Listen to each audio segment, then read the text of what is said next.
Good morning again from the Artemis Flight Control Room here in Houston. At a mission elapsed time of 2 days, 15 hours, 26 minutes and counting, the crew is still in their sleep shift. Let's take a look back at Flight Day 3's mission highlights.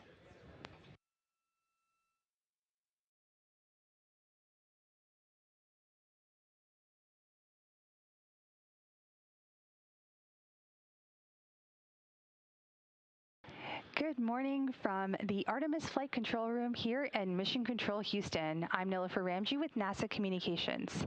As part of your Orbit 3 flight control team, we are coming to you live with 24/7 continuous coverage of the Artemis II mission. You are seeing live views right now from one of the solar array wings aboard the Orion spacecraft.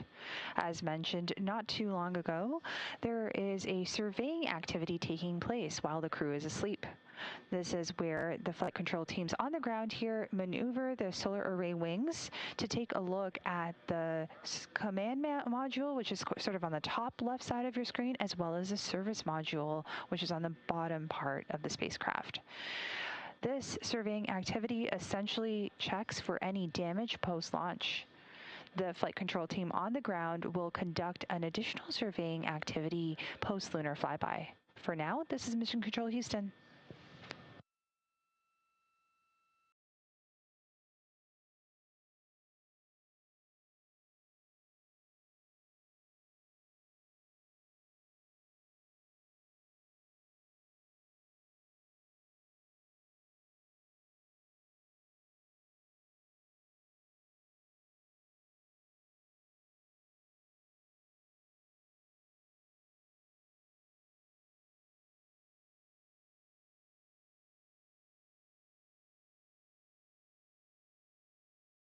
Now, as mentioned, the live views on the left side of your screen are from the solar array wings on Orion. And we are seeing live views right now capturing the engines. You can see some venting happening in the images in front of you right now.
Welcome to the Artemis Flight Control Room, and welcome to Flight Day 3 of the Artemis II mission, a test mission and the first flight of humans on Orion. I'm NASA's Leah Cheshire Mustachio here in the Flight Control Room with the Orbit 1 team, now being led by Flight Director Jeff Radigan. It was a big day for the crew yesterday as the translunar injection burn was completed, committing Orion to fly around the moon on Flight Day 6 and return to Earth on Flight Day 10. Today we have another burn scheduled. That's the OTC-1 burn, Outbound Trajectory Correction 1. That's slated for 5:49 p.m. Central Time and would be an 8-second burn using the reaction control system thrusters. We've also been getting some imagery down from Orion, taken by the crew after the translunar injection burn. This photo showing the beautiful Earth outside the window of the spacecraft as the crew was flying away. And this next photo, a backlit Earth as the crew was departing from translunar injection. And if you look very, very closely up to the top of your screen, you can see the aurora borealis, and on the left in those clouds, a couple of lightning strikes.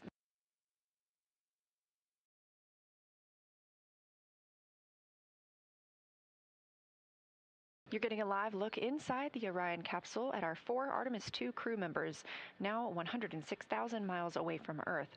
We are standing by for their daily planning conference, where teams on the ground will be relaying up information for the crew as they start flight day 3. From left to right, we have NASA astronaut Christina Koch, Reid Wiseman, Victor Glover, and on the far right, Canadian Space Agency astronaut Jeremy Hansen.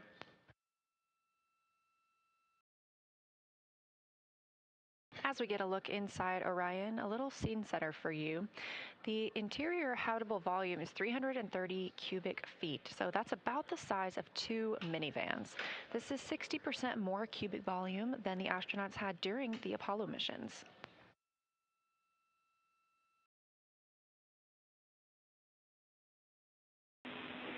Integrity, small request, if you could tilt the camera down slightly towards the lockers. We have a great view of Christina and some of the boxes up above. Thanks.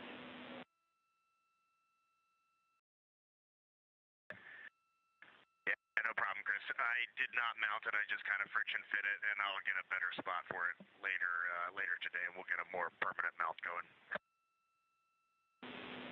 Sounds like a great plan. Thanks.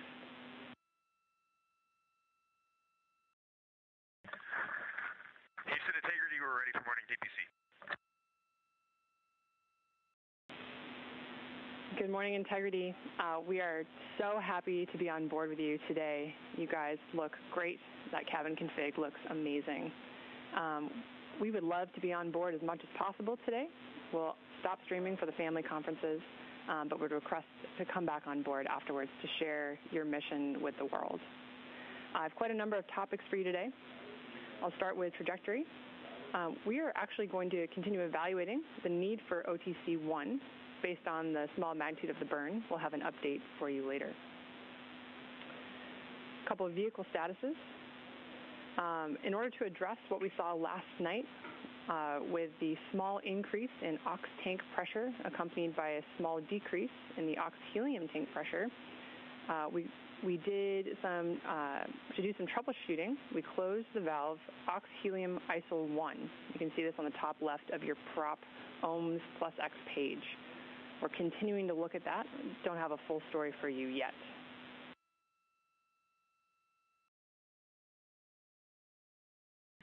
Okay, I'm not at the displays right now, but I will take a look at that soon. All right, it was really great to wake up this morning and look out the window and see the full moon off the front of the vehicle. There's no doubt where we are heading right now, and really appreciate all the work down there. It was also really awesome. Thank all the FIDOs. I can't believe that actually all worked. And when I saw that OTC-1 was like a 0.8 meter per second burn this morning on targeting, I thought we might skip it, and that is pretty impressive. All right, signing off. Thanks, and copy all, Integrity.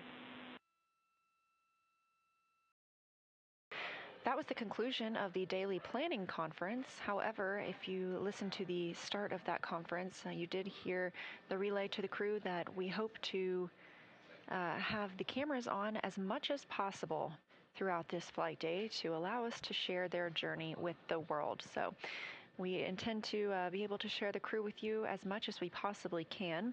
They are going to move into some of their other tasks today. Again, you heard them discussing the OTC-1 burn, that's orbital trajectory correction burn, or sorry, outbound trajectory correction burn.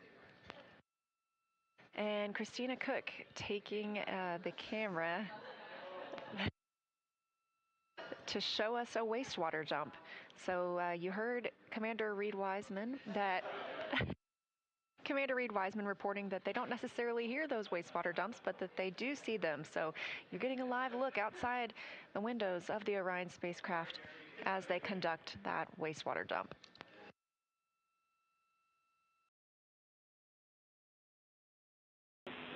Integrity, we copy that successful wastewater dump. This is Artemis Mission Control. I am NASA PAO Leah Cheshire, joined here by Canadian Space Agency astronaut, Artemis II backup crew member, and a Capcom, Jenny Givens. Thanks for joining us. My pleasure. Thanks for having me. So I would love to know a little bit about your experience as a Canadian Space Agency astronaut. What has that journey been like for you? It has been overwhelmingly positive. I mean, I feel very lucky to be in the role that I'm in, but it's just really the honor of my life to work missions like this, like seeing one of my very dear Canadian colleagues and my other dear friends in space has been pretty phenomenal. So the past few days have been exceptional, but also just to be embedded here at NASA as a Canadian astronaut. We have an excellent partnership and we're boots on the ground here at NASA. And I see every day really the results of what you get when you have a shared mission and you work together, and we just have a really bright future. I feel very positive about being here. I agree. It's very exciting. So you've been training as an Artemis II backup crew member alongside the crew very closely. Can you tell us what that's been like? Yeah, absolutely. It's been a long road. So backup crew members, we're kind of in an interesting spot because we do all of the crew training, and it's a very developmental mission. It's very nascent, so we're still learning. We do a lot of developmental work and contribution. Right there alongside with the crew, there were 6 of us assigned to this mission, and 4 of us are up there now. So that's a joy to see. And as we approach the mission, my work really transitioned to support. So what can I do to get these guys safely off the ground? Andre and I both worked as astronaut support people. You saw Dre strap our crew into the capsule, which was very cool. And now I have the pleasure of sitting in the Capcom console. So supporting them with my training and knowing what they know. And I have a lot of joy every day I see them up there. So it's been great. Integrity, Houston, with a status and a timeline, Delta. Go ahead, Chris. All right, we wanted to let you know that we are stepping into our burn cancellation procedure here from the ground.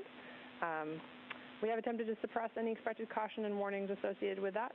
Just want to give you a heads up. And then we'll let you know when we have a new active burn plan. Mission Planning Officer here in Artemis Flight Control in Houston, Texas, reports that the crew is go for exercise as the solar arrays are now in place. We'll be looking to see if there's any movement while Commander Reid Wiseman begins his exercise portion. Orion is currently 113,922 miles away from our home planet, 152,000 miles away from the moon. This is Artemis Mission Control. As you can see, some motion on your screen from this camera on the solar array wing looking back at Orion. We are expecting that to be from Commander Reid Wiseman, exercising yet again. The crew's timeline to exercise 30 minutes each during this mission. This keeps their bones and muscles strong while in the microgravity environment.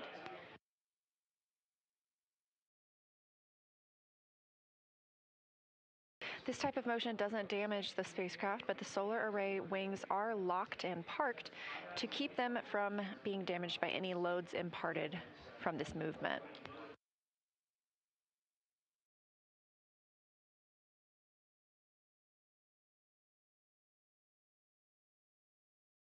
In the background, you're getting a look at NASA astronaut Victor Glover, pilot for the Artemis II mission, preparing to exercise. And what he is using is the flywheel device.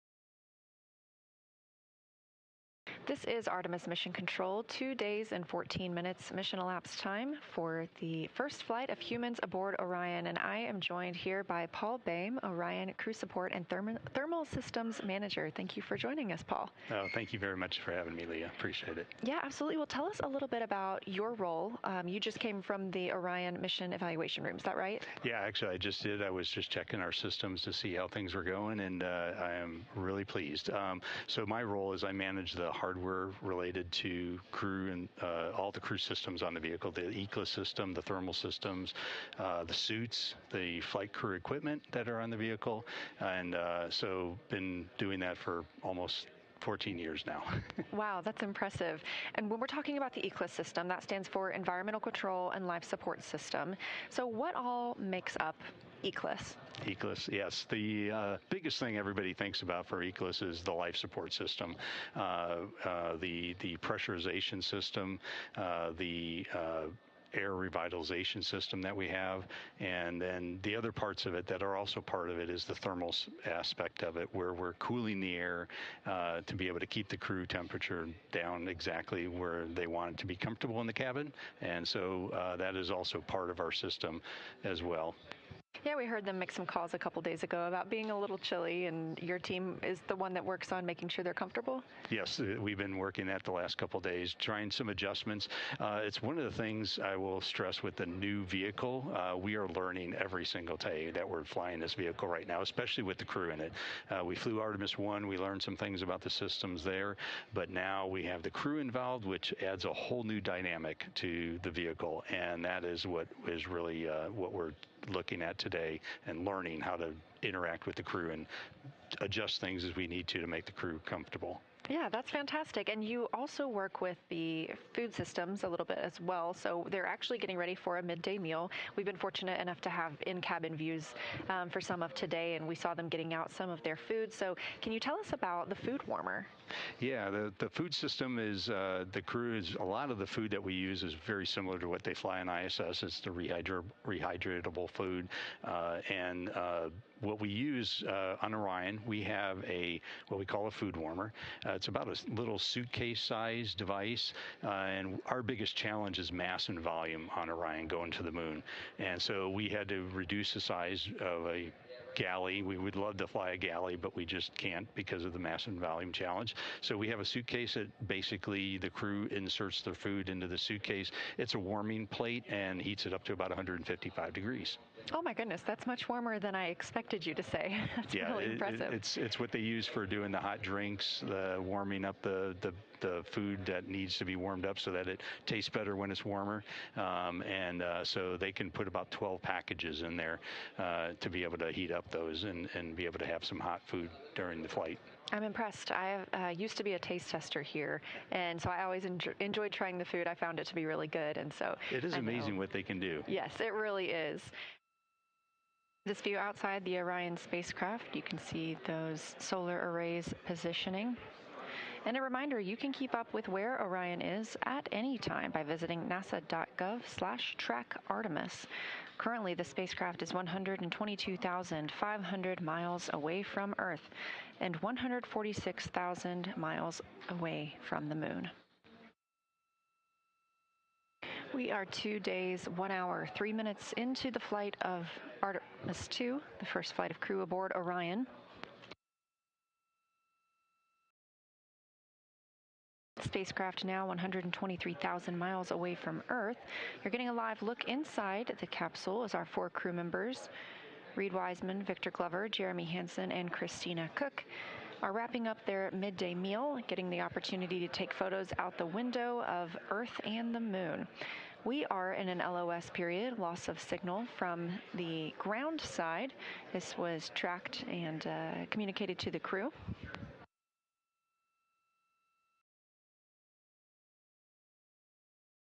However, we do receive communications from the crew members. Obviously, we have their live video right now. This is Artemis Mission Control. You're currently seeing a live look again inside the Orion spacecraft. In the center of the screen is NASA astronaut Christina Koch, who is serving as one of the 2 mission specialists on the Artemis II mission. She's currently completing her planned daily exercise using the flywheel exercise device, which operates similar to a rowing machine but can complete different types of exercises, including resistive and aerobic exercises. And they were discussing moving the lunar flyby cabin configuration. During this particular activity, the crew will develop and document an ideal configuration of the Orion spacecraft internal cabin for the lunar flyby observation period, which will take place on flight day 6. And they will deploy various cameras and equipment that will be used during the flyby, and also work to adjust the spacecraft's lighting and positioning of each crew member to ensure once they make it to that flyby on flight day 6 that everything is well set up and thought out and placed, so that they don't have to worry about trying to figure out where all those cameras and equipment will be going on that actual flight day itself. Now the crew is going to start working on their pre-lunar flyby cabin configuration activity, so they're going to be deploying some cameras and other equipment that they plan to use during the flyby on flight day 6 to just ensure that they know where everything should be set up, where it should go, and where each crew member should be stationed for that observation period. Houston Integrity on 1 for lunar flyby setup. Go ahead.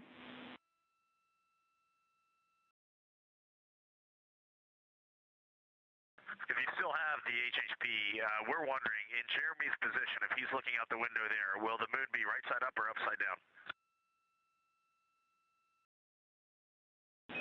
We have a great view. We'll checking. Alternatively, is the north pole of the moon going to be in the vehicle plus X direction? Yeah, we're going to go with the first way you worded the question and say affirm it's upside down in the position Jeremy is in right now. So if he flips over, it'll be right side up. That's how it works. Currently on your screen, you're seeing a live look inside the Orion spacecraft, which is named Integrity, and it was named Integrity by its crew.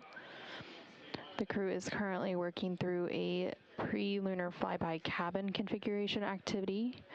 All 4 of them are working to deploy various cameras and equipment that will be used during the flyby, which is planned for flight day 6 of the mission. They'll also be adjusting the spacecraft's lighting and positioning of each crew member to ensure that all of the equipment, cameras, as well as the individual placement of each of them works and will be seamless during the flyby observation period. And there you can see on your screen that the crew just turned out the lights on the Orion spacecraft. So now it's quite dark. And again, they are adjusting the lighting as part of that lunar flyby cabin configuration activity so that they can test the lighting as well as all of the camera equipment that will be used during the lunar flyby. And this is Artemis Mission Control. NASA astronaut Christina Koch is currently working through the Deep Space Network Emergency Communications Developmental Flight Test Objective, during which she's basically conducting a checkout of that emergency communication system on Orion while connected to that Deep Space Network. And Integrity Houston, we have some news to share with you. As of 30 seconds ago, you are now closer to the moon than you are to us on Earth.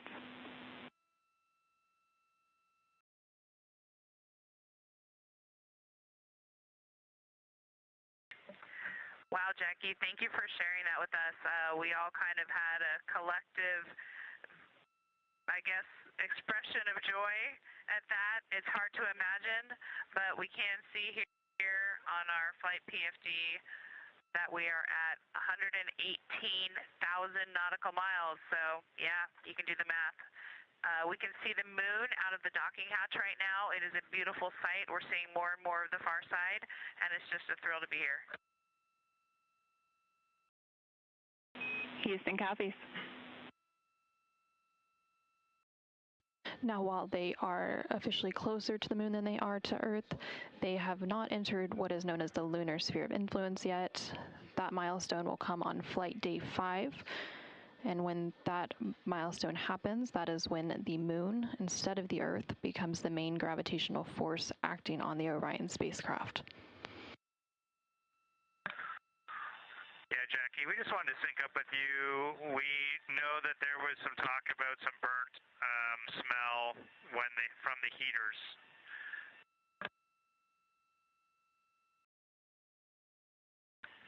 Okay, Jackie, so this time we turned on the WHC on the toilet and it had that burning odor smell that we just hadn't experienced before. And so we just wanted to talk to you about it. We know we had a briefing on that.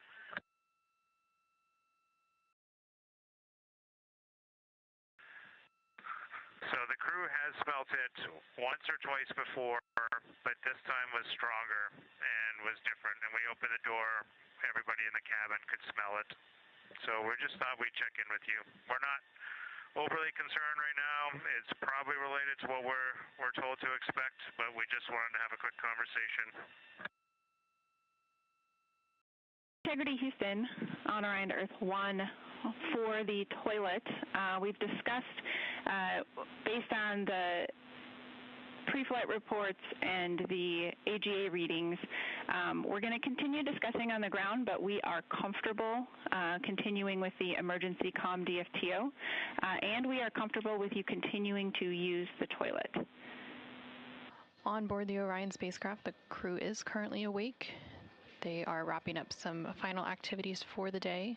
NASA astronaut Christina Koch is currently working through a Deep Space Network Emergency Communications Developmental Flight Test Objective. Victor is also working on a test objective related to the D5 camera imaging and taking some images at varying focal lengths of subjects such as the Earth and the Moon to evaluate the window optical effects on imagery. And then NASA astronaut Reid Wiseman is working to transfer some data from the flywheel, which is the exercise device on board the Orion spacecraft. And then coming up here in a little bit, CSA, or Canadian Space Agency astronaut Jeremy Hansen, will support a public affairs downlink event for the Canadian Space Agency. Integrity, this is the Canadian Space Agency. Do you hear me?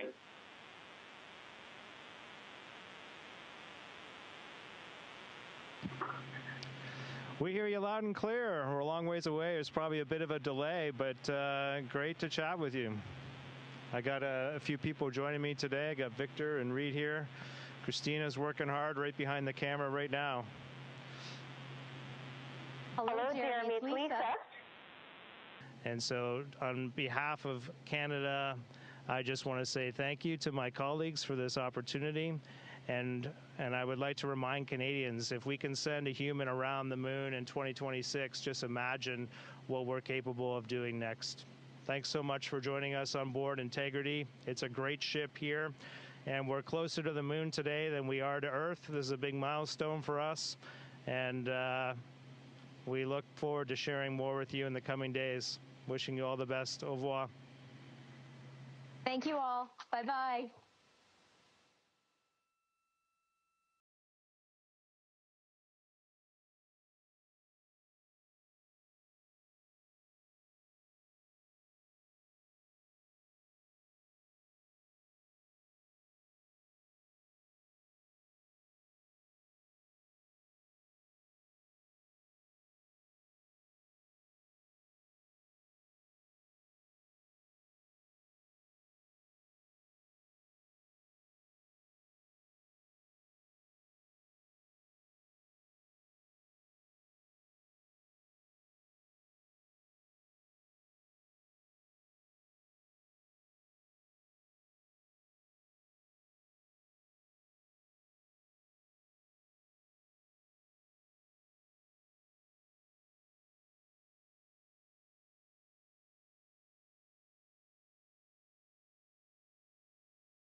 Welcome back to our live coverage of the Artemis II mission. We are here doing 24/7 live operations while the crew is currently asleep. So we have a bit of time, and it's a great opportunity for me to talk to Sandra Whitmire. Sandra is our behavioral health and performance expert that specializes in sleep. Welcome, Sandra. We're really excited to have you here. So first, tell us what you do here at NASA. Oh, give me 1 second. Your mic. Yeah. So tell us what you do for the mission. Yeah, so I am with the Behavioral Health and Performance Group in the NASA Human Research Program. And in the NASA Human Research Program, we are studying changes that might occur on a deep space mission and helping develop solutions to protect the behavioral health of the crew in a future long-duration exploration mission. Fantastic. So since it's the crew sleep period, I was really curious, how important is sleep from a mission standpoint? Yes, so sleep is very important to our health and performance. There's been a lot of literature, a lot of studies over the years showing that really when we get good quantity sleep and good quality sleep is when we're at our best. Fantastic. And so tell us what it's like to sleep in microgravity. Is it weird? Is it uncomfortable? So never having been there, but having spoken with crews over the years, you know, there's for some crew members, they express that it really is some of the best sleep that they've had. For others, it can really pose a challenge. A lot of the issues that we struggle with here on Earth can be a challenge in spaceflight. Work schedules, anticipating big events the next day, and just the sleep environment as well. We really do our best in total darkness, total quiet, and that can be hard to get in a small vehicle like the Orion. So given the fact that this is a deep space mission, are you studying anything different? Are you looking at different factors here? Yes, so deep space really does pose new challenges versus what we've kind of experienced in low Earth orbit on the International Space Station.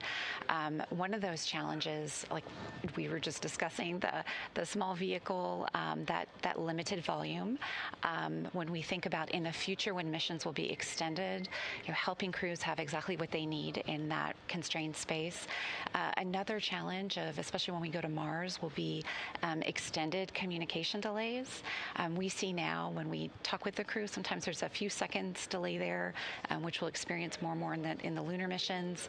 But on a mission to Mars, the calm delays will be up to around 19 minutes one way. So that's almost like 40 minutes to have an interaction with someone back on the ground.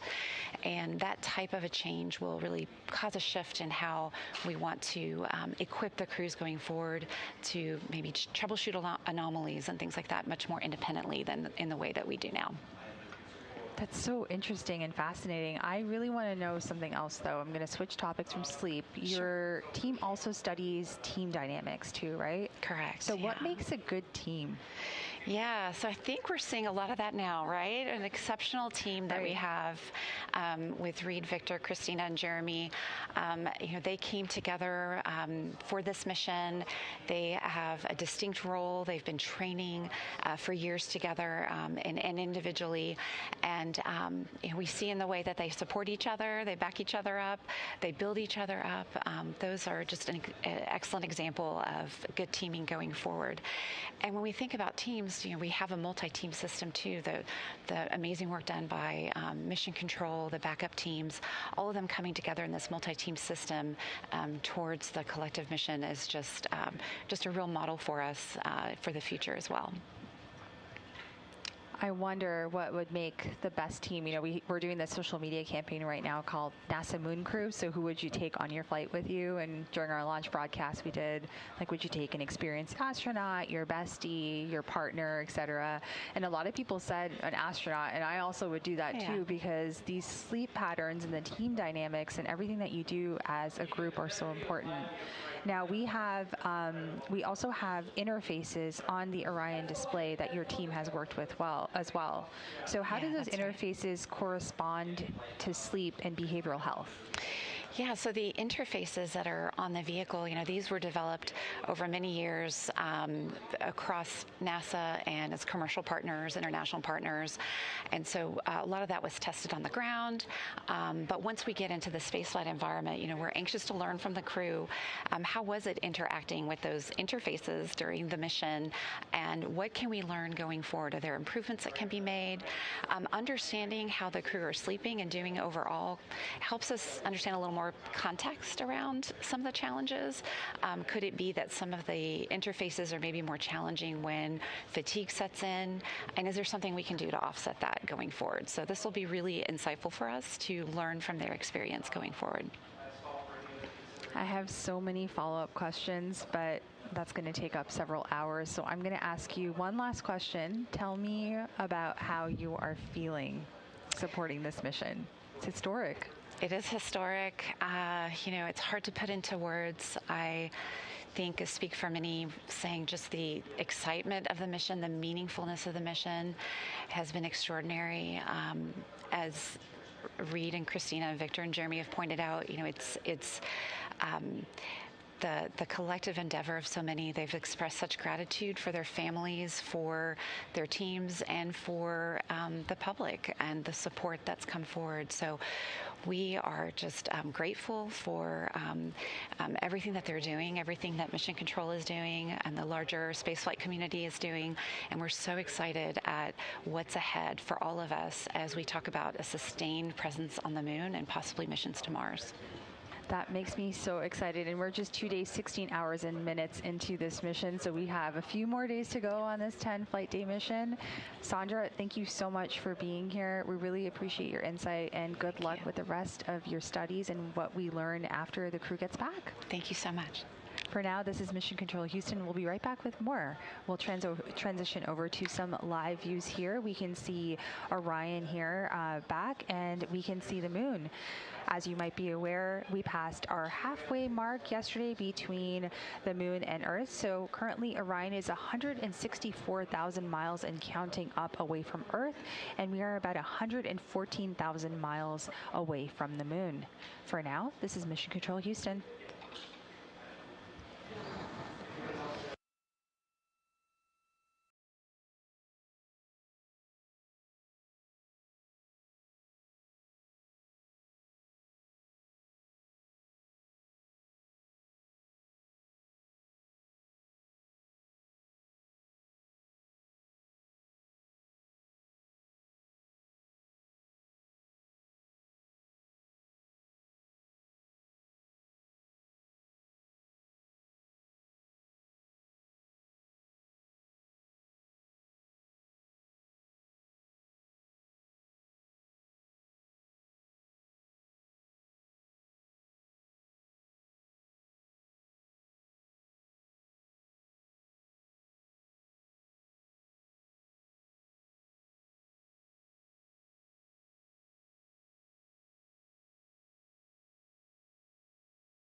Good morning from the Artemis Flight Control Room. We are currently at a mission elapsed time of 2 days, 16 hours, and 28 minutes. Currently, the crew is in their sleep period. While we are getting these beautiful live views from the Orion spacecraft, let's take a look back at the flight day highlights from Flight Day 3 aboard Orion.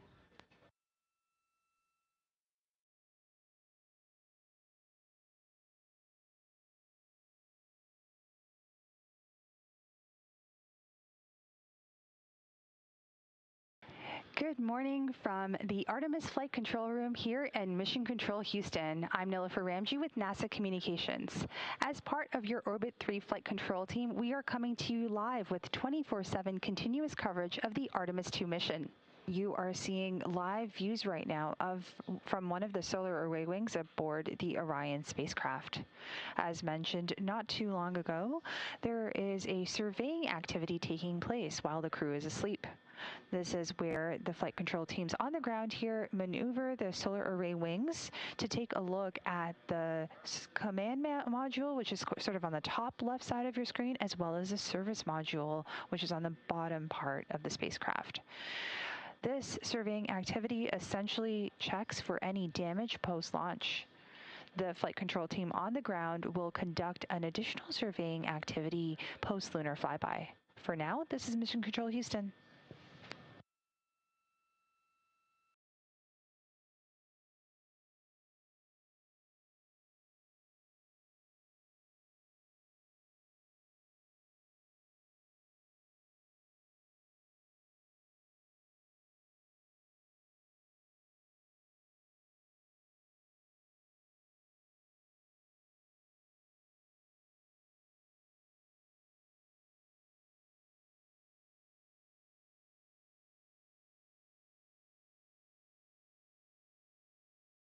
Now, as mentioned, the live views on the left side of your screen are from the solar array wings on Orion. And we are seeing live views right now capturing the engines. You can see some venting happening in the images in front of you right now.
Welcome to the Artemis Flight Control Room, and welcome to Flight Day 3 of the Artemis II mission, a test mission and the first flight of humans on Orion.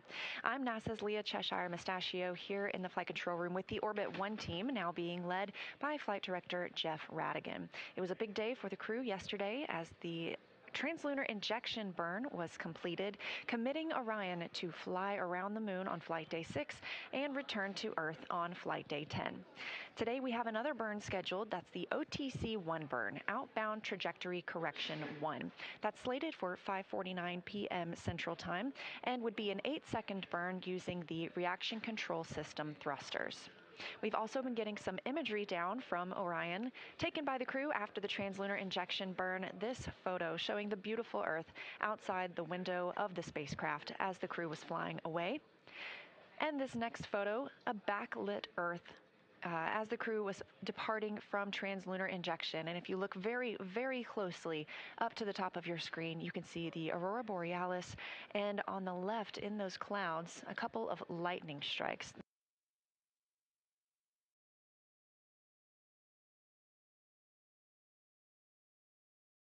You're getting a live look inside the Orion capsule at our 4 Artemis II crew members, now 106,000 miles away from Earth. We are standing by for their daily planning conference, where teams on the ground will be relaying up information for the crew as they start flight day 3. From left to right, we have NASA astronaut Christina Koch, Reid Wiseman, Victor Glover, and on the far right, Canadian Space Agency astronaut Jeremy Hansen.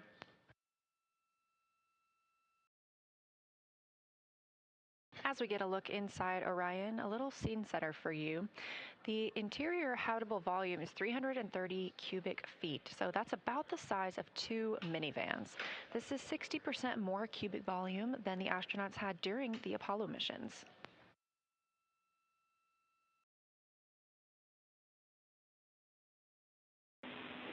Integrity, small request. If you could tilt the camera down slightly towards the lockers. We have a great view of Christina and some of the boxes up above. Thanks.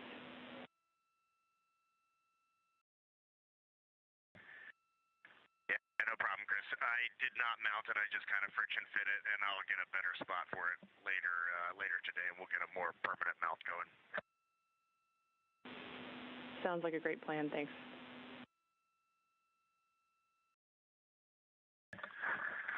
Houston Integrity, we're ready for morning TPC. Good morning, Integrity. We are so happy to be on board with you today. You guys look great. That cabin config looks amazing. We would love to be on board as much as possible today. We'll stop streaming for the family conferences, but would request to come back on board afterwards to share your mission with the world. I have quite a number of topics for you today. I'll start with trajectory.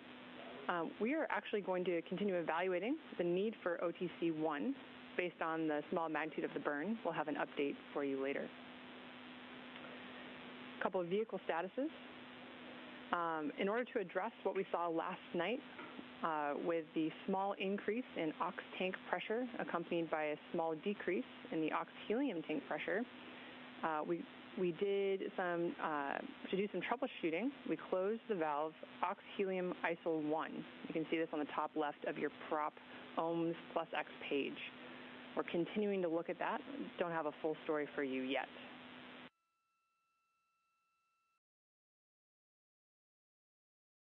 Okay, I'm not at the displays right now, but I will take a look at that soon. All right, it was really great to wake up this morning and look out the window and see the full moon off the front of the vehicle. There's no doubt where we are heading right now, and really appreciate all the work down there. It was also really awesome. Thank all the FIDOs. I can't believe that actually all worked. And when I saw that OTC-1 was like a 0.8 meter per second burn this morning on targeting, I thought we might skip it, and that is pretty impressive. All right, signing off. Thanks, and copy all, Integrity. That was the conclusion of the daily planning conference. However, if you listen to the start of that conference, you did hear the relay to the crew that we hope to have the cameras on as much as possible throughout this flight day to allow us to share their journey with the world. So we intend to be able to share the crew with you as much as we possibly can. They are going to move into some of their other tasks today. Again, you heard them discussing the OTC-1 burn, that's orbital trajectory correction burn, or sorry, outbound trajectory correction burn. And Christina Koch taking the camera to show us a wastewater dump. So you heard Commander Reid Wiseman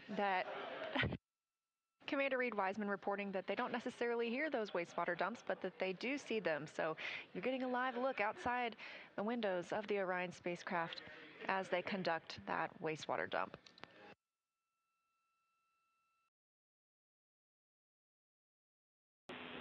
Integrity, we copy that successful wastewater dump.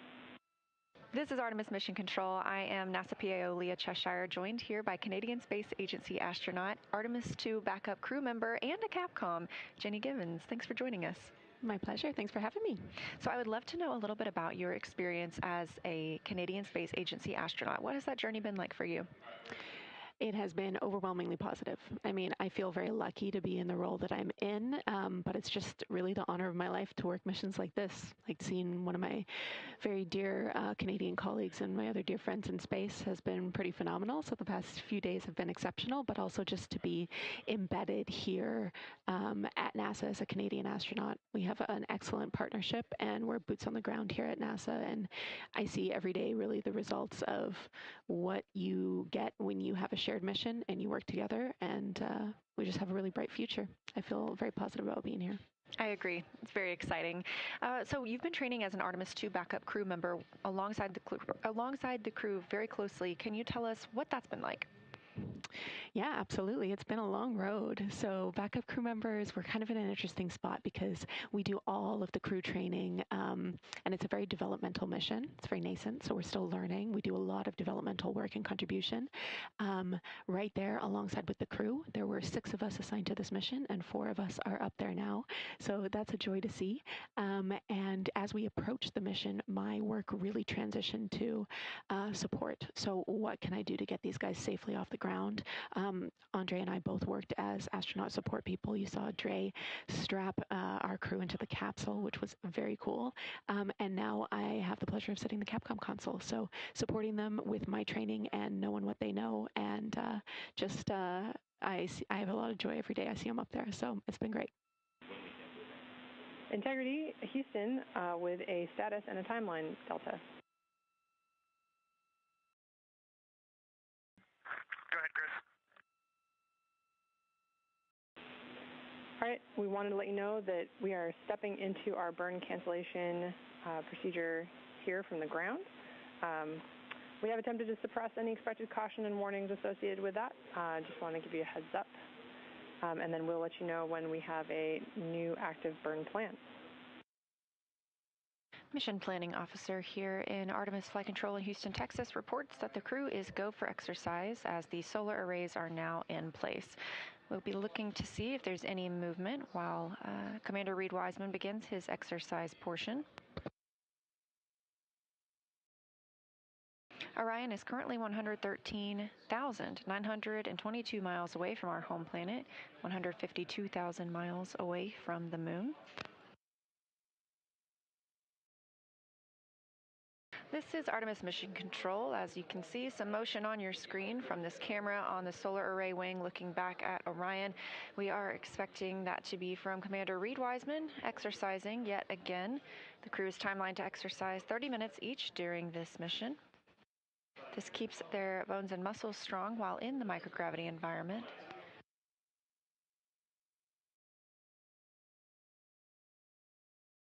This type of motion doesn't damage the spacecraft, but the solar array wings are locked and parked to keep them from being damaged by any loads imparted from this movement.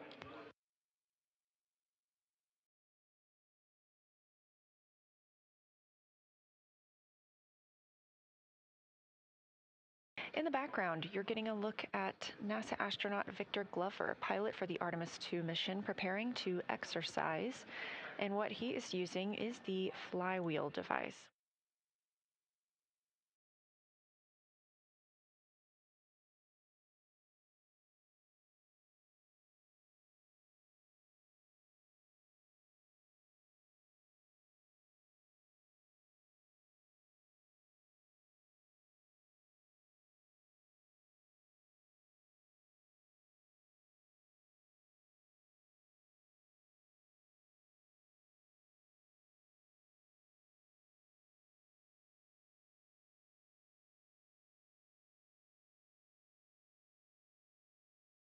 This is Artemis Mission Control, 2 days and 14 minutes mission elapsed time for the first flight of humans aboard Orion. And I am joined here by Paul Boehm, Orion Crew Support and Thermal Systems Manager. Thank you for joining us, Paul. Oh, thank you very much for having me, Leah. Appreciate it. Yeah, absolutely. Well, tell us a little bit about your role. You just came from the Orion Mission Evaluation Room, is that right? Yeah, actually, I just did. I was just checking our systems to see how things were going, and I am really pleased.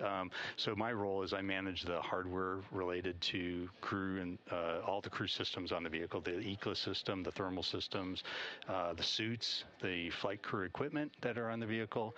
And so been doing that for almost 14 years now. Wow, that's impressive. And when we're talking about the ECLA system, that stands for Environmental Control and Life Support System. So what all makes up ECLS? ECLS, yes. The biggest thing everybody thinks about for ECLS is the life support system, the pressurization system, the air revitalization system that we have, and then the other parts of it that are also part of it is the thermal aspect of it, where we're cooling the air to be able to keep the crew temperature down exactly where they want it to be comfortable in the cabin, and so that is also part of our system as well. Yeah, we heard them make some calls a couple days ago about being a little chilly, and your team is the one that works on making sure they're comfortable? Yes, we've been working that the last couple of days, trying some adjustments. It's one of the things I will stress with the new vehicle. We are learning every single day that we're flying this vehicle right now, especially with the crew in it. We flew Artemis I. We learned some things about the systems there, but now we have the crew involved, which adds a whole new dynamic to the vehicle, and that is what is really what we're looking at today and learning how to interact with the crew and adjust things as we need to make the crew comfortable. Yeah, that's fantastic. And you also work with the food systems a little bit as well. So they're actually getting ready for a midday meal. We've been fortunate enough to have in-cabin views for some of today, and we saw them getting out some of their food. So can you tell us about the food warmer? Yeah, the food system is, the crew is, a lot of the food that we use is very similar to what they fly on ISS. It's the rehydratable food. And what we use on Orion, we have what we call a food warmer. It's about a little suitcase-sized device, and our biggest challenge is mass and volume on Orion going to the moon. And so we had to reduce the size of a galley. We would love to fly a galley, but we just can't because of the mass and volume challenge. So we have a suitcase that basically the crew inserts their food into the suitcase. It's a warming plate and heats it up to about 155 degrees. Oh my goodness, that's much warmer than I expected you to say. That's really impressive. It's what they use for doing the hot drinks, warming up the food that needs to be warmed up so that it tastes better when it's warmer. So they can put about 12 packages in there to be able to heat up those and be able to have some hot food during the flight. I'm impressed. I used to be a taste tester here, and so I always enjoyed trying the food. I found it to be really good, and so it is amazing what they can do. Yes, it really is. This view outside the Orion spacecraft, you can see those solar arrays positioning. And a reminder, you can keep up with where Orion is at any time by visiting nasa.gov/track-Artemis. Currently, the spacecraft is 122,500 miles away from Earth and 146,000 miles away from the moon. We are 2 days, 1 hour, 3 minutes into the flight of Artemis II, the first flight of crew aboard Orion. Spacecraft now 123,000 miles away from Earth. You're getting a live look inside the capsule as our 4 crew members, Reid Wiseman, Victor Glover, Jeremy Hansen, and Christina Koch, are wrapping up their midday meal, getting the opportunity to take photos out the window of Earth and the moon. We are in an LOS period, loss of signal from the ground side. This was tracked and communicated to the crew.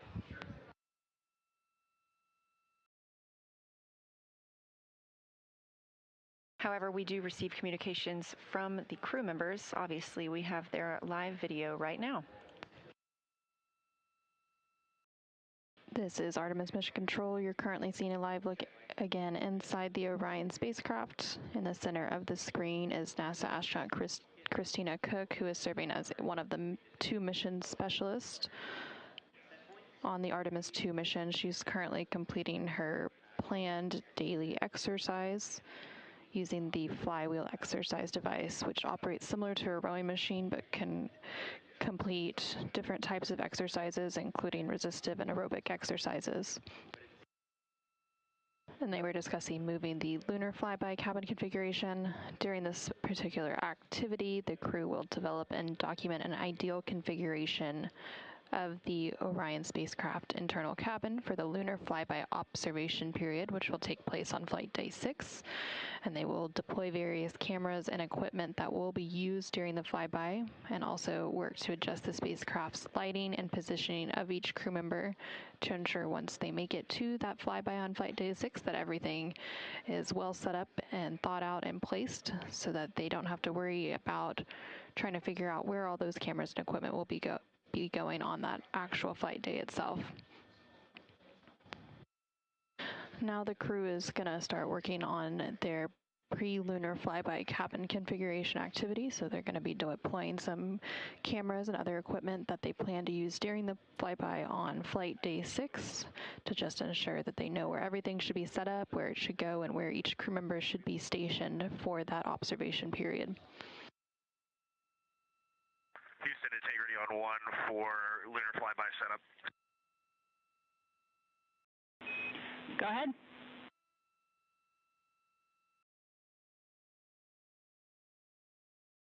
If you still have the HHP, we're wondering, in Jeremy's position, if he's looking out the window there, will the moon be right side up or upside down? We have a great view. We'll checking. Alternatively, is the north pole of the moon going to be in the vehicle plus X direction? Yeah, we're going to go with the first way you worded the question and say affirm it's upside down in the position Jeremy is in right now. So if he flips over, it'll be right side up. That's how it works. On your screen, you're seeing a live look inside the Orion spacecraft, which is named Integrity, and it was named Integrity by its crew. The crew is currently working through a pre-lunar flyby cabin configuration activity. All 4 of them are working to deploy various cameras and equipment that will be used during the flyby, which is planned for flight day 6 of the mission. They'll also be adjusting the spacecraft's lighting and positioning of each crew member to ensure that all of the equipment, cameras, as well as the individual placement of each of them works and will be seamless during the flyby observation period. And there you can see on your screen that the crew just turned out the lights on the Orion spacecraft. So now it's quite dark. And again, they are adjusting the lighting as part of that lunar flyby cabin configuration activity so that they can test the lighting as well as all of the camera equipment that will be used during the lunar flyby. And this is Artemis Mission Control. NASA astronaut Christina Koch is currently working through the Deep Space Network Emergency Communications Developmental Flight Test Objective, during which she's basically conducting a checkout of that emergency communication system on Orion while connected to that Deep Space Network. And Integrity Houston, we have some news to share with you. As of 30 seconds ago, you are now closer to the moon than you are to us on Earth.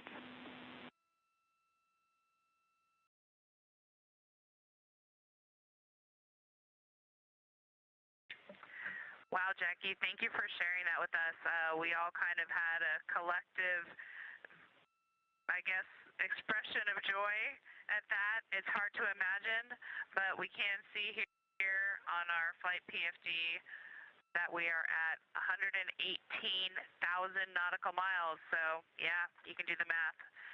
We can see the moon out of the docking hatch right now. It is a beautiful sight. We're seeing more and more of the far side, and it's just a thrill to be here. Houston copies. Now, while they are officially closer to the moon than they are to Earth, they have not entered what is known as the lunar sphere of influence yet. That milestone will come on flight day 5. And when that milestone happens, that is when the moon, instead of the Earth, becomes the main gravitational force acting on the Orion spacecraft. Yeah, Jackie, we just wanted to sync up with you. We know that there was some talk about some burnt smell from the heaters.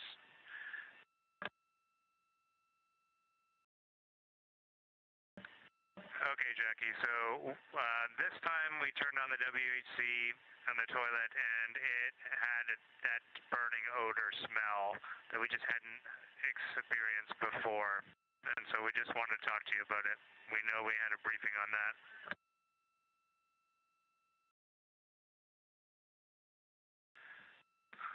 So the crew has smelt it once or twice before, but this time was stronger and was different. And we opened the door, everybody in the cabin could smell it. So we just thought we'd check in with you. We're not overly concerned right now. It's probably related to what we're told to expect, but we just wanted to have a quick conversation. Integrity Houston on Orion to Earth 1 for the toilet. We've discussed, based on the pre-flight reports and the AGA readings, we're going to continue discussing on the ground, but we are comfortable continuing with the emergency comm DFTO, and we are comfortable with you continuing to use the toilet. On board the Orion spacecraft, the crew is currently awake. They are wrapping up some final activities for the day. NASA astronaut Christina Koch is currently working through a Deep Space Network Emergency Communications Developmental Flight Test Objective. Victor is also working on a test objective related to the D5 camera imaging and taking some images at varying focal lengths of subjects such as the Earth and the Moon to evaluate the window optical effects on imagery. And then NASA astronaut Reid Wiseman is working to transfer some data from the flywheel, which is the exercise device on board the Orion spacecraft. And then coming up here in a little bit, CSA, or Canadian Space Agency astronaut Jeremy Hansen, will support a public affairs downlink event for the Canadian Space Agency. And Integrity is the Canadian Space Agency. You hear me?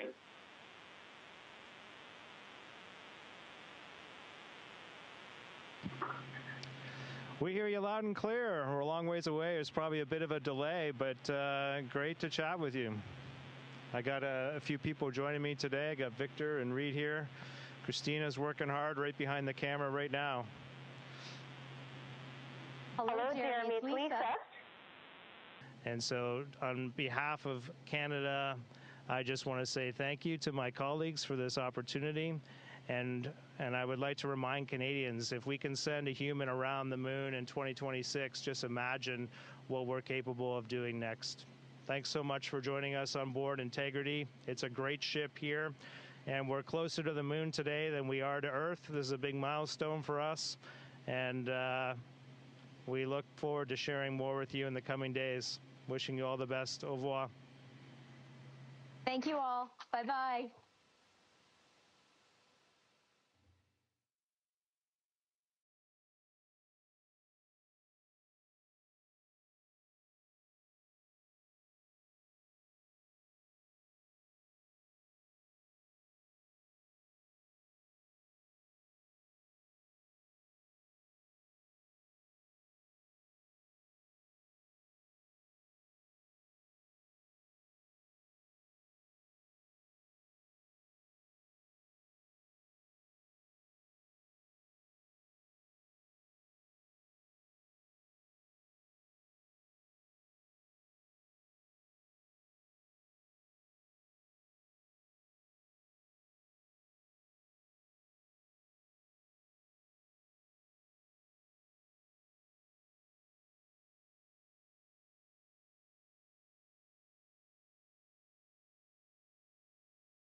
This is Mission Control Houston in the Artemis Flight Control Room at the Johnson Space Center. At a mission elapsed time of 2 days, 17 hours, 29 minutes, and counting, the crew is currently in their sleep period. The crew wake period begins at 2 days and 18 hours. At the beginning of crew sleep, the ground performed a routine and regularly scheduled wastewater dump to try and create sufficient tank venting to cover the overnight universal waste management system usage. This dump terminated after only dumping about 3%, so the tank quantity was at 64% with a limit of 80%. The wastewater tank is not full and the toilet is operational. However, the crew was instructed to use the backup collection devices overnight if needed. Earlier, the service module imagery surveys did show indications of ice on the primary vent nozzle. As part of the continued troubleshooting of the possible ice in the waste vent lines, the teams have agreed to cancel the non-critical outbound trajectory correction burn, or OTC2, on today's timeline. Instead of OTC2, the team will add an attitude maneuver to point the waste vent lines to the sun to provide time to help melt the ice that may be preventing the waste dump. There is no impact to the mission or the lunar flyby. Trajectory correction burns are small tweaks or burns performed to fine-tune the flight path. Given that translunar injection put the vehicle on the correct path, the team here in Mission Control deemed OTC2 unnecessary. The crew will be informed of this update when they wake up. We will continue to provide updates here, but for now, this is Mission Control Houston.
This is Mission Control Houston from inside the Artemis Flight Control Room here at the Johnson Space Center. We are at a mission elapsed time of 2 days, 17 hours, 58 minutes, and counting.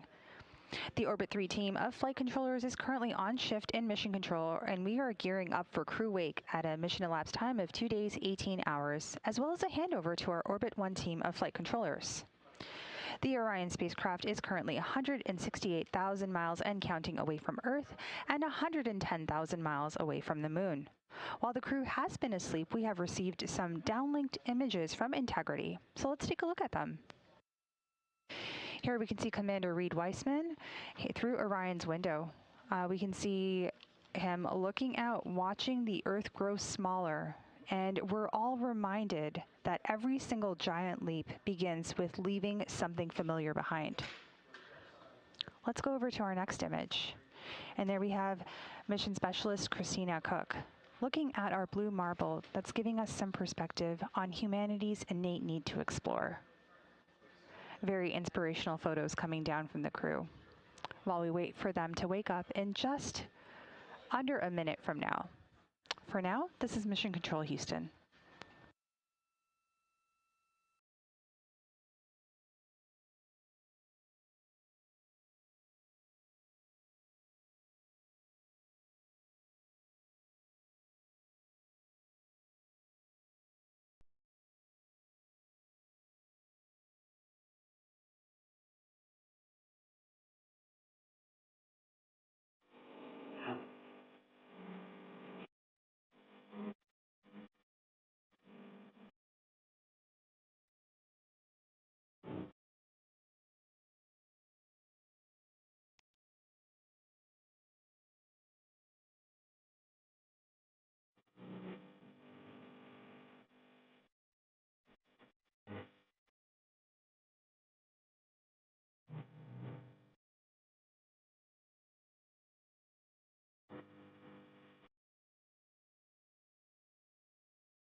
Yeah, go ahead, Mike. All right, Reid, first of all, we'd like to hop on to PCD1.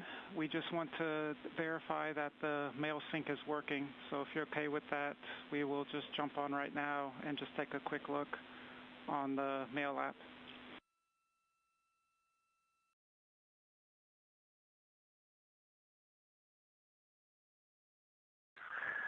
Okay, one was off of the battery, off of the power last night, so Jeremy's checking to make sure it's plugged in and ready to go, and you can get on it. All right, thanks, really appreciate it. Big picture today, we have canceled OTC2 burn. We are replacing it with some maneuvers and a checkout of the wastewater dump. So at 18:35, about 30 minutes from now, we're going to maneuver to an attitude that will put the sun onto that wastewater vent line. We have increased the heater temperatures on the nozzle and the lines themselves, and we're hoping that if the problem is the freezing of the vent lines, why we couldn't do the wastewater dump last night, then this will give us a chance to see if we were able to solve that. We'll have the cameras on it, and we'll be able to take pictures of that. Due to all of this that we've replanned overnight, your timeline's going to be a little bit in flux. We're working on pulling some things forward. Some things might have to move off of the morning because of this maneuver, so we'll come back with further details on that as we get to DPC.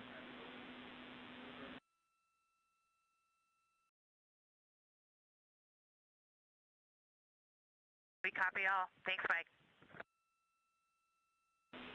All right. Good morning, Christina, and y'all have a great rest of y'all morning as well.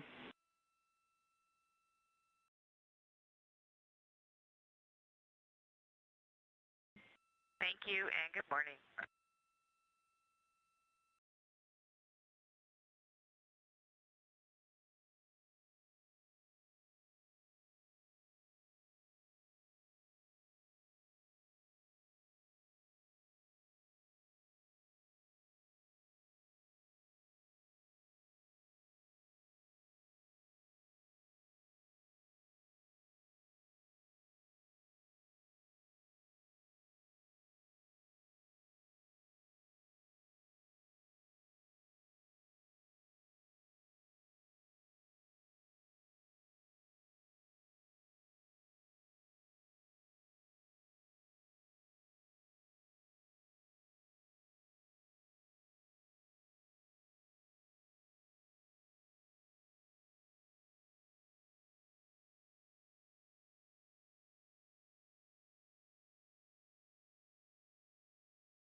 This is Mission Control Houston. You just heard Capcom Mike Savinsky relay information we shared with you not too long ago.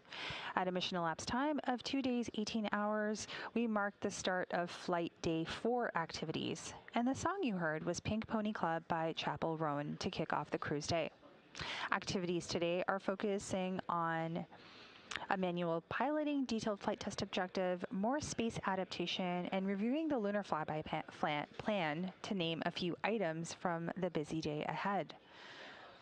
With the crew not having to conduct OTC-1 or outbound trajectory correction burn 1, as well as outbound trajectory correction burn 2, they are coasting on their way to the moon as we speak. Meanwhile, the Artemis mission control team here in Houston are continuing to monitor all systems, and the vehicle continues to perform well. Currently, the spacecraft is about 169,000 miles and counting away from Earth and about 110,000 miles away from the moon. For now, this is Mission Control.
This is Mission Control Houston in the Artemis Flight Control Room here at the Johnson Space Center.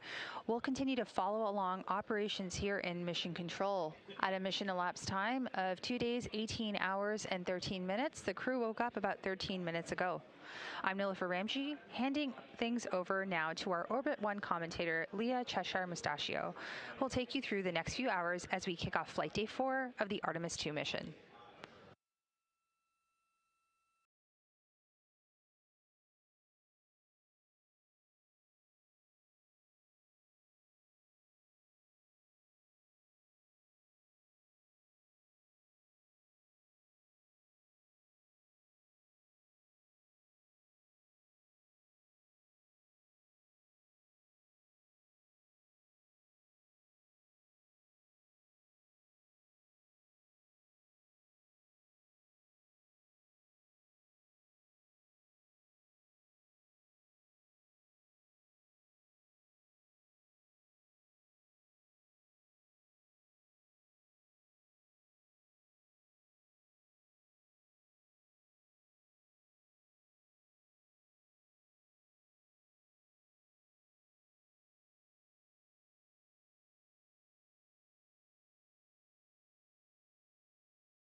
Orion Integrity for docking camera.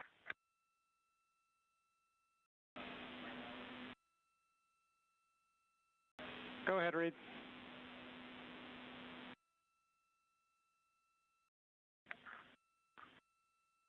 If it's possible, we'd like to deconfigure docking camera just to get our charging system back up.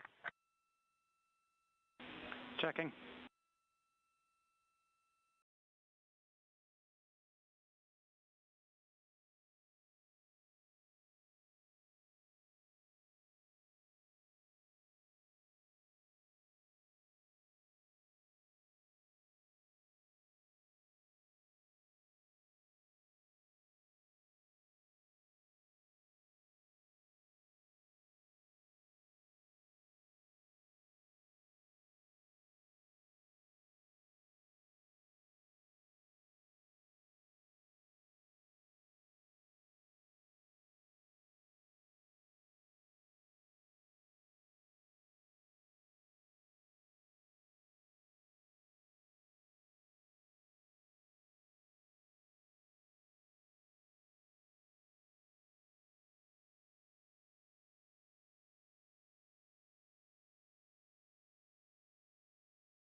Integrity Houston, for the docking camera, we want to just take a little bit of time to do a graceful shutdown of it, so give us a little bit and I'll come back to you when we're ready to pull it off.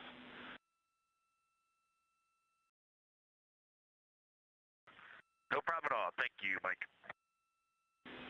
Yep, and for further awareness, at about 1900, we're going to start commanding to do a PCA flush of the other three branches of the prop system. This will remove any potential condensation that's developed, but it also might give us a little bit of insight into the aux branch 1. So we'll give you all a heads up just before we kick that off at 1900 as well.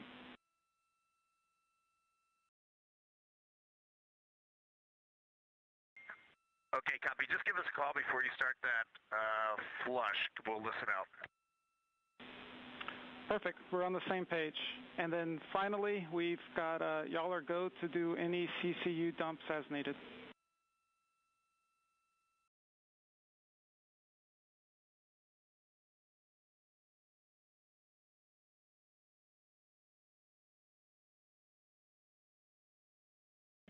Okay, copy that, Mike.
Houston Integrity. We got just a couple questions. We could either do a private flight director conference for about 5 minutes, or we could send them across the open airways.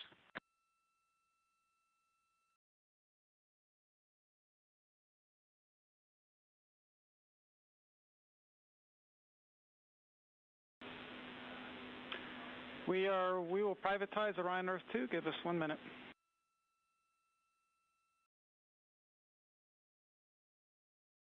Sounds great.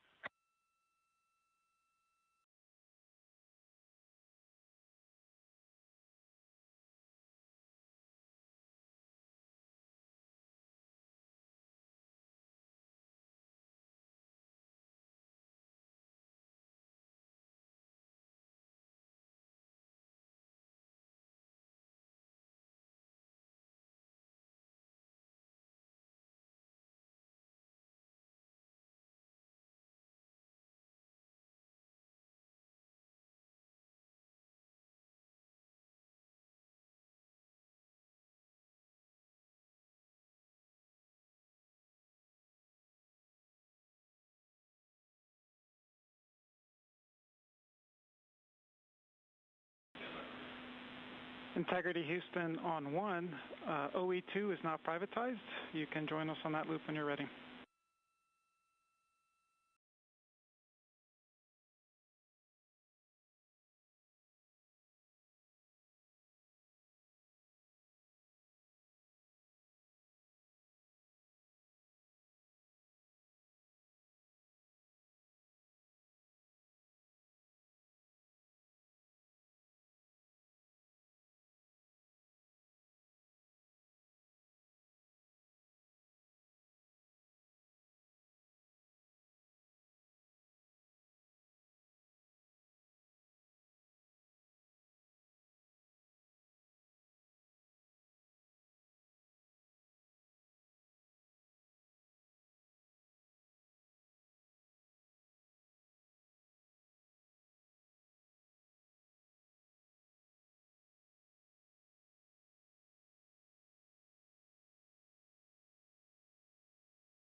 Integrity Houston on 1, OE2 is back to normal, and y'all have a go to undo the docking camera.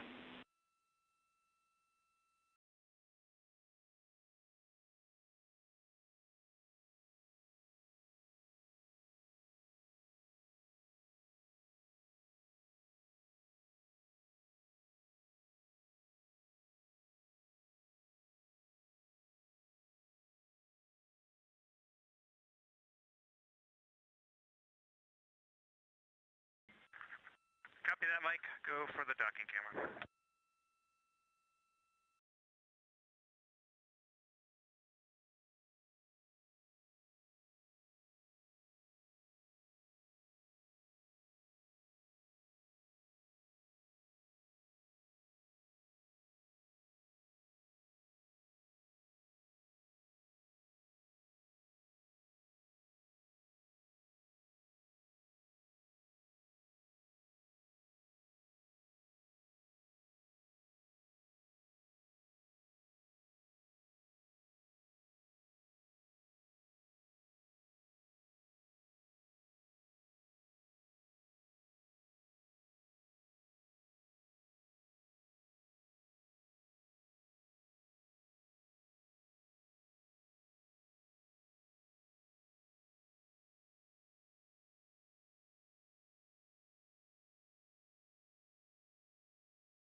This is Artemis Mission Control. Mission elapsed time, 2 days, 18 hours, 45 minutes into the flight of Artemis II, the first flight of humans aboard the Orion spacecraft. You're getting a live look outside Orion right now. The teams are maneuvering the spacecraft in the solar array wings. As you heard earlier, we are not having the outbound trajectory correction burn today. This was deemed unnecessary and has no impact to the mission or the lunar flyby. The translunar injection burn put the vehicle on the correct path back on flight day 2. And therefore, the team and Mission Control agreed that we could skip both outbound trajectory correction burn 1 as well as that second burn today. Skipping that second burn also allows the team to continue troubleshooting some of the universal waste management system issues that cropped up last night. There was a wastewater dump planned last night, a very routine and regularly scheduled action, and it terminated after only dumping 3%. So the wastewater tank is not currently full. It is at 64% with a limit of 80%, but the crew was instructed to use backup collection devices overnight if they needed. part of the reason for reorienting the spacecraft today is to allow it to be in the sun, specifically where the primary vent nozzle is. They are hoping that spending some time in the sun will help thaw out potential ice that may be on that vent nozzle.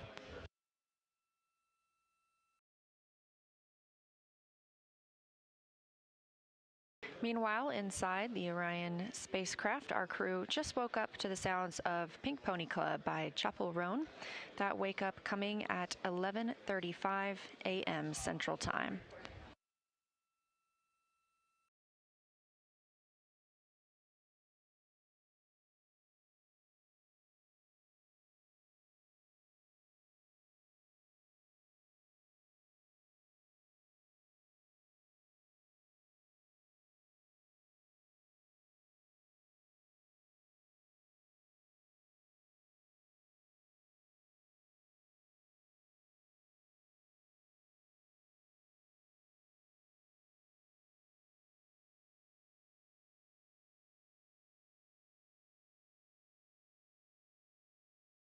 During that recent call down from the crew, we also heard them ask to privatize one of the communication lines in which they used to speak with everyone here on the ground. Obviously, we are sharing almost all of their communications, so it's not uncommon for the crew to ask for the opportunity to ask a couple of questions privately, and it sounds like their communications are back going out live.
Integrity Houston for window shade request.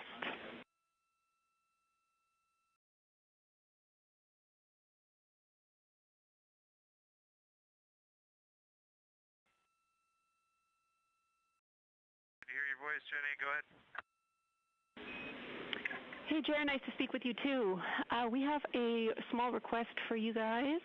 With this attitude that we're using for the bakeout, we're getting the sun on the window shades, and we're a little worried about them heating up too much.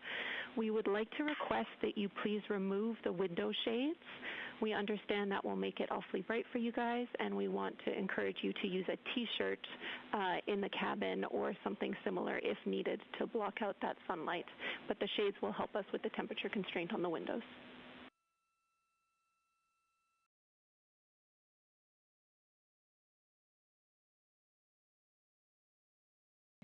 Okay. So we have our makeshift T-shirt on window 1. Is that one okay to stay up then based on what you said? And we'll take off the window 2 shade. The other ones are already off. Yep.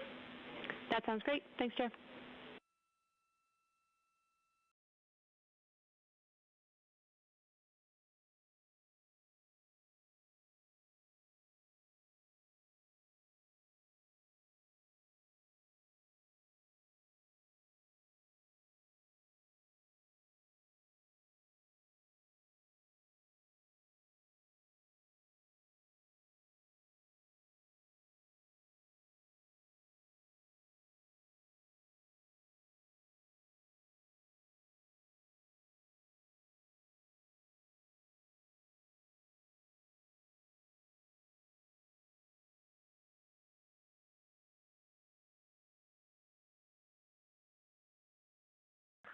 Houston Integrity on 1 for windows. Do that or not? Go ahead. I can.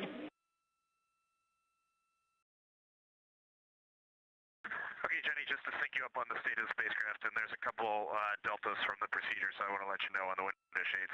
Window 1 has a black T-shirt with a Z9 in the window. We can pull the Z9 out. That might help you. Just let us know what temperature's there.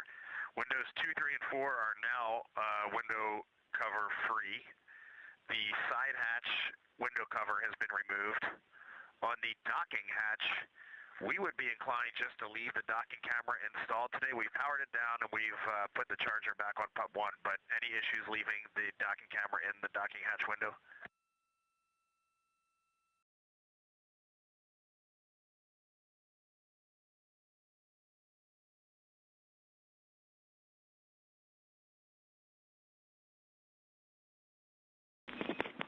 We're checking, Reid.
Integrity, that is a good window config. You can leave the docking cam in place.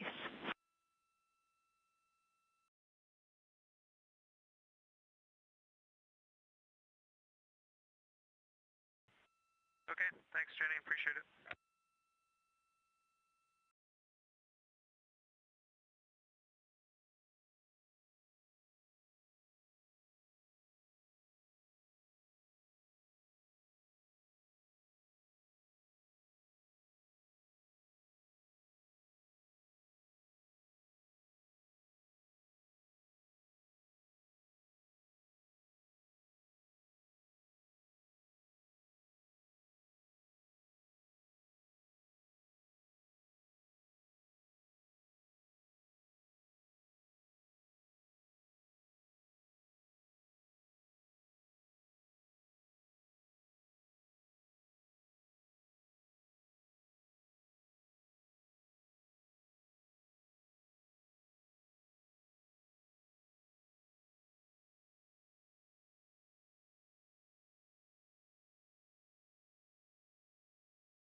This is Artemis Mission Control. The crew aboard Orion, Artemis II crew, woke up at 11:35 a.m.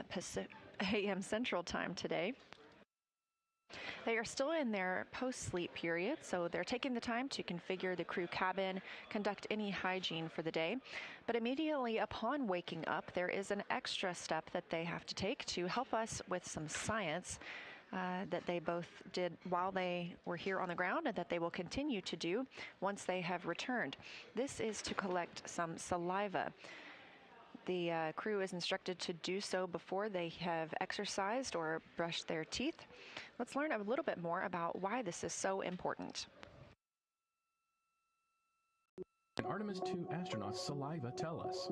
Saliva can tell us a lot about astronaut health. Just one tiny sample provides a window into what's happening into a crew member's body. When Artemis II flies around the moon, the crew will provide saliva samples for a study called immune biomarkers, which probes how the immune system reacts to deep space travel. This research builds on studies we've done before. Astronauts aboard the International Space Station collect liquid saliva samples with tiny oral swabs that roll around in their mouths. They also provide dry samples by blotting their saliva onto special paper that's carefully preserved at room temperature and brought back to Earth for analysis.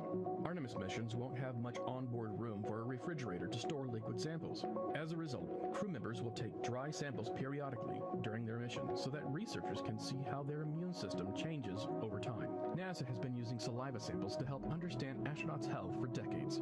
During the shuttle program, they discovered that dormant viruses in our bodies, including the one that causes shingles, can reawaken in space. Researchers are unsure why this happens, but think it has something to do with how the body responds to the extreme environment of space, including changes to circadian rhythms, stress, diet, radiation exposure, and weightlessness. By knowing more about how deep space travel affects the immune system, Artemis missions will help NASA ensure that humans, rather than viruses, thrive in space as we venture onward to the Red Planet and beyond.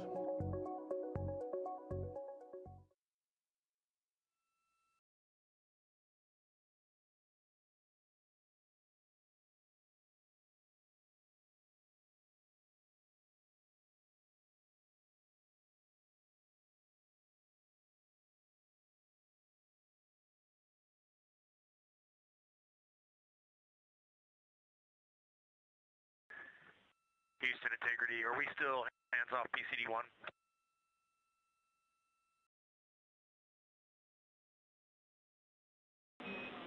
Checking.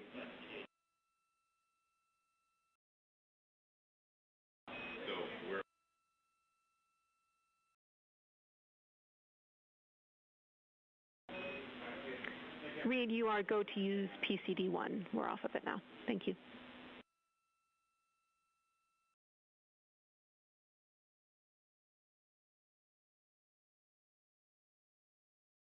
Now that we have handed over to the Orbit 1 flight control team, the voice you're hearing at the Capcom console is that of Canadian Space Agency astronaut Jenny Gibbons.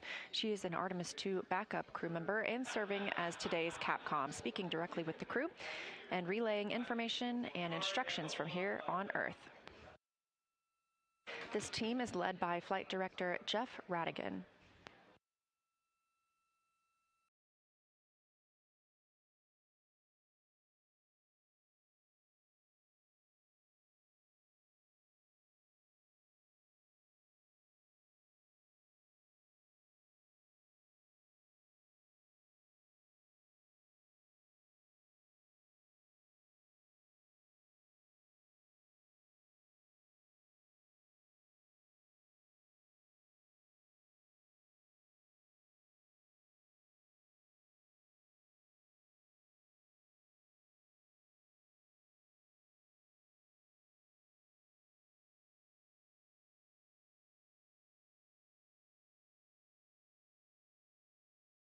This live view from the Orion spacecraft coming from a camera mounted on the solar array wing, looking back at the spacecraft. The Mechanical and Power Officer, or MPO, just repositioned that solar array wing to allow the teams to see the vent that they are troubleshooting, that they have positioned this to be in the sun to help potentially release some ice on the primary vent nozzle that has brought up an issue with the wastewater dump that was scheduled last night.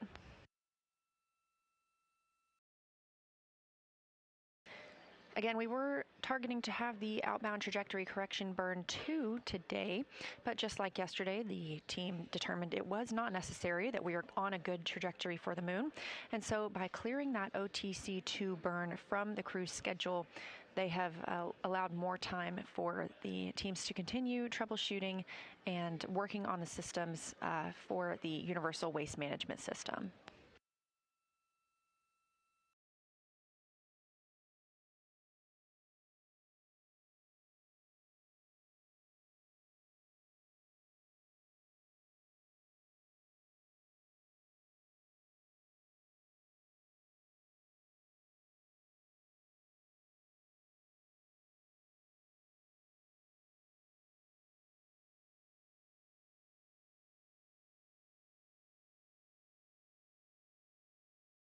Due to the cancellation of the outbound trajectory correction burn and the crew's timeline having a little more flexibility, their timeline is in flux right now.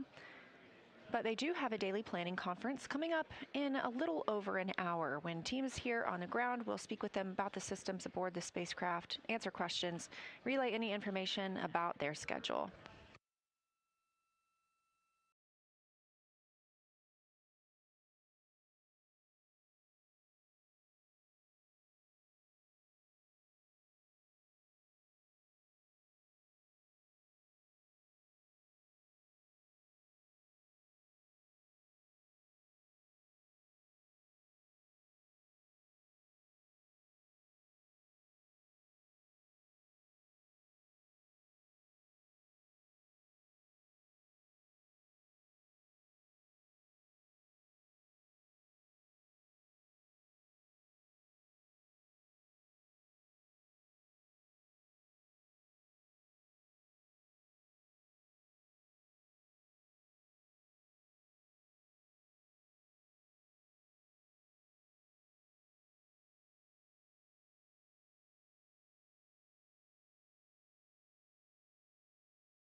Huntsville Integrity for Avatar.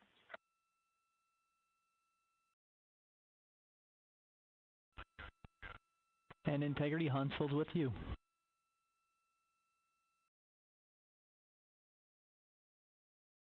Yes, good Integrity morning. I think it's the afternoon for you. Avatar lights to report. All lights are on, ON, except for 1515. Okay, we copy. Same status as yesterday. All lights on, O1 except for 15.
You recently heard a call from NASA astronaut Christina Koch, mission specialist on the Artemis II flight, down to the Mission Control Center at Marshall. This was to the Payload Operations Director, who leads science execution for the Avatar payload, which is specifically what she was referencing. Avatar stands for a virtual astronaut tissue analog response. This is part of our strategy to get a holistic understanding of how the deep space environment affects humans. So this is organ-on-a-chip technology. It's about the size of a USB thumb drive, and it measures how individual astronauts respond to deep space stressors.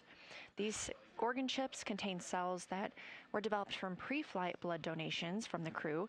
For this research is to validate whether those organ chips can serve as accurate tools for measuring and predicting human response to stressors.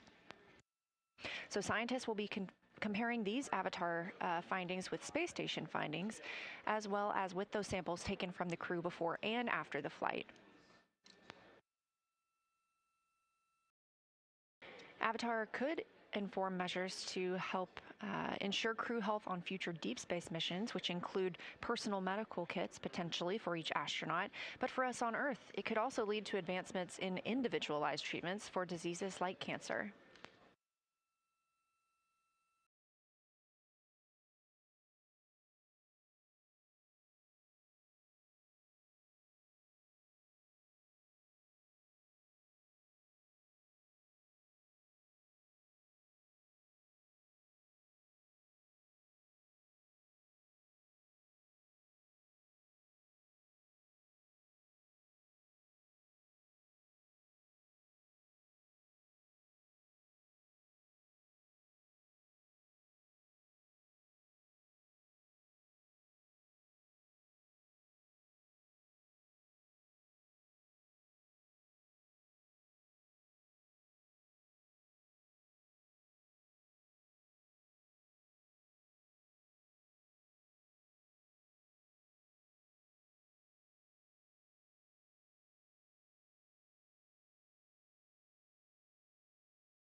This is Artemis Mission Control at Johnson Space Center in Houston, Texas. I am Leah Cheshire Mustachio, NASA Public Affairs Officer. We are 2 days, 19 hours, and 30 minutes mission elapsed time. That's the time since Orion lifted off atop the Space Launch System rocket from Kennedy Space Center in Florida. As we've been discussing today, the crew was preparing for the OTC-2 burn. That's Outbound Trajectory Correction 2. However, this burn was canceled, deemed unnecessary, following a successful translunar injection burn just a couple of days ago.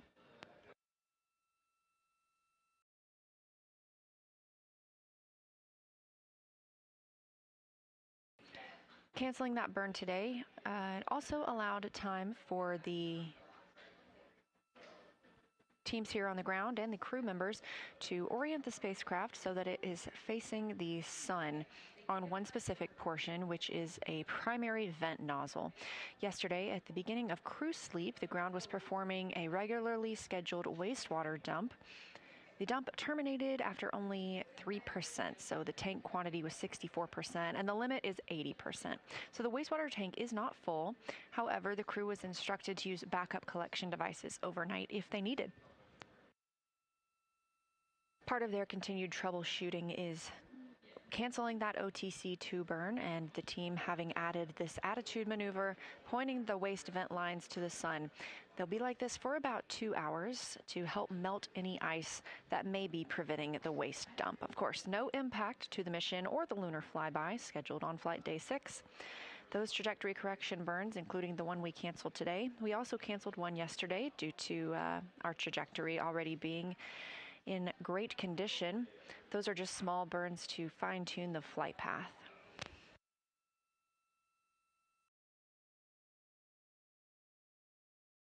The crew was informed upon wake up at 11:35 a.m. Central today. They are still in their post-sleep time frame, conducting any cabin configuration and hygiene before they get started with their workday.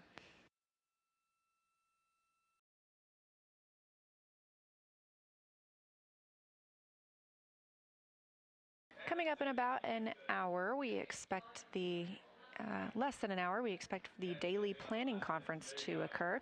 That's teams here on the ground calling up the day's activities and information to the crew.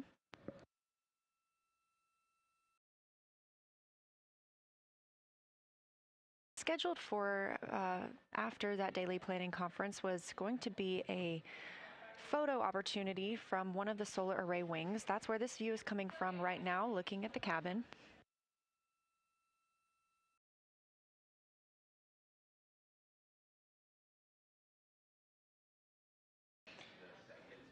We were intending for the crew to be visible within Orion and potentially even the Earth in the background, but due to this attitude maneuver to help bake out or melt some ice that we think is building up around that primary vent nozzle, that solar array wing selfie of the crew and the spacecraft will be rescheduled.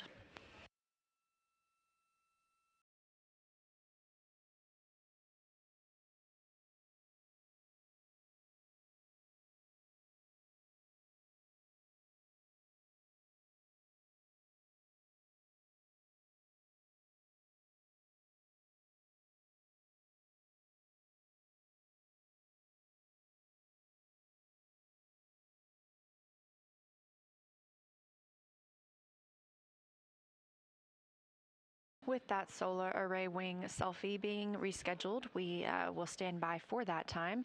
The rest of the crew's schedule will be shifted a little bit today, making time for this bake out maneuver, and of course with the cancellation of that OTC burn.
This is Artemis Mission Control here at Johnson Space Center in Houston, Texas.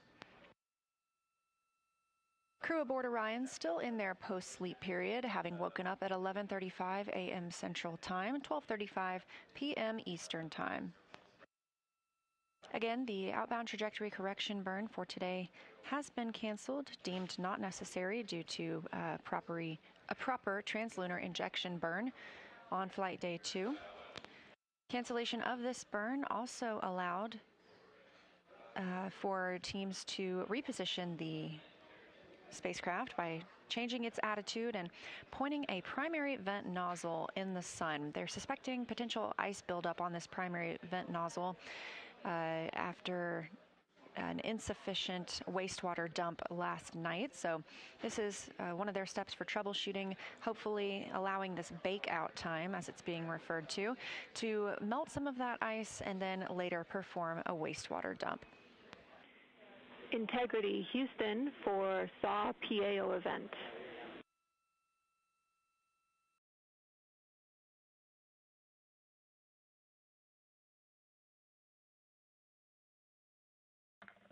Go.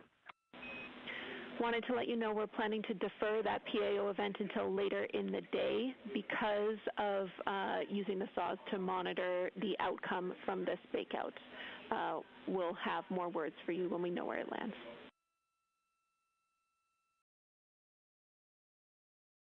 Yeah, we were fully expecting that, and no problem at all, Jenny. Thanks, Reid. That call from Capcom and Artemis II crew backup, Canadian Space Agency astronaut Jenny Gibbons here in Mission Control Houston, speaking with Commander Reid Wiseman aboard the Orion spacecraft, letting him know that a previously planned event, referred to as the SAW event, which stands for Solar Array Wing. That's where this view is coming from right now, a camera mounted on the solar array wing looking back at the spacecraft. We were intending to take a photo of the crew in the windows and of Orion, but due to this change in attitude, we will be deferring that event, and they will reschedule it for a later time today.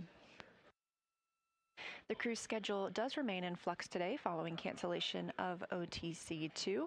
However, one item that we anticipate to still occur is the manual piloting demo. Now, if you recall, shortly after launch on flight day 1,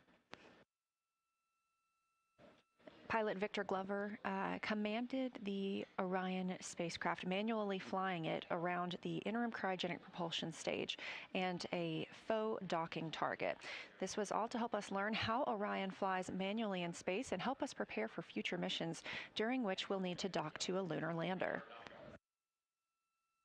Glover was the only astronaut to fly that day. Integrity crew, we see the enabled caution on the board. We are not moding to SAT mode, and no action for you. This is because of a caution and warning sync we're performing from the ground.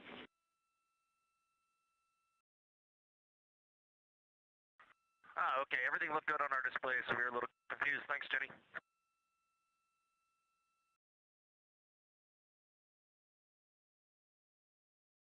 Teams referring to a caution that the crew received on their displays, letting them know there is no action received on their part and that this was a ground issue. Back to the manual piloting demo that will occur later today.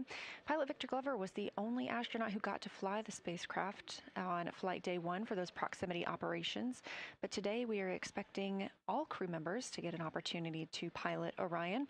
They'll be using the rotational and translational hand controllers to maneuver the vehicle with the RCS, or Reaction Control System, thrusters. This will help teams learn about the 6 degree of freedom and 3 degree of freedom attitude control.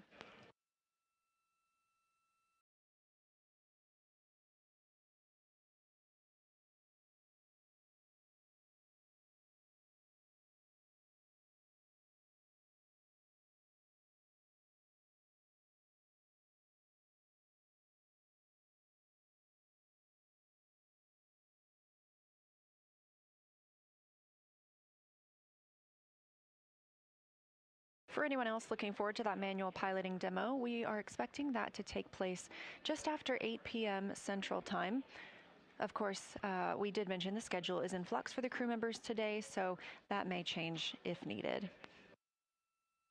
Again, crew's still in their post-sleep period. We are expecting their daily planning conference in about 30 minutes.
As we kick off flight day 4, the crew is still in their post-sleep period. Let's take a time to get reacquainted with our Artemis II crew. Reid Wiseman is the Artemis II commander and a Baltimore native. He's been in space before as a flight engineer for Expedition 41 on the space station from May through November 2014, a total 165-day mission.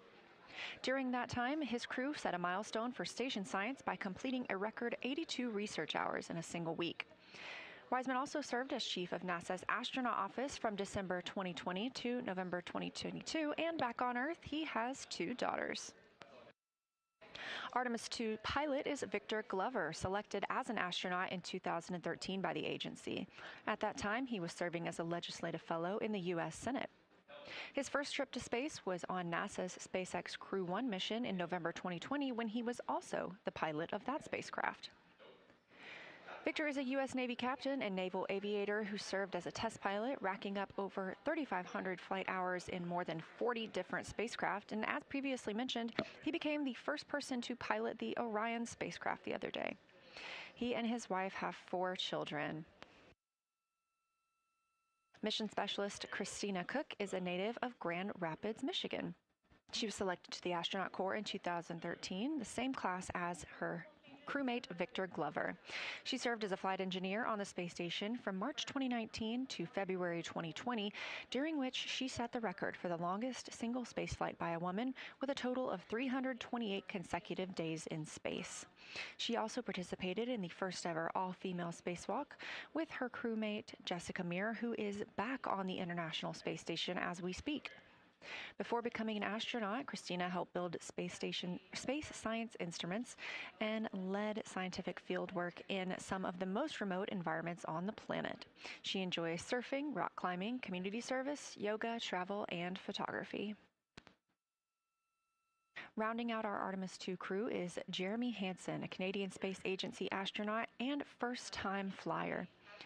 The London, Ontario native was selected as an astronaut in 2009, and since then he worked as a Capcom in our Mission Control Center here in Houston. Capcom stands for Capsule Communicator, and that's the single voice communicating with the astronauts in space. He has also participated in training exercises like a week-long stay on the ocean floor off the coast of Florida to simulate deep space exploration. In 2017, he became the first Canadian to lead a NASA astronaut class. He enjoys getting out on a sailboat, rock climbing, and mountain biking, and back on Earth. He and his wife have 3 children.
Integrity Houston, for that PCA flush, we are starting regulation now.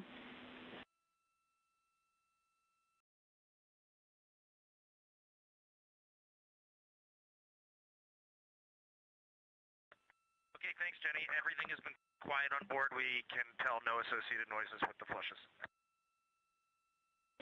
Copy, thank you.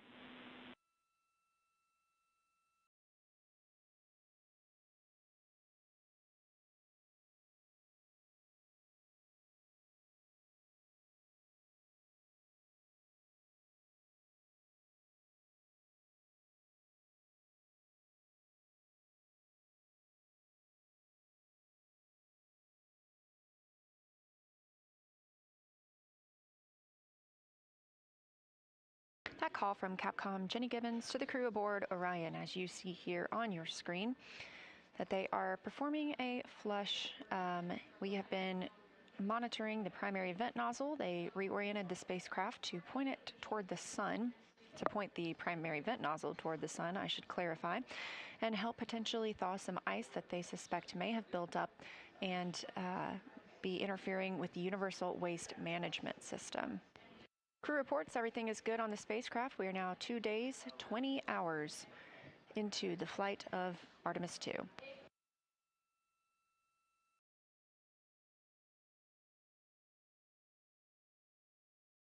On console here in Mission Control Houston is the Orbit 1 team.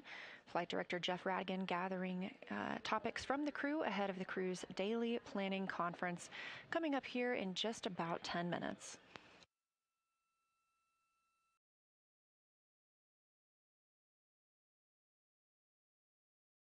That daily planning conference actually targeted for about 20 minutes from now. Meanwhile, the Orion spacecraft is now over 173,000 miles away from Earth, growing closer to the moon, 106,000 miles away from our lunar neighbor. The spacecraft reached the halfway point between Earth and the moon last night.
This is Artemis Mission Control, and you're looking at a live view of the Orion spacecraft on the Artemis II mission, the first flight of humans around the moon in over 50 years. The team here on the ground continues to evaluate the crew's timeline for today. One of the other timelined events today is the Lunar Targeting Package review with the crew. The science team here at Johnson Space Center in Houston, Texas, will be speaking with the crew aboard the Orion spacecraft and preparing them for Lunar Flyby Day. Again, the crew will fly around the moon on flight day 6, and due to the illumination, we expect them to be able to see things that have never been seen before by human eyes.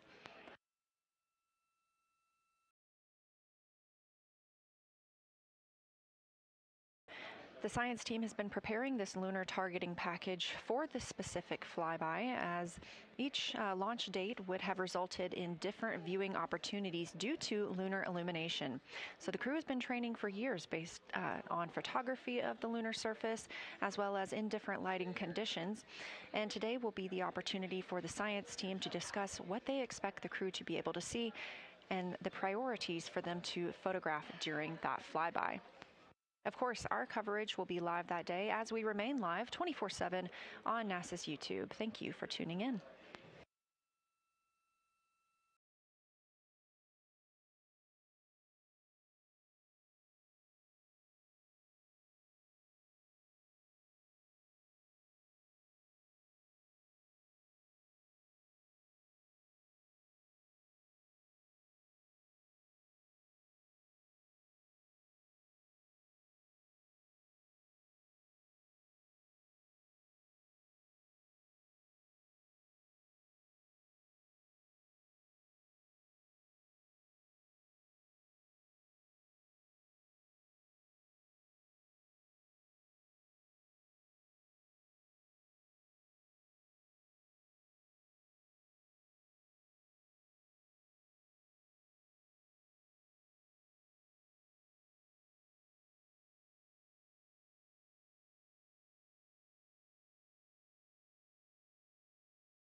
This is Artemis Mission Control coming up on the daily planning conference for the crew aboard the Artemis II spacecraft. They woke up at 11:35 a.m.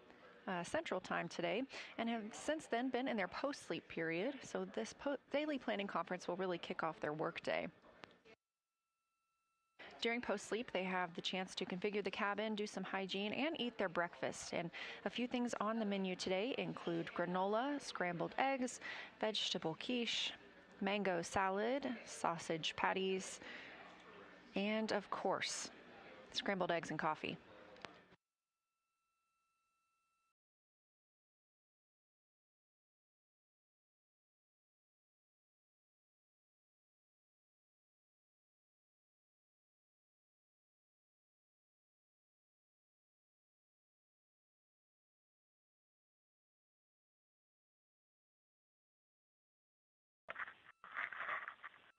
Hello, Houston. We are ready for morning DPC. Just a few things. We heard a rumor up here that it is actually Saturday back on Earth. We have definitely lost track of the days. We are showing 151,476 nautical miles from Earth, and it's going up about 1 mile every second, which is still a pretty impressive rate of travel. And thanks to your ops down there, we have got the sun beaming in all the windows. Morale is high on board. And looking out window 3, you can see a beautiful crescent Earth with the sunlight glinting off of the ocean and the swirling clouds. It's just a truly remarkable sight. We are ready to talk. Gorgeous, Reid. We love that description. And first off, thanks to the Integrity crew for working on the weekend. So are we, but we are happy to do it. I want to start by asking if you would like to turn on the HHP camera for DPC, because if so, we'd love it.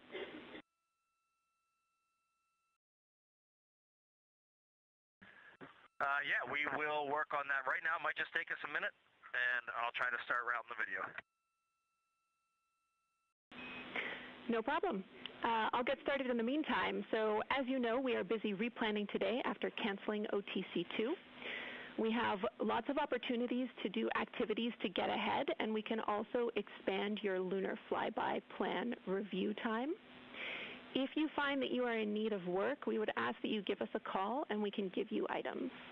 That being said, I do have plenty of other important changes for you, so let me know when you're ready to copy.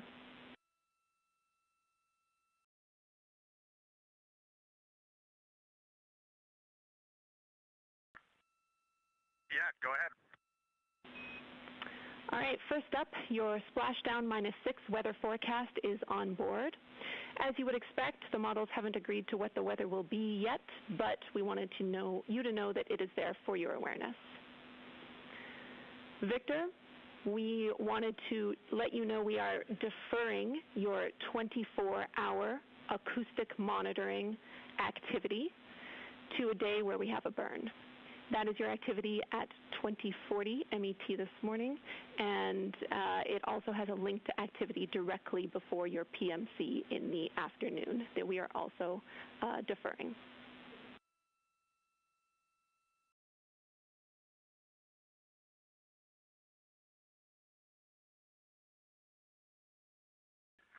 Okay, Victor copies.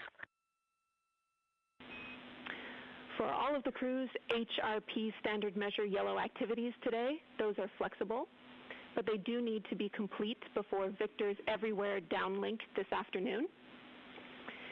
And for Christina, please let us know which PCD you use for your cognitive assessment, because we need you to use the same one later in the mission for your second assessment.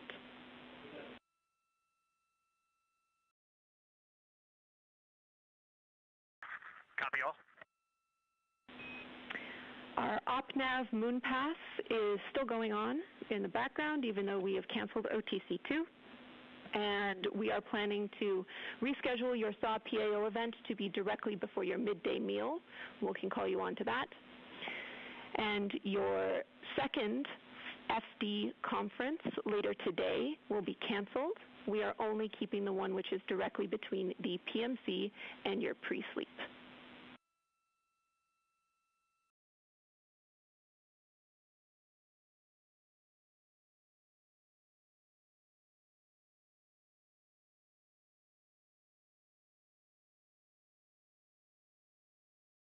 Jenny, say that again. The first flight director conference is canceled. We're only doing the one before pre-sleep. The second flight director conference is canceled. We will be performing the one that's directly between the PMC and pre-sleep.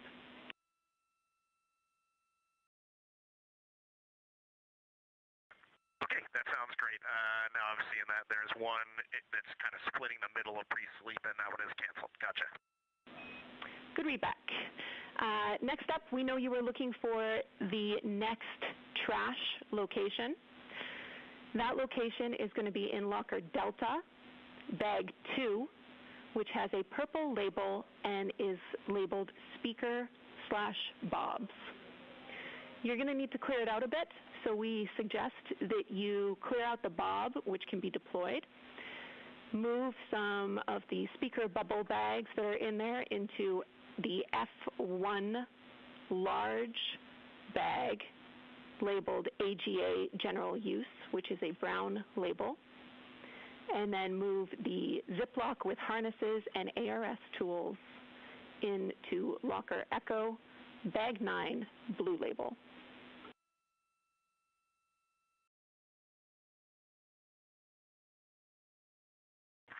Christina copied all.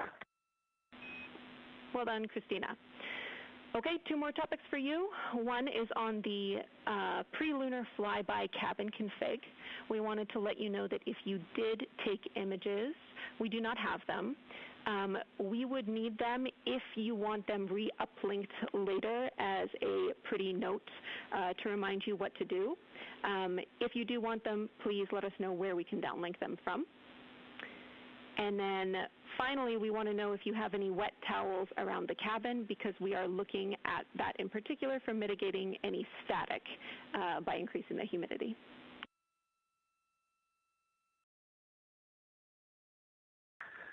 We did put some hygiene towels out. We deployed them yesterday after taking some hygiene baths, and they are drying over by the vents, the outlet vents.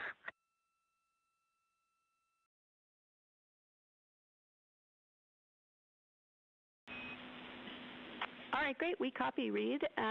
Do you have any questions or comments from us for us? I did want to respond back on the cabin config for lunar flyby. We are good on board. We will strive to downlink those images, but only for situational awareness. We do not need them embedded in procedures. We do have a couple questions. First, Victor rewrote the email from the mission summary question, so he's good to go there. We have swapped the quick disconnect on the PWD over to the pry side from the secondary side. Just seemed like a good day to do that. And then 2 quick PCD type questions if you got a second.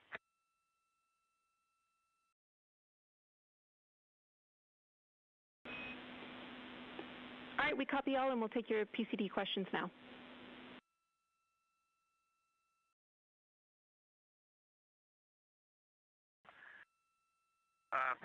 For the private conferences and VC, do we always need to use PCD3, or we need to use any PCD, it just has to be wired? Or is it related to ASAP? We're not sure what that acronym is.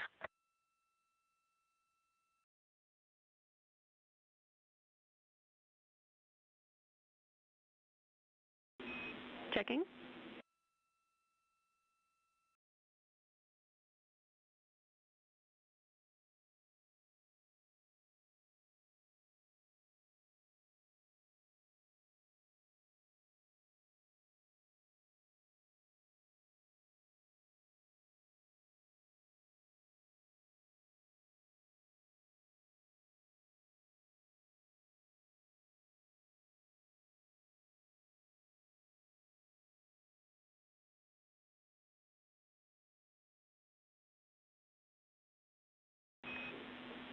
Reid, right now we'll be using PCD for those. We would have to change a software config to use the other PCDs for those.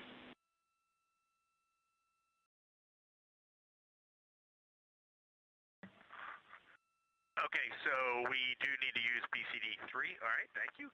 And then for email syncs, I know we're working to just make this more operational, and we're going to learn as we go through the mission. Something that we're noticing is even if the sync is not complete, if there's any way we can at least get into email during pre-sleep and post-sleep times, that would help so that we can compose. It's very difficult to compose emails up here on the PCDs. So just having that time would help.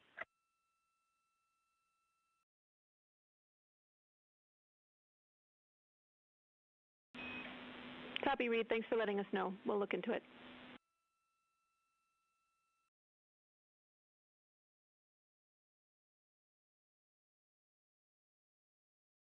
Okay, I think the only other thing is y'all were looking for some Nat Geo status updates. I think it might be worthy of a 5-minute conversation after this or later today if you want, but I feel like we're doing the best we can, and I feel like we're doing pretty well. Copy. We would be up for that whenever you're ready.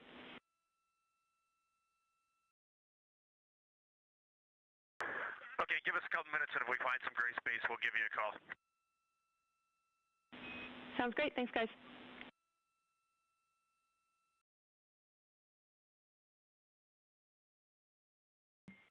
And Jenny, while we got you, we just want to troubleshoot the encoder a little bit. This morning when we powered it on, we get a status light, the orangish red status light for 5 to 10-ish seconds, then it goes out, and that's it. And we don't see it on the network, so we're wondering if there's an issue with that.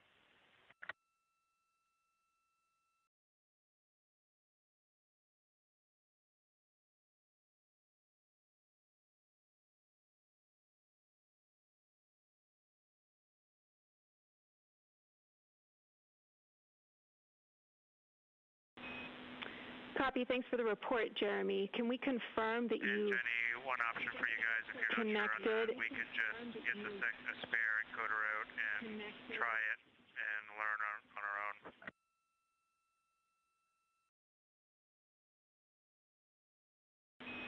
Copy your last, Jeremy. We would prefer to try to disconnect and reconnect and also power or cycle the item before we move to the other one. So if you've not tried that already, let's try that first.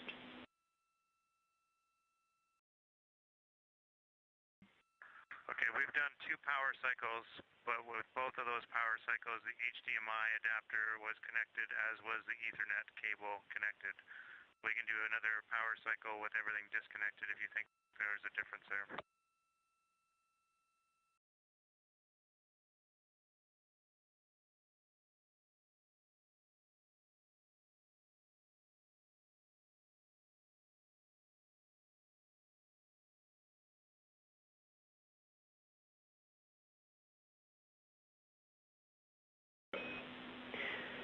Jeremy, we don't think there's a need to try again with it disconnected. We will find you a location for the second one.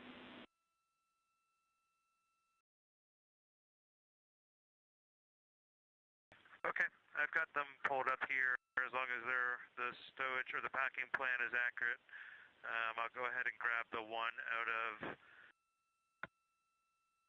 bag 9, contamination cleanup. That's a good location, Jared. Should be there. Thanks.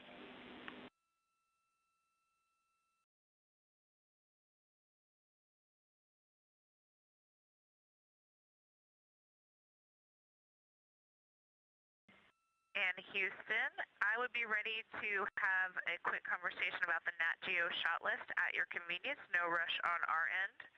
Also in the hopper, I have one low priority stowage question when it's a good time for you. We'll take both. Go ahead, Christina.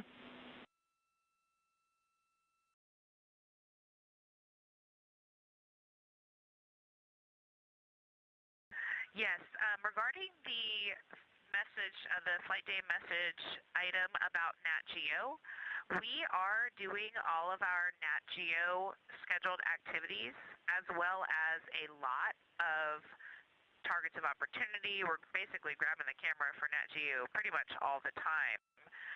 From the mission summary, it sounded like maybe what we're not doing is making you all aware of that. So I wondered, is that because you saw maybe some of those activities not grayed out, or is there some way to note what we've done that we are missing?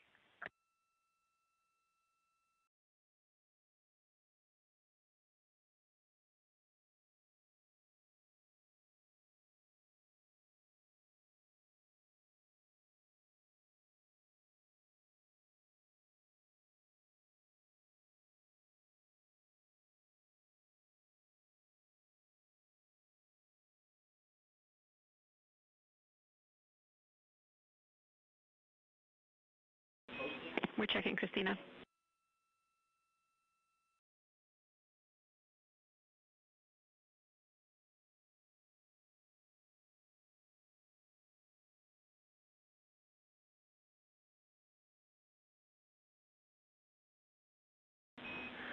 All right, Christina, what we are expecting down here is the pre-sleep call down telling us shots that you've taken. And I think the expectation, since we're assuming you're taking plenty of them, is that you would call down anything that you might have missed. So a high priority shot that was a miss, we would like to know about. Otherwise, we'll assume that you have completed the shots that we expected.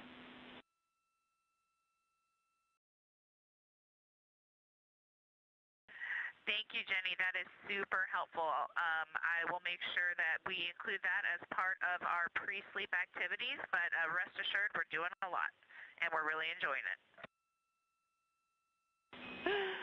That's great to hear, Christina. Okay, and if you still have that stowage question, we're ready for it too.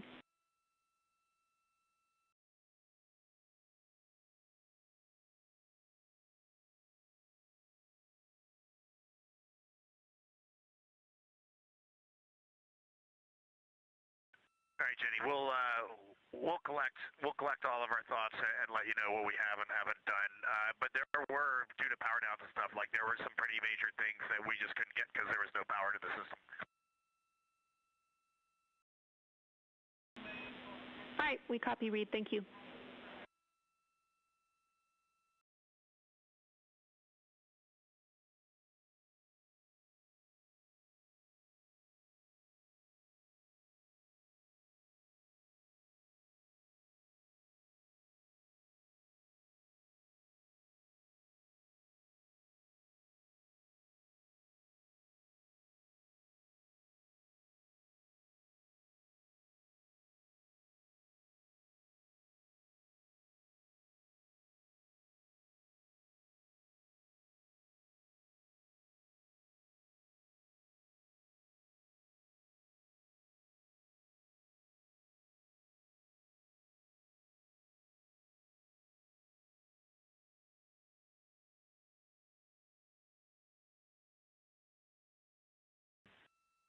And Jenny, I paused our comm while we shouted out pulse ox readings across the cabin, but did you say you were already also, it was a good time for a quick stowage question, low priority?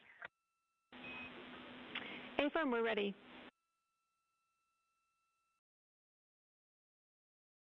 Yes, this one might take some digging. I'm looking for a specific community hygiene item that is Honest lotion.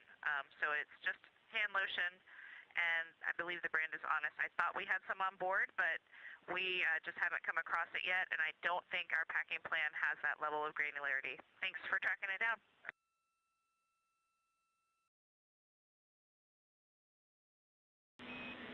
All right, we're on it. Thanks, Christina.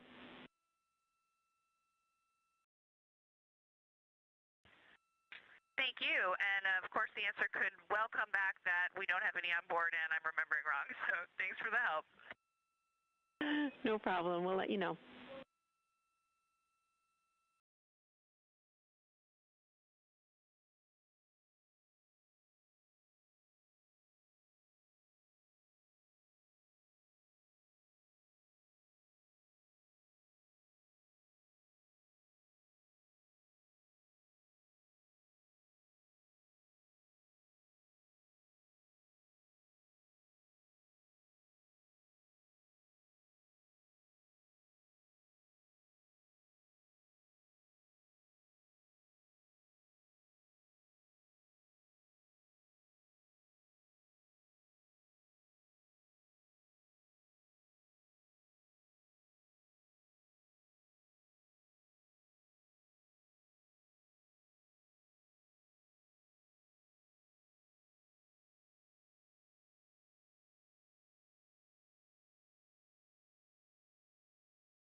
This is Artemis Mission Control. Mission elapsed time 2 days, 20 hours. Confirm we're go for CCU dumps. I'm going to work on that now.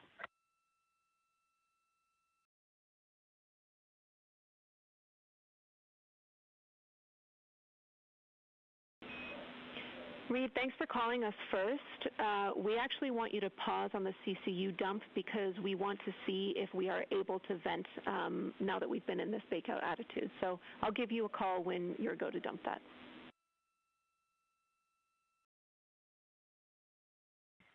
Okay, copy that.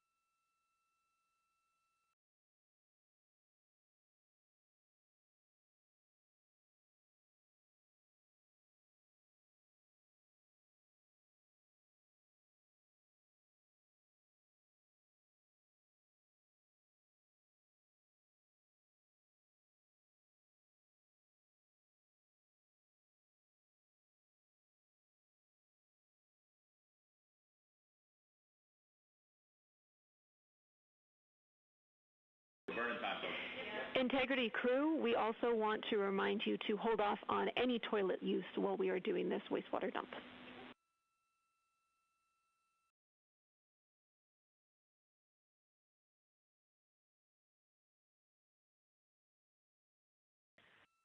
Copy. We are no-go for toilet and CCU dumps. Thank you. Thanks, Christina.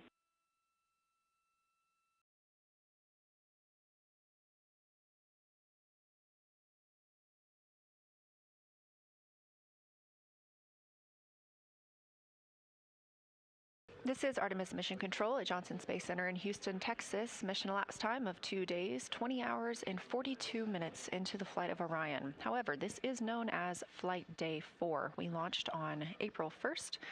Orion atop the Space Launch System rocket from Kennedy Space Center in Florida, and the crew woke up today at 11:35 a.m. Central Time. The crew then went into their post-sleep period. They were able to have breakfast, do any hygiene before starting their day, and we just wrapped up the daily planning conference with the teams here on the ground. Some of the items that came out of the daily planning conference include that the splashdown weather predictions are available for the crew to view. Again, targeting splashdown on April 10th. There are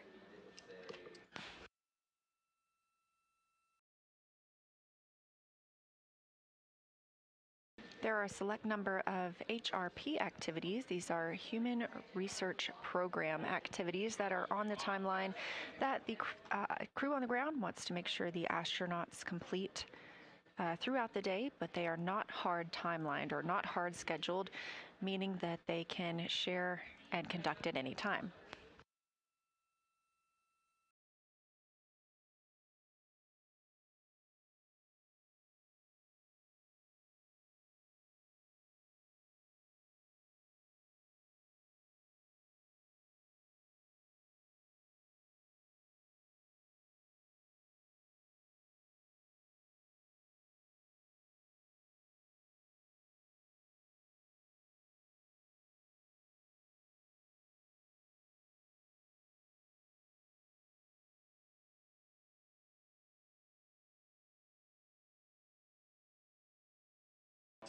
We'll talk a little bit more about the daily planning conference momentarily, but the teams here on the ground, as you heard them called to the crew, are conducting a wastewater dump.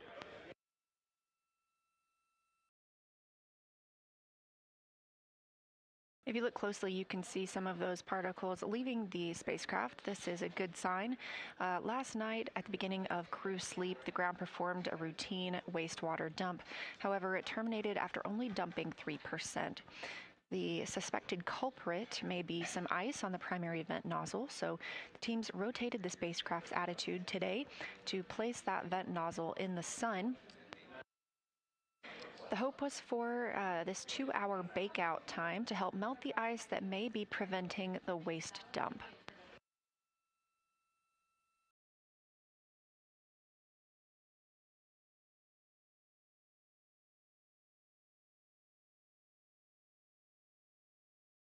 To allow for time to conduct this attitude of Orion The OTC burn, outbound trajectory correction burn, was canceled for today. It was deemed unnecessary given our very precise translunar injection burn that put us on a path toward the moon and eventually a splashdown back in the Pacific Ocean.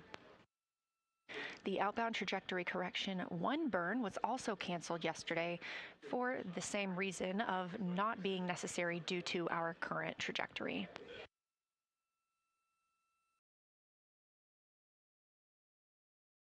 Cancellation of these burns means there's obviously no impact to the mission or the lunar flyby. These are just small tweaks to the burns performed to fine-tune the flight path. But again, we are on a great path around the moon thanks to the translunar injection burn performed on flight day 2.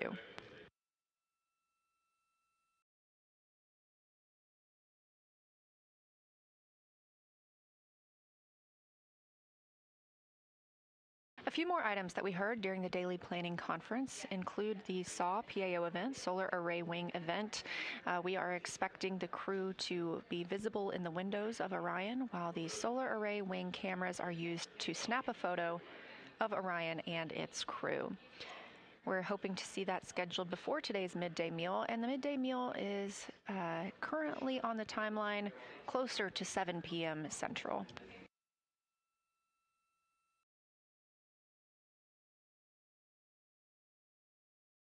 You also heard a trash location provided to the crew. Obviously, everything that launches with Orion has to come home with Orion. This is a little bit different than what we experience on the International Space Station, where trash can be loaded into visiting resupply spacecraft that burn up upon re-entry into Earth's atmosphere. So everything being properly tracked and stowed, they were providing the crew exactly where they should put any trash that accumulates during the mission.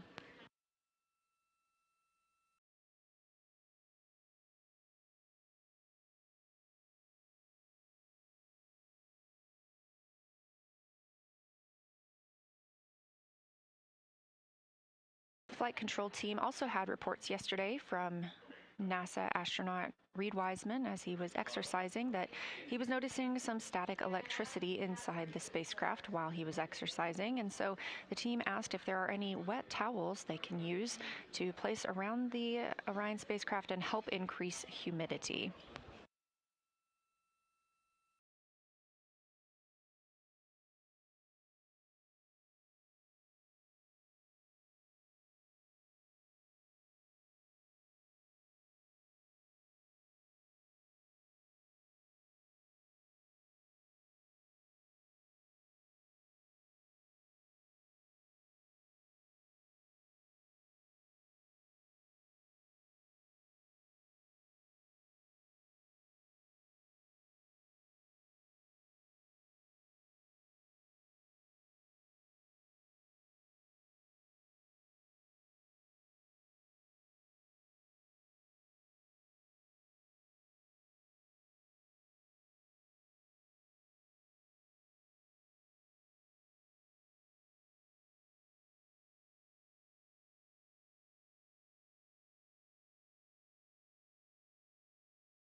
Houston Integrity on 1 for the dump.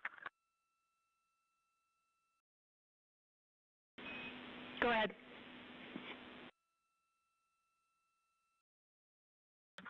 I didn't know if you wanted to know anything from out the window, or maybe you got a saw camera pointed on it.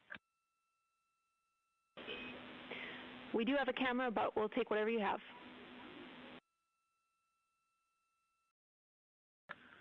It could just be sun positioning, but this does not look like it's the volume of previous dumps, and the particulate is overall extremely fine with a few larger ice chunks coming out every now and then. But the volume looks less, but again, that could just be sun angle.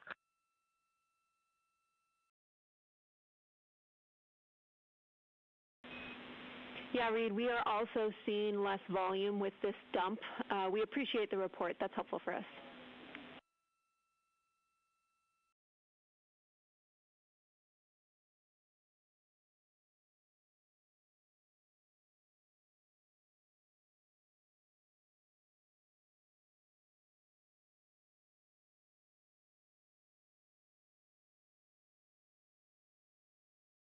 We continue monitoring the wastewater dump aboard the Orion spacecraft. Again, we maneuvered into this position to attempt at melting some ice around the primary vent nozzle.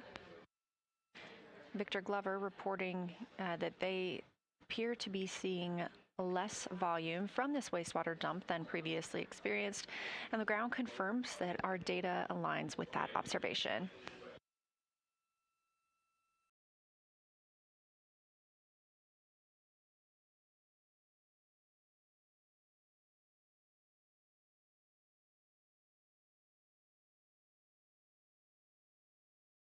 Again, this is a test flight, and so every single system aboard Orion is getting tested by humans for the first time.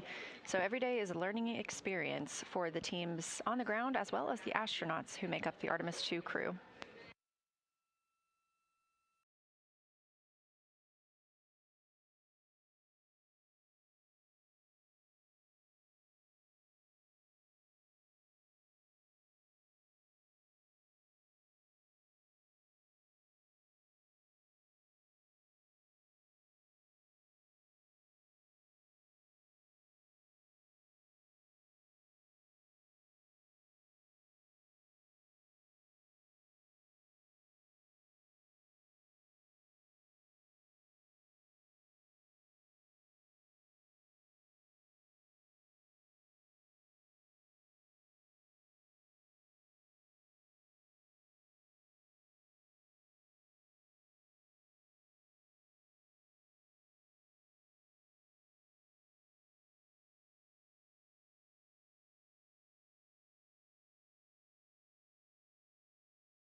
Integrity Houston, toilet is go for fecal use only, and you are go to dump CCUs as required.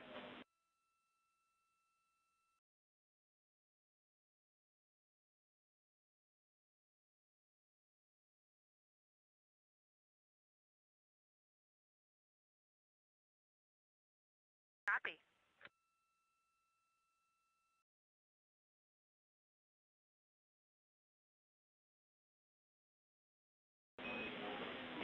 And Integrity, for your awareness, that dump lowered our quantity by about 15%, 1-5.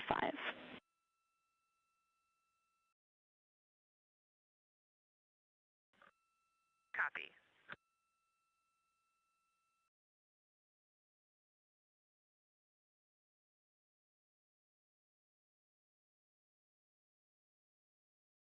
Confirmation from teams here in Artemis Mission Control that the wastewater dump is complete.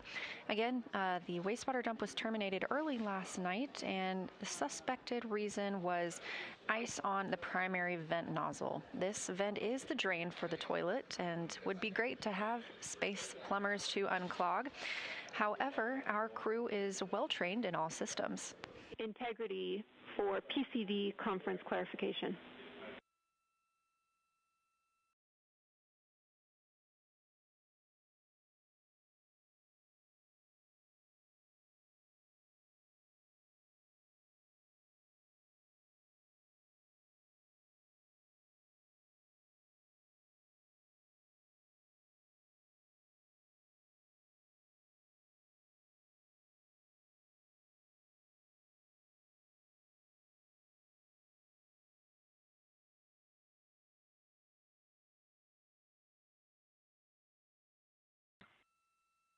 Houston Integrity, AGA readings when you're ready. We're ready for AGA readings.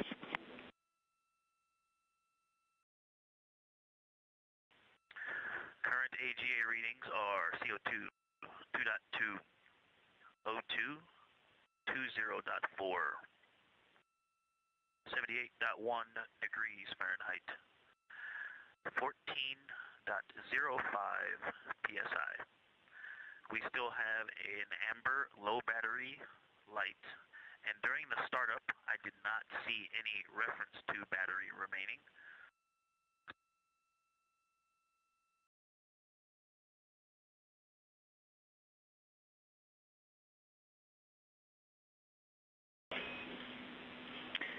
We copy all, Victor. Thank you.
This is Artemis Mission Control here at Johnson Space Center in Houston, Texas.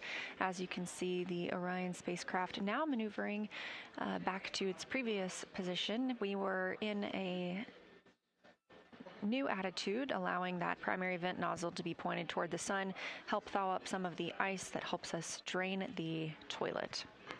With that maneuver complete, we are continuing to move the spacecraft, and the crew inside are getting the opportunity to talk with some of their family members.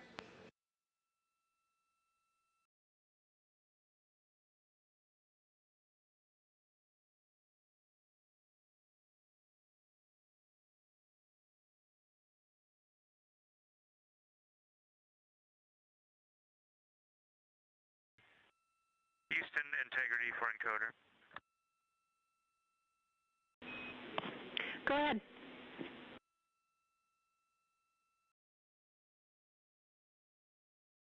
getting the exact same signature on the second encoder with that status light coming on for about 5-ish seconds and then going away with no Ethernet indicator lights and not seeing it on the network. Does that status give us any hints as to what's going on?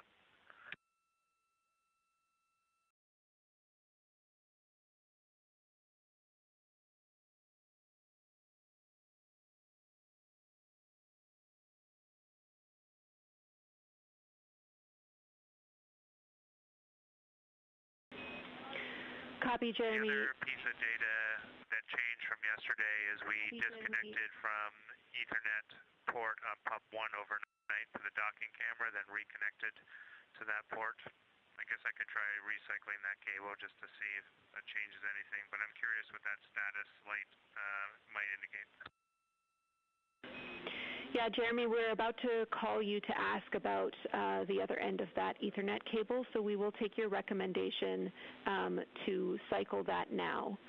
On a different topic, I do have a clarification on PCD3 for conferences if you want that now.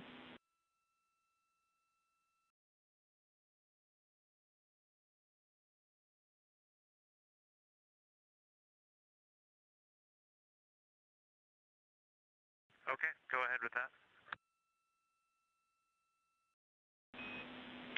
Actually, Jeremy, we're going to focus on the 4K encoder for now. I'll have those words for you soon.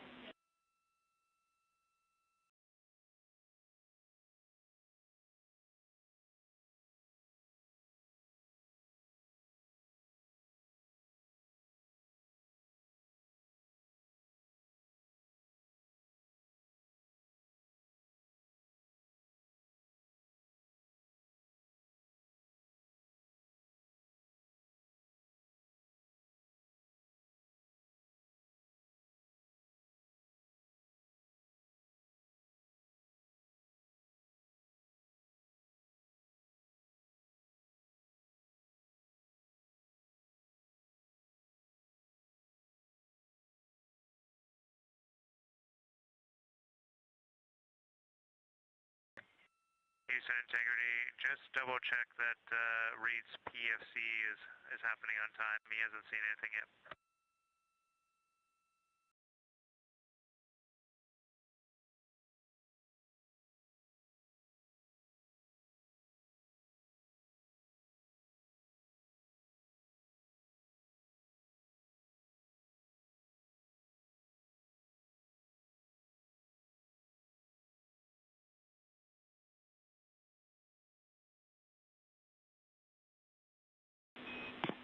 We're checking.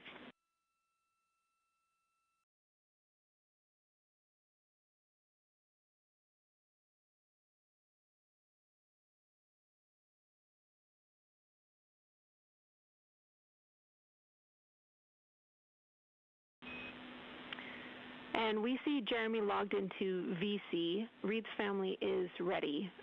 We just want to confirm that you see the same.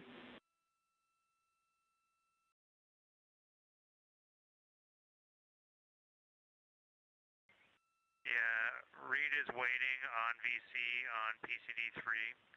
Does he need to log in as him, or?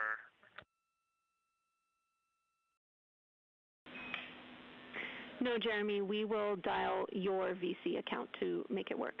It should be done shortly.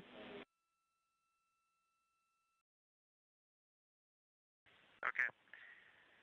And we found the issue with the encoder. It was the Ethernet cable was plugged into the HHP cameras or whatever the ones we use for Ascent. So it should be working now, and we'll get you a view soon. That sounds great. Glad you found it, Jeremy. And we'll take that view only after the conferences. Thanks.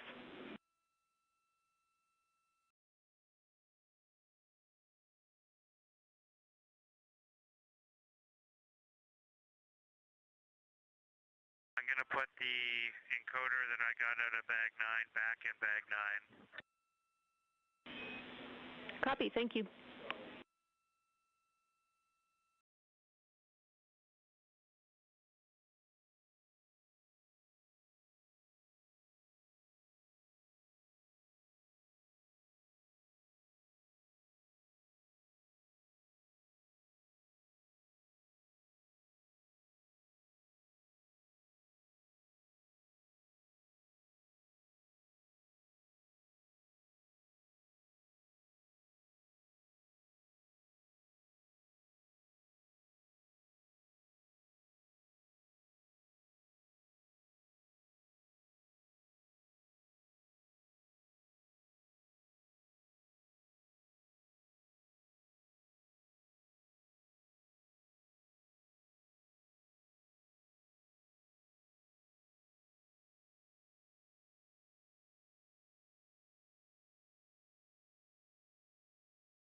This is Artemis Mission Control at Johnson Space Center in Houston, Texas. You are getting a live look inside the flight control room. Currently, the Orbit 1 team is on console, led by Flight Director Jeff Radigan, there on the right of your screen in the white shirt.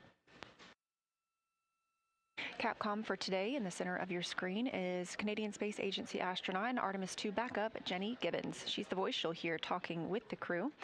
And to her right is Capcom Matthew Dunn.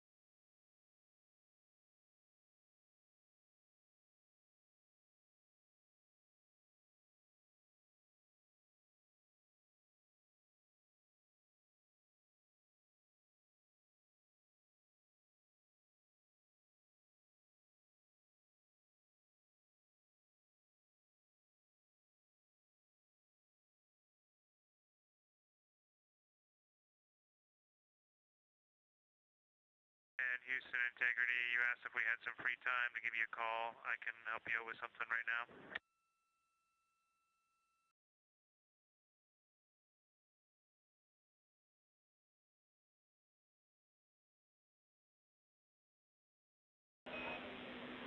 Copy, Jeremy. We'll be back with you in a minute.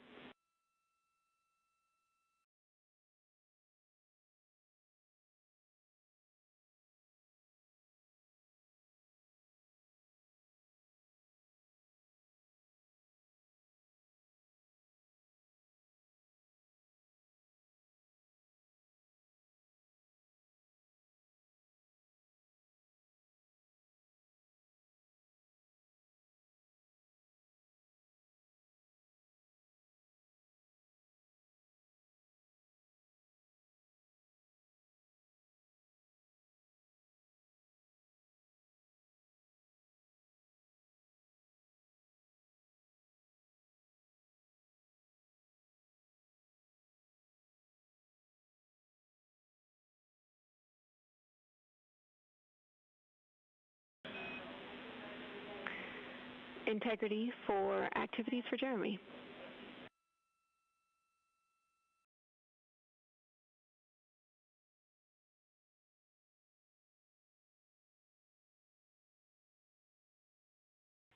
Go ahead.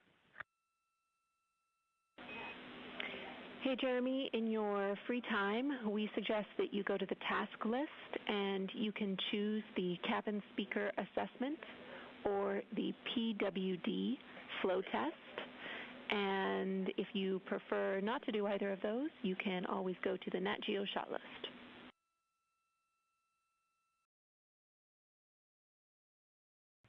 Okay, thanks.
Houston Integrity, 4 CCUs have been dumped. We are complete. Thank you.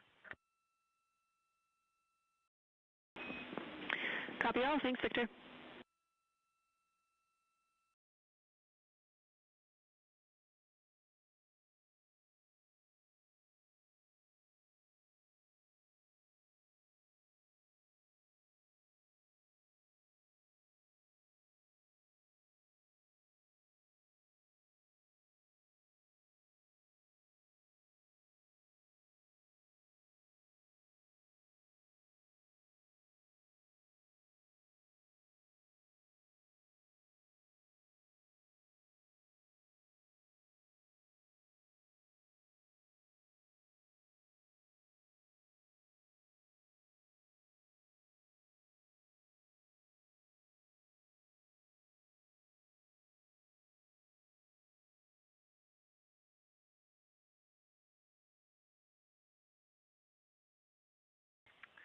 And Houston Integrity, we're just curious, if we had another CCU to dump in the next 10 to 15 minutes, can we just go ahead and do that?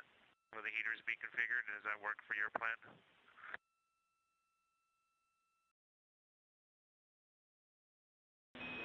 Checking.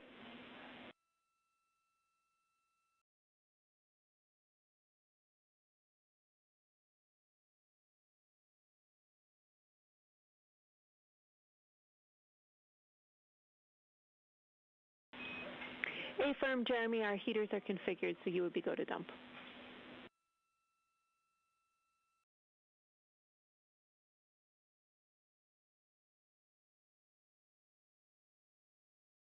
Okay, you can anticipate that then.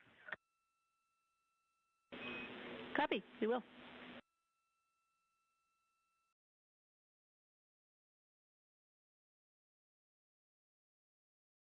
This is Artemis Mission Control.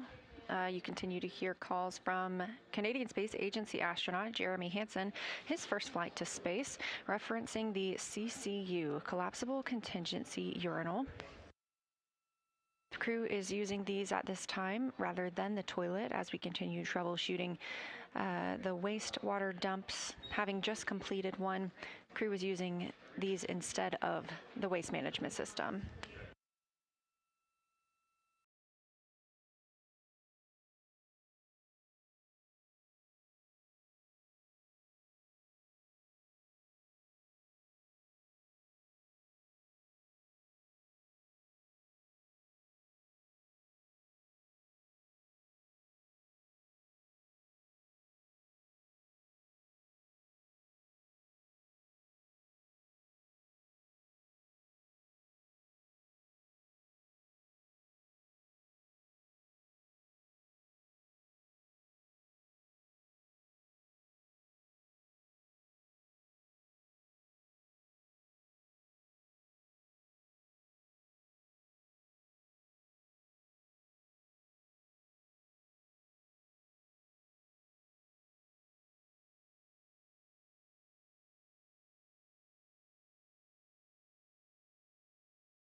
Throughout the Artemis II mission, you are likely hearing the crew members refer to their spacecraft as Integrity.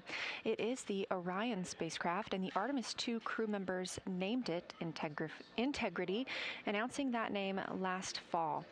They said the name Integrity embodies the foundation of trust, respect, candor, and humility across the crew and the many engineers, technicians, scientists, planners, and dreamers required for mission success.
Integrity on 1 for the conferences.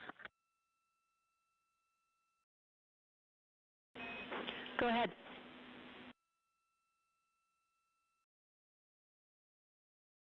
From this point forward, if you see any crew member logged into VC, just go ahead and connect the conferences straight to them. We'll likely be on Jeremy's login for most of the conferences. Copy all. That works for us. Thank you.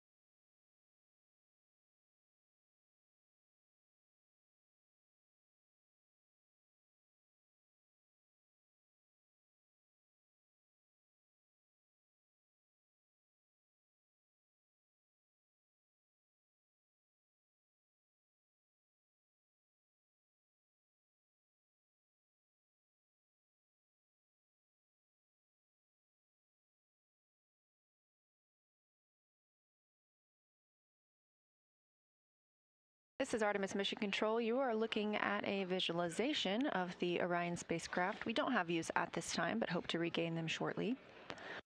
Currently, Orion is over 176,700 miles away from Earth and closer to the moon than to our home planet, now just 103,972 miles away from the moon. You can track the location of Orion and its stats at any time by visiting nasa.gov/trackartemis.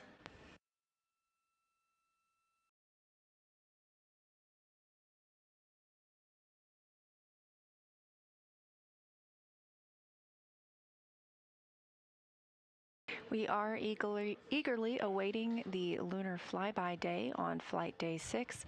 That flyby window is targeted to start now in 2 days, 3 hours, and 1 minute.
During the crew's daily planning conference with teams here in Mission Control Houston, the teams on the ground relayed to NASA astronaut Christina Koch that any of her HRP standard measures timelined events today could be completed at any time.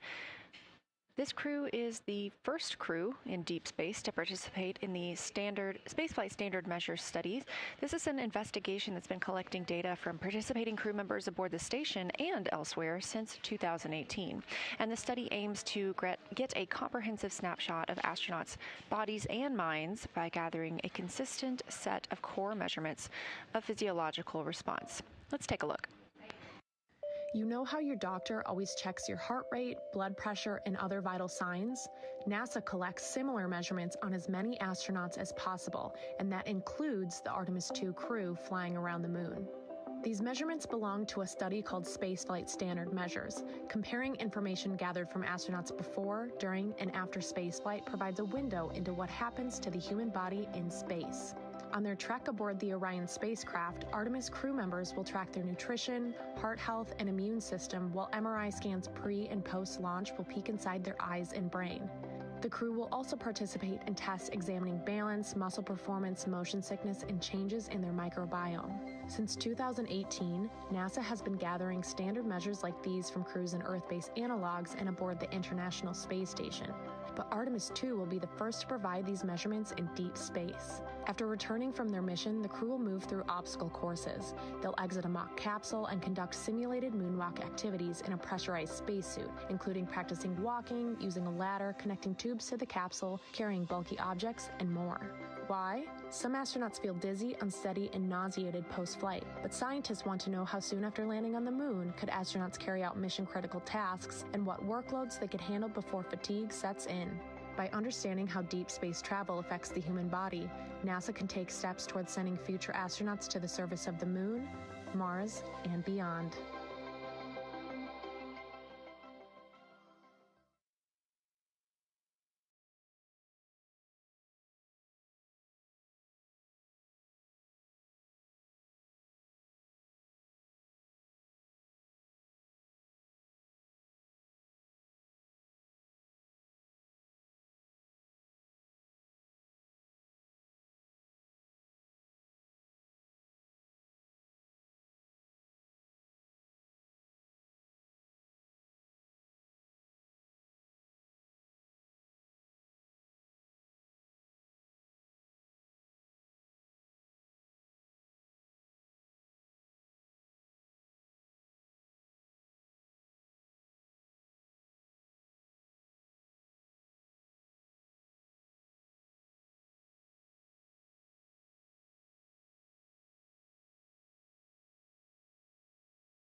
If you're just joining our coverage today, thanks for tuning in.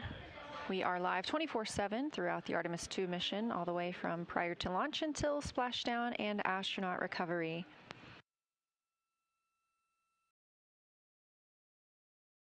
Today we were expecting to have the outbound trajectory correction burn 2. This would have been a very small maneuver using the reaction control system thrusters on the European service module. However, that burn was canceled. It was deemed unnecessary. We have a great trajectory already thanks to the translunar injection burn that was completed on flight day 2. That's the burn that set us on a course for the moon and helped us leave low Earth orbit for the first time in over 50 years. Canceling that burn also allowed the team some time today to reorient the spacecraft and assist troubleshooting with some of the wastewater dump issues they experienced last night. They did conduct another wastewater dump earlier and were able to clear up a little bit more of that system.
Houston Integrity on 1, any chance for a 5-minute private with the flight director?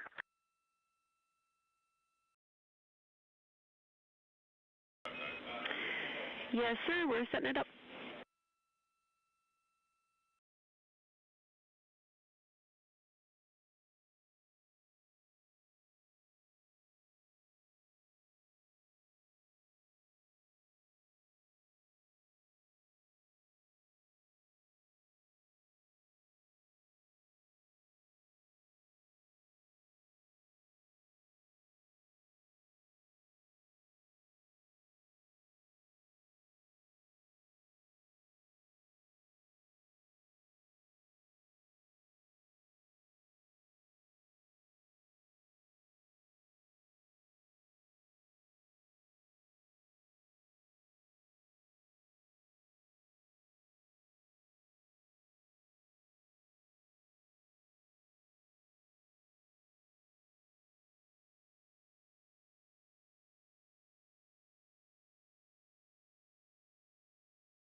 This is Artemis Mission Control. You heard that call from NASA astronaut Reid Wiseman, commander of the Artemis II spacecraft, down to the ground asking if they would privatize one of the loops.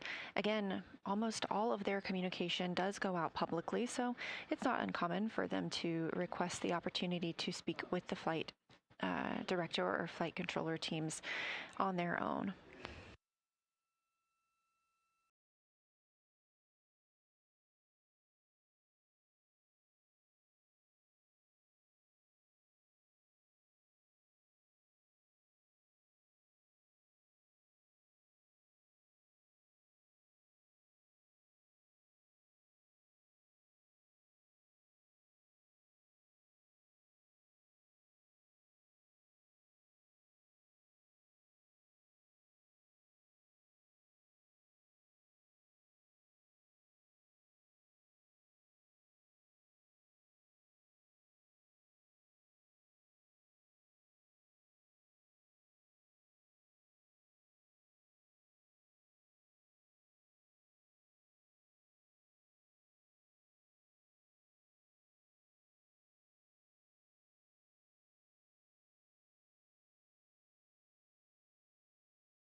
Houston, I'm going to start the stream for scene and voice checks. We're not in config, but it'll still give you an idea.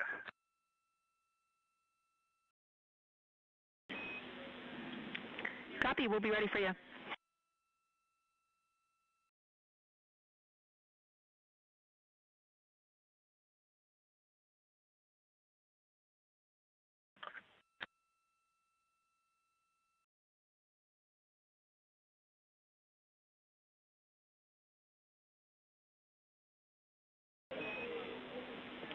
Integrity, we have a good video feed of you.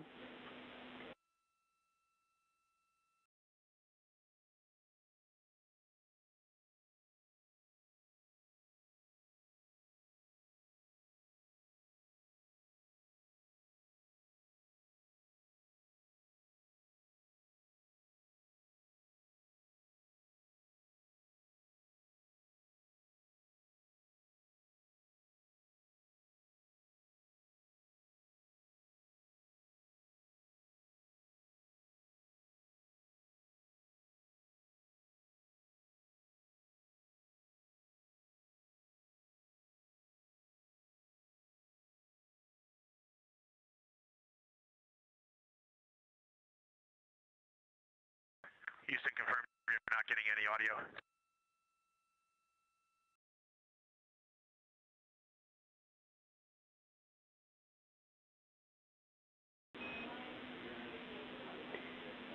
And Integrity, we believe that we were getting your audio. Let's try one more time.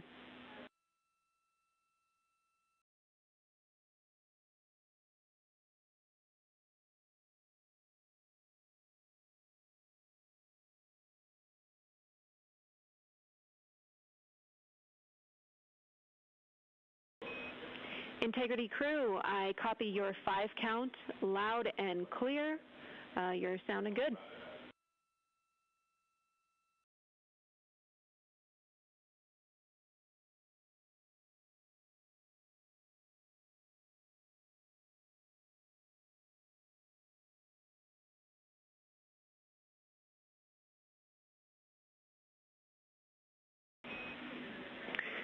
Integrity, we would like a 10 count, if able, in view of the camera to sync our audio and video. Thank you.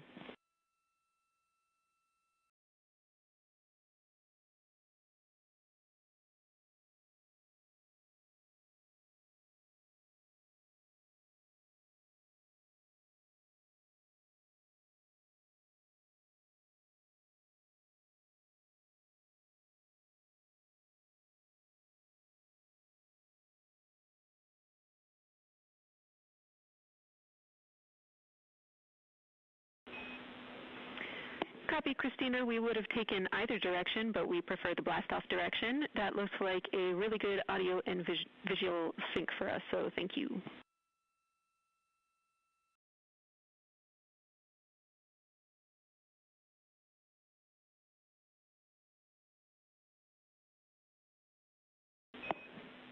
Copy, sounds good.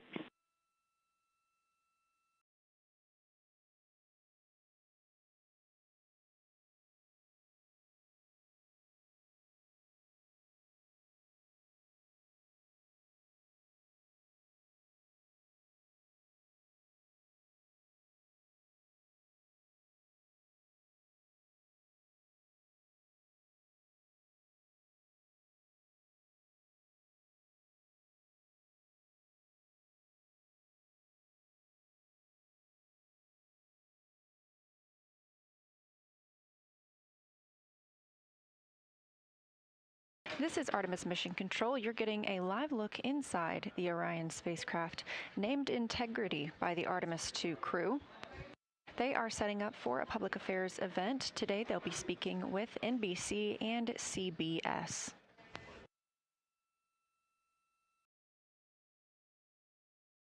We are now 2 days, 22 hours, and 1 minute into the Artemis II mission, the first flight of humans around the moon in over 50 years.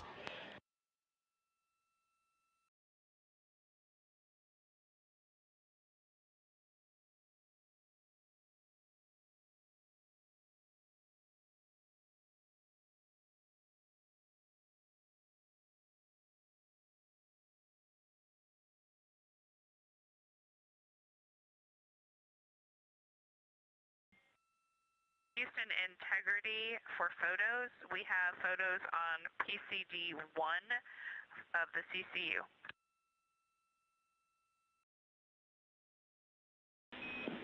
Copy. We'll grab them. Thank you.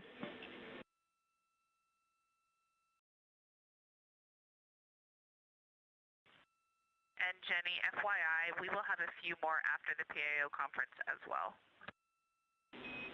Copy. We'll keep an eye out.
As previously discussed, the crew aboard Orion is setting up for today's public affairs event. This look inside the Orion spacecraft: on the left, pilot Victor Glover, and on the right, mission specialist Christina Koch, both NASA astronauts.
This is Artemis Mission Control at Johnson Space Center in Houston, Texas, on Flight Day 4 of the Artemis II mission.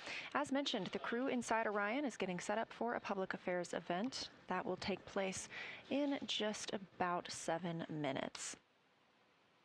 The clients today are NBC and CBS. The astronauts will be speaking live with them from the Integrity spacecraft. They have now been in space for 2 days, 22 hours, and 8 minutes.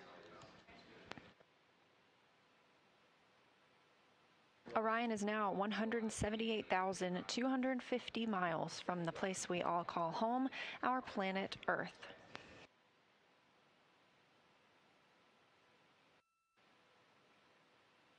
Shortly after today's public affairs event, we will be transitioning over to the mission status briefing here at Johnson Space Center. That is targeted for 4:15 p.m. Central Time. If you're watching on YouTube on NASA's stream, you can continue to watch on this feed to watch the news conference. But if you're interested in continuing to get live views from the spacecraft, you can transition to the other live feed available on NASA's YouTube.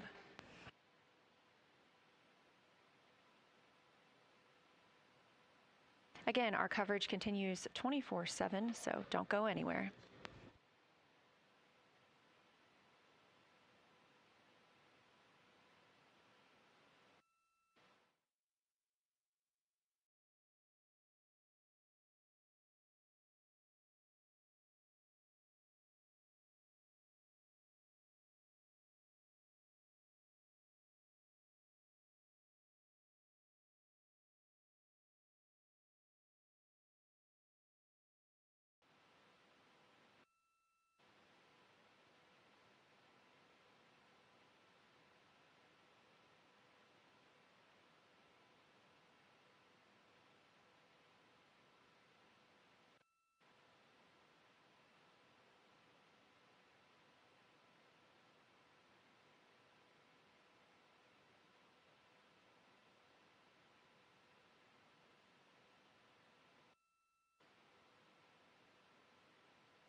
And Houston, as we get ourselves put back together, just make sure the scene and voice still looks good. From our perspective, the camera might be a little tilted, but it might be good.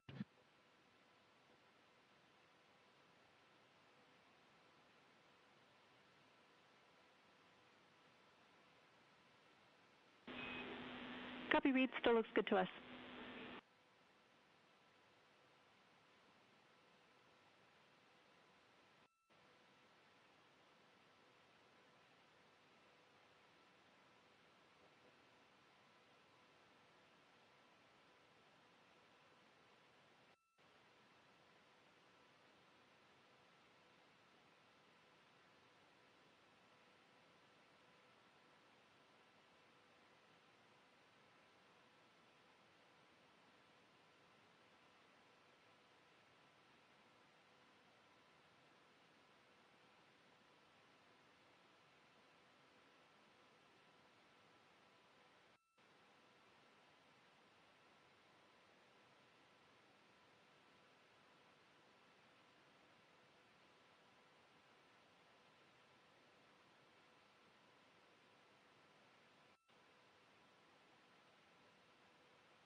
Integrity, this is Houston. Are you ready for the event?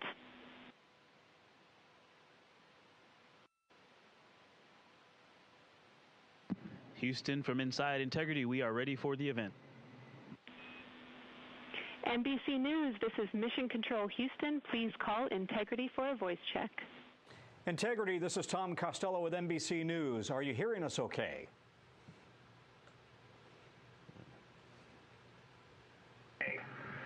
Hey, Tom, it's great to hear your voice all the way up here, 155,000 nautical miles from Earth. How are you doing? I'm well. Congratulations on your mission so far. I'm told this is the farthest interview ever conducted in history, and I'm wondering, how does it feel right now to be in a place that nobody has been since 1972?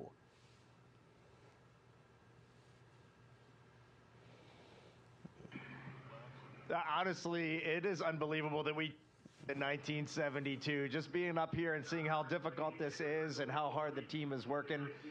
We do have a little bit of echo on your call. We'll try to turn it down when we're answering, but this is a magnificent accomplishment to be up here, to see the moon, to see the Earth, and to know that we are between those two celestial bodies, and you can see it when you look out the window. The Earth is almost in full eclipse, the moon is almost in full daylight, and the only way you could get that view is to be halfway between the two entities. It is truly awe-inspiring up here. The images you guys have sent back are absolutely spectacular, and when you look at the moon that you're headed for and that gets closer and closer, what are your thoughts?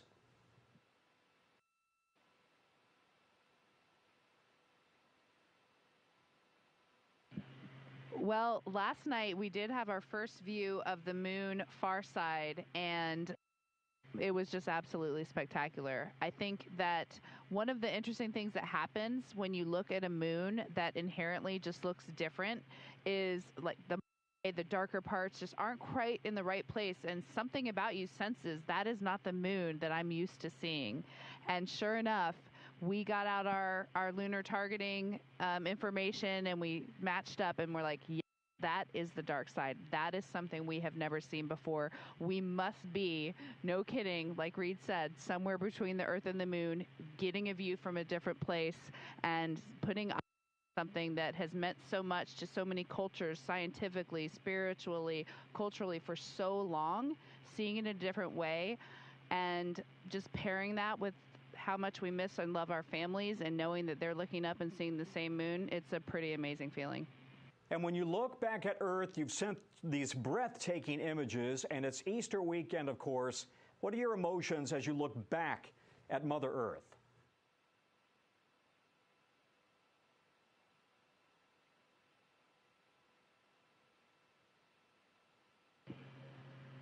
Well, before I list off a couple emotions, there's been a lot of disbelief up here, just the fact that what we're seeing, where we are, it's hard to wrap your mind around. Like, I mean that sincerely. It really bends your mind.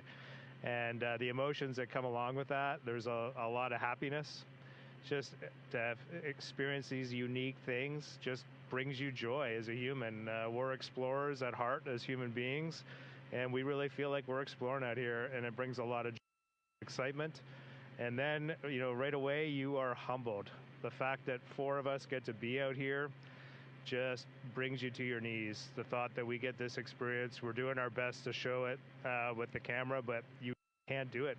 I know those photos are amazing, but let me assure you, it is another level of amazing up here, and there's a lot of gratitude for the teams of people that made this possible. And then the final emotion is hope for humanity's future, that we can do this right now means we could do so much more. You guys are a long way from home. You may not realize you become superstars, rock stars, while you've been gone. And I'm wondering, you've been able to talk to your families. How are they doing with you so far from home?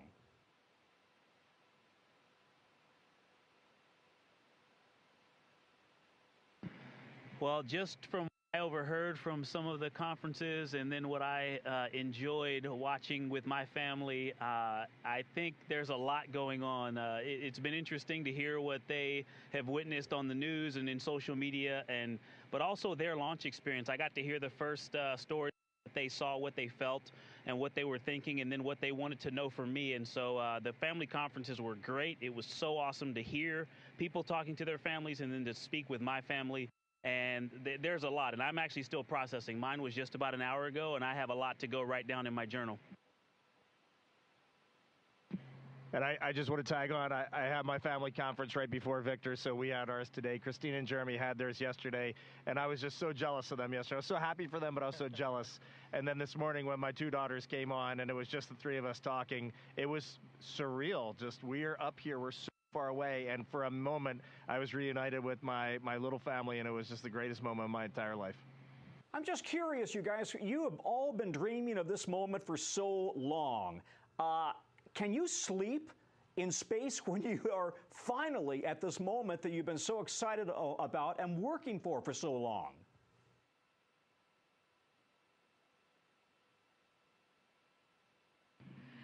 Well, we do love sleeping up here, and such a long initial day that I think our bodies are ready to sleep no matter what.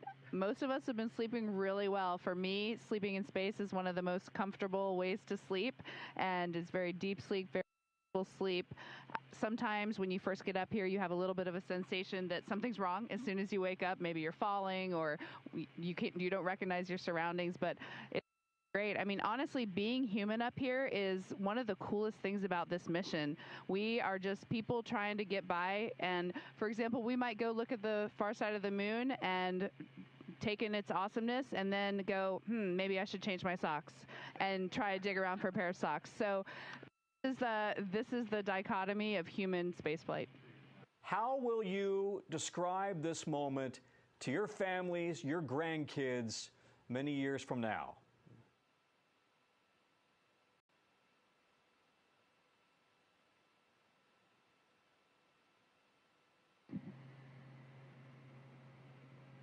You kind of left me speechless with that. I think, you know, it is weird when you're the four humans doing this. We're not doing this for reasons. Jeremy's answer was great. Like, if we can unite the world, that's awesome.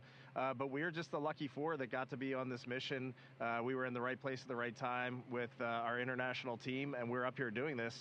I don't think any of us have really thought about legacy or any of that sort of thing. I do think it would be really neat someday if I can sit around with my grandkids, or maybe Ike's grandkids, or Christina's, or Jeremy's, or, you know, somebody somewhere, and tell stories of these times up here, because some of them are going to be unbelievable. There's beauty, but there's human elements too, and I just think it'd be fun to share in this human adventure. The key part of human exploration is the human, and coming back and sharing the story, and we're going to try our hardest with every single person on planet Earth.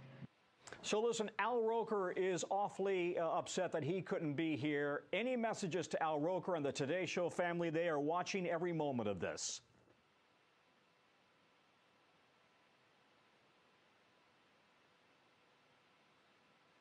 I have to be honest, I'm a little sad Al's not doing this interview too. It's great to talk to you, Tom, but I mean, Al, you know, we had so much fun running around KSC with him, and so I hope he watched the launch, and we look forward to talking to him when we get back. Love you, Al. Yeah. He was with me the whole time. You all look great. We're wishing you a great trip, and we want to see great photographs from the far side of the moon. Thank you, Integrity.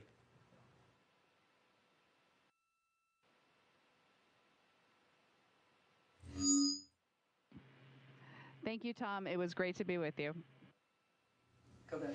Integrity, this is Houston ACR. That concludes the NBC News portion of the event. Please stand by for a voice check from CBS News.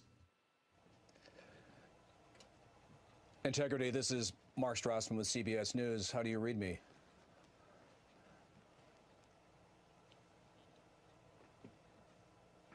Mark, we have you loud and clear here in Integrity, 155,000 nautical miles away from Earth.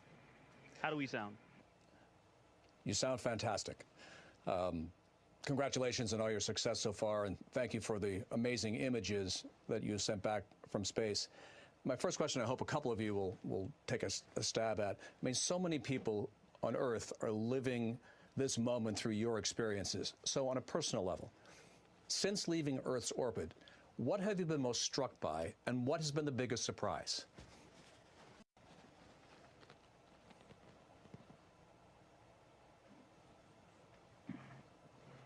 Oh, I definitely think the thing that I have been most struck by was, I'm going to steal Jeremy's answer right here, but on Translunar Injection Day, before we did that translunar injection burn, give me a second for the technical, and then I'll get to the artistic, but we're 38 miles from Earth, and then we got to come down to just 100 miles from Earth and do that translunar injection burn, and then we head out to the moon. And just that entire time, I mean, you could look away from the window and then look back, and Earth was bigger and bigger and bigger and bigger. And finally, Jeremy goes, I'm not sure if we're going to go around it or hit it. I mean, we're going right at the Earth. That translunar injection burn, we were just 100 miles up. That's not anywhere near the height of the International Space Station. We were under the International Space Station. They were just screaming right above the clouds, and that burn went off. And then just moments later, we look back, and we're already 30,000 miles from Earth heading to the moon. Like, blew us all away.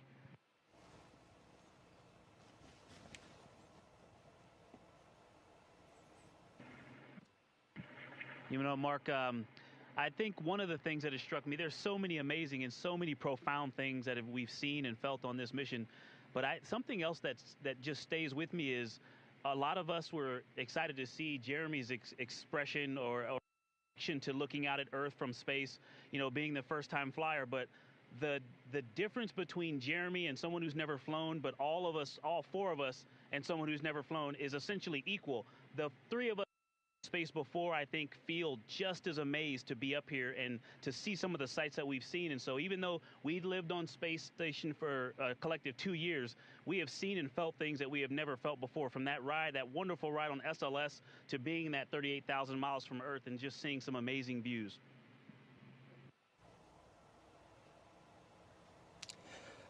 You know, I think we've all been on a trip where we wish we had packed differently. Now that you're pushing deeper into space, is there something you left behind that you wish you had brought with you?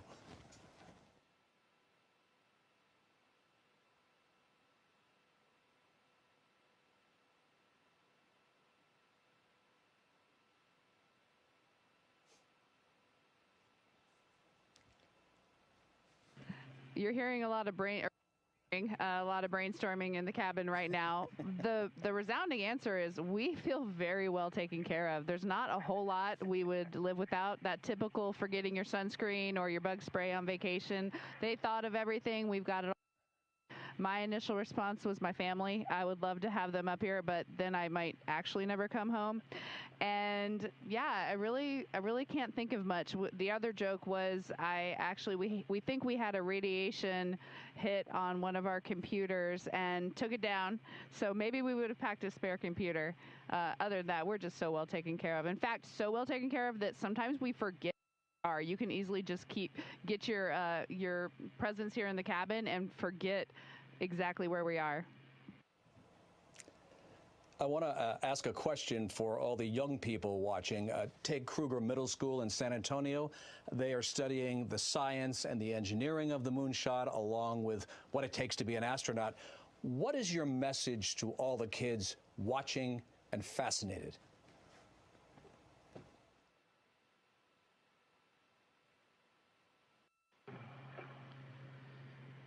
Yeah, I was sharing with some people yesterday, you need to identify your passions in life. We all are attracted to something out there that, you know, just kind of fired up. And then just to recognize that everybody has something of value to offer. I mean, that is just a true statement. And we as humans, even the four people up here doing this, we have self-doubt. We've had it in our pathway as well. And so I know all those youth out there too are thinking, no, I can't do that. Every once in a while, you're going to have that. And so share your passions with others. You're going to be amazed at how they help you. They're on your team, and they're going to help you accomplish the things that you're interested in doing. And the reality is humanity needs those contributions. So just get after it. Victor, I have one for you. Apollo 8 had a memorable Christmas Eve reading from Genesis. Do you have a message you'd like to share from space about Easter Sunday?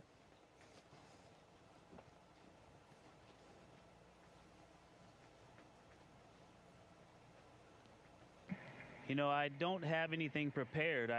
I'm glad you brought that up, though. I think these observances are important, and as we are so far from Earth and looking back at, you know, the beauty of creation, I think for me, one of the really important personal perspectives that I have up here is I can really see Earth as one thing. And, you know, when I read the Bible and I look at all of the amazing things that were done for us who were created, it's, you have this amazing place, this spaceship. You guys are talking to us because we're in a spaceship really far from Earth, but you're on a spaceship called Earth that was created to give us a place to live in the universe, in the cosmos. I think maybe the distance we are from you makes you think what we're doing is special, but we're the same distance from you, and I'm trying to tell you, just trust me, you are special.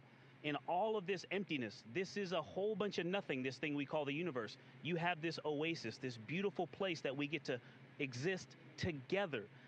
I think as we go into Easter Sunday, thinking about, you know, all the cultures all around the world, whether you celebrate it or not, whether you believe in God or not, this is an opportunity for us to remember where we are, who we are, and that we are the same thing, and that we got to get through this together.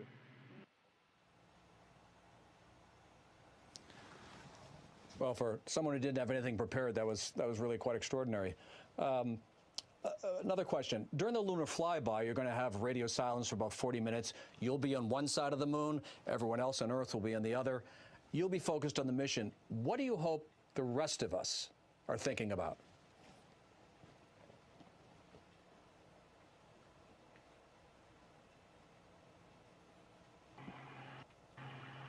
I also haven't had anything prepared for that question, but I think things that come to mind for me are thinking about togetherness. When people talk about that Apollo 11 first moon landing, there's the two that landed on the moon, and then there's the one, Michael Collins, stayed in orbit, and he did orbits around the far side of the moon alone with those losses of signal.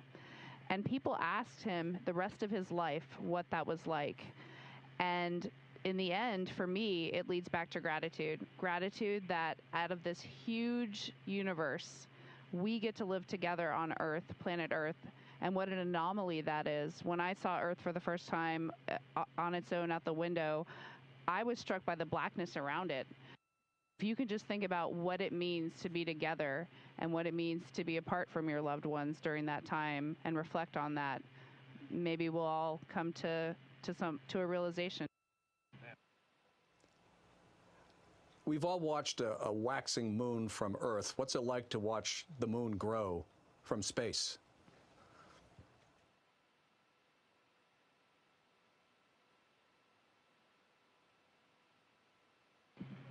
Well, before I get to the moon, something that I've just been really taken by is the waxing and waning Earth from our different perspectives. It's just been a little surprising to me. I just assumed it's sort of like the moon is consistent, you know, almost from day to day. You don't notice a huge change from one day to the next in how much of it is lit. But from, you know, 1 hour to a few hours later up here, we can see a completely different Earth as this orbit changes, especially when we are close to Earth. That was really surprising to me, from like crescent to full Earth.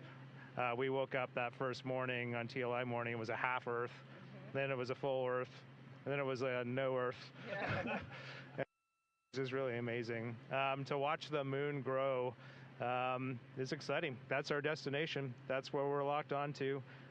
When we're done with you today, we're going to get into some review of some of the science we're going to be doing and shifting our mindset to the Earth or to the moon. And I'm pumped to do some of those observations, some time up close and personal with the moon before we set our sights back at home. And I'll just add, yesterday we were looking out the docking hatch, which is off the camera to the top side, and we were just starting to see the moon, and it just looked different. And we were catching glimpses of the far side, the side that you can never see from Earth, of Grimaldi, of Oriental. We were just starting to see around Grimaldi into that far. And as for humans who have looked at the moon our entire lives, it just looked different out the window, and that is wild. It just really put our place in the universe in perspective. Thank you very much, everyone. And I think all of you should be grateful that Christina is such an expert space plumber. We'll see you when you get back.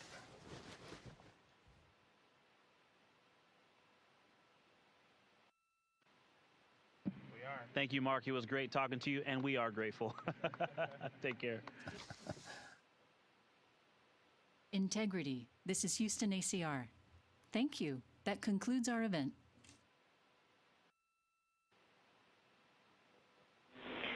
Thank you to all participants. Integrity, we are now resuming operational audio communications.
Houston, we're configuring the HHP camera if you want the stream. Copy, thanks, Reid.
Integrity Houston for a PCD conferencing clarification.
We're going back to the moon because it's the next step in our journey to Mars.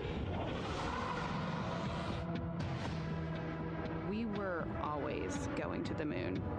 Pushing ourselves to explore is just core to who we are. That's a part of being a human. And liftoff. We shall return. Continuing to test out every bit of our... To innovate for the benefit of humanity and to inspire the world through discovery. And here we go.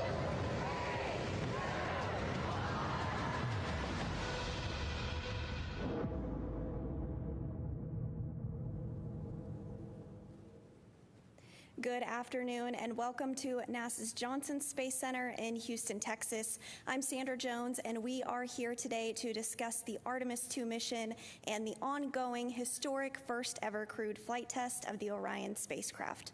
Here to provide a status on the mission thus far is John Honeycutt, manager for NASA's Space Launch System program, Judd Freeling, Artemis II flight director, Debbie Korth, Orion deputy program manager, and Kelsey Young, lead for NASA's Science Mission Directorate.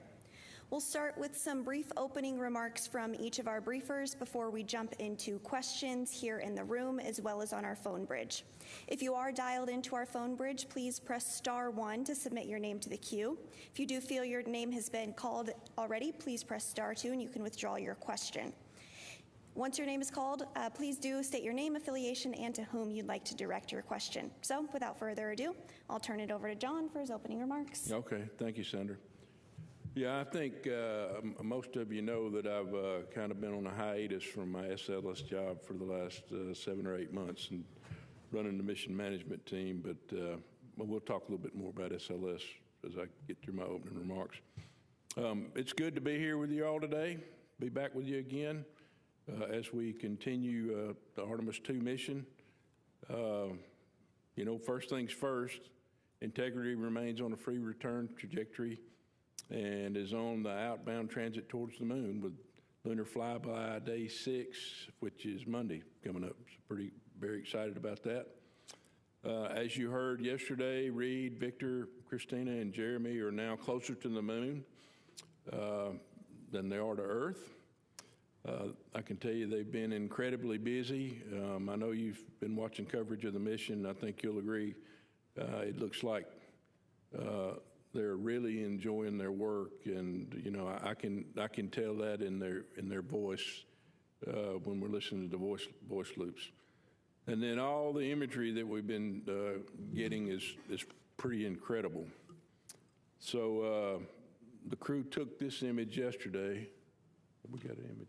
Come on up there. Stand by. So they took this image yesterday. On the far left, you can see features of the moon that have never been seen by human eyes. Until yesterday, only robotic imagers have seen this region of the moon. And then in the next image, you can see Commander Reid Wiseman getting a view of the Earth from Integrity's window. That's quite a bit different than what he saw from the International Space Station. That's absolutely beautiful. From a mission management team perspective, we continue to meet daily to discuss status and get updates from the flight operations team, Orion, consider mission risk throughout all those conversations. We get an update on payload utilization and then discuss any anomalies and any necessary actions. Currently, coming out of the meeting today, we're working through a couple of items that you're going to hear more from Judd and Debbie. They can discuss those. None of those were any increase in mission risk or impacts to the mission. The team has not asked the MMT to take on any additional risk so far. As part of today's meeting, we did get an outbrief from the SLS team. You know, Judd said a couple of days ago that it looked like things went perfectly through launch, and the data certainly bears that out for SLS. The bottom line is the SLS rocket performance was, again, just like Artemis I, in fact, a little bit better right down the middle and our insertion accuracy was within less than 1%. You know, I've talked off and on relative to things that are important to me throughout the mission, primarily with entry interface, right? Because that's the big one that gets us home and gets the crew boots back on Earth. But it certainly it doesn't go without mentioning that, you know, the first step in that is getting the rocket ready, and then the next step is having a SLS deliver the spacecraft to the point in space where it needs to be. And so it did that with 99.92% accuracy. That was a big bullseye, and I'm very happy about that. So with that, I'll turn it over to you, Judd. Okay, thanks, John. Let's see, on the back half of Cruise Day yesterday, they performed a CPR demo just to figure out where would be a good spot in Integrity to do CPR if they needed to do that.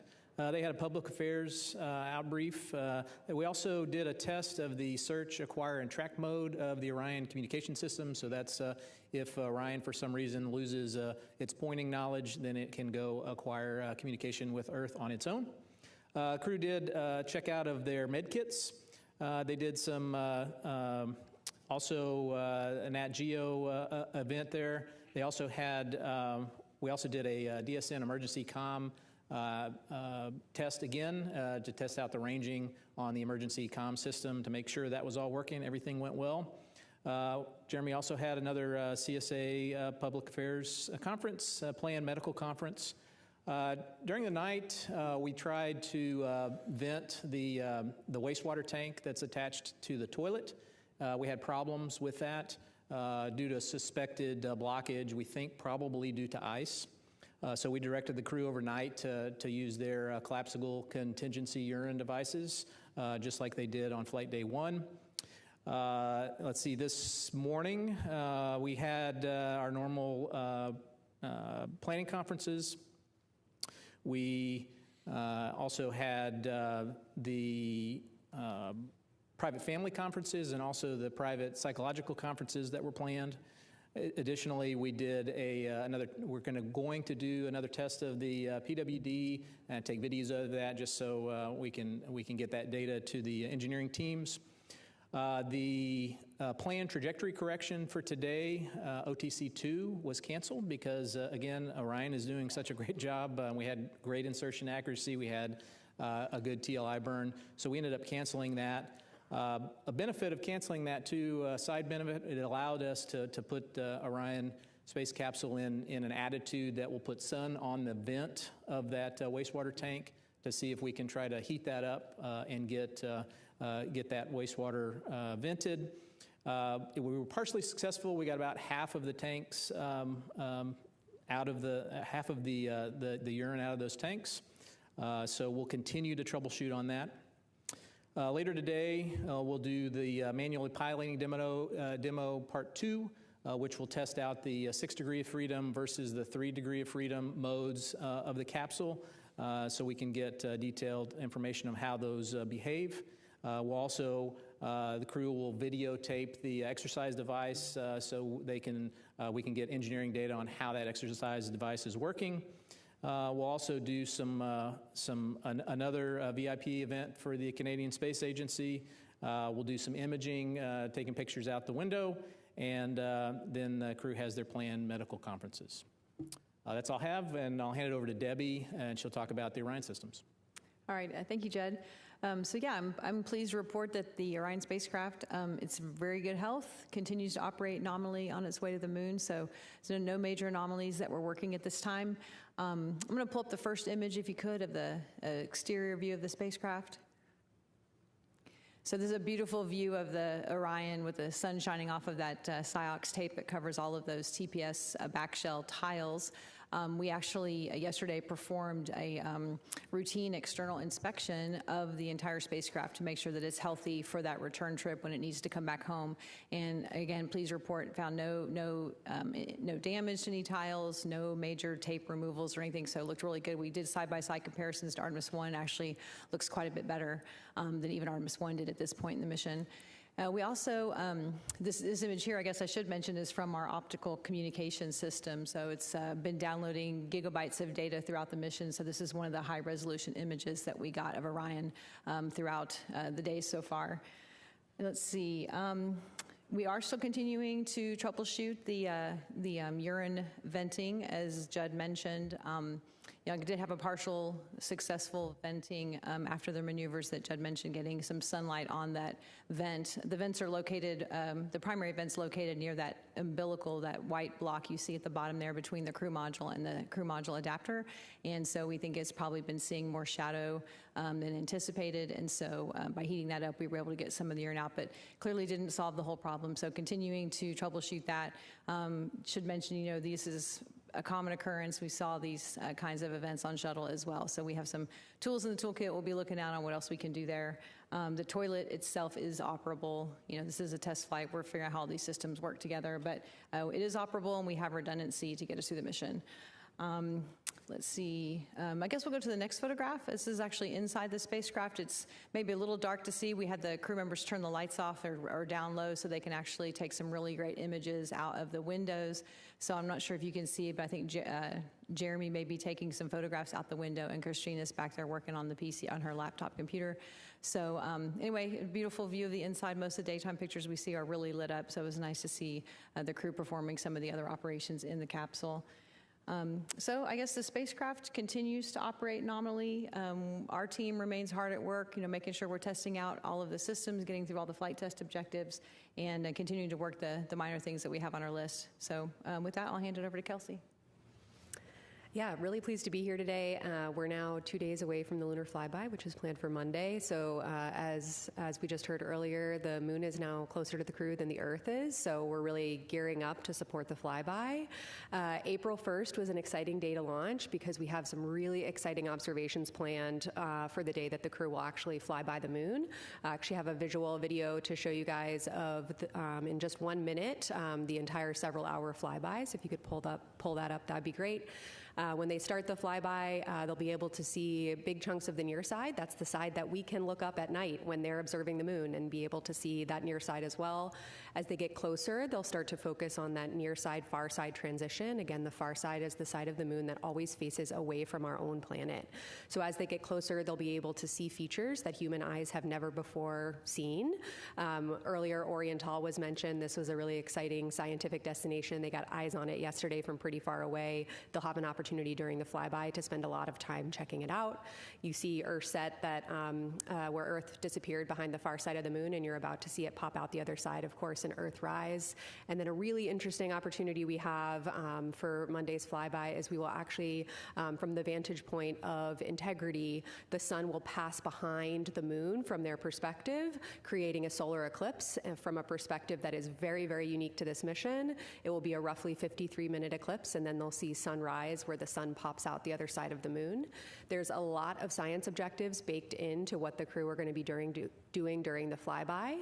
Those science objectives were developed by our lunar science team. I think we can go to a video of where the lunar science team is currently stationed in Building 30 across campus here in the science evaluation room. We developed a set of 10 lunar science objectives that were based on our lunar science and planetary science driving questions in lunar and planetary science. And as a result, we developed a targeting plan for the crew to follow on Monday. They're actually reviewing that plan today. They all have about an hour book kept on their timelines to review the plan for Monday. And we're looking forward to hearing their observations and ultimately, of course, seeing the photos that they downlink.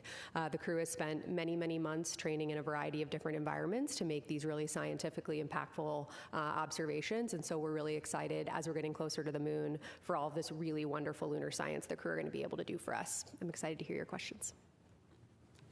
Okay, great. So now we'll open it up for questions here in the room. We'll start here in the front row with Marcia. Hi, Marcia Dunn, Associated Press. I'm sorry I have to ask some toilet questions. Your mic's on.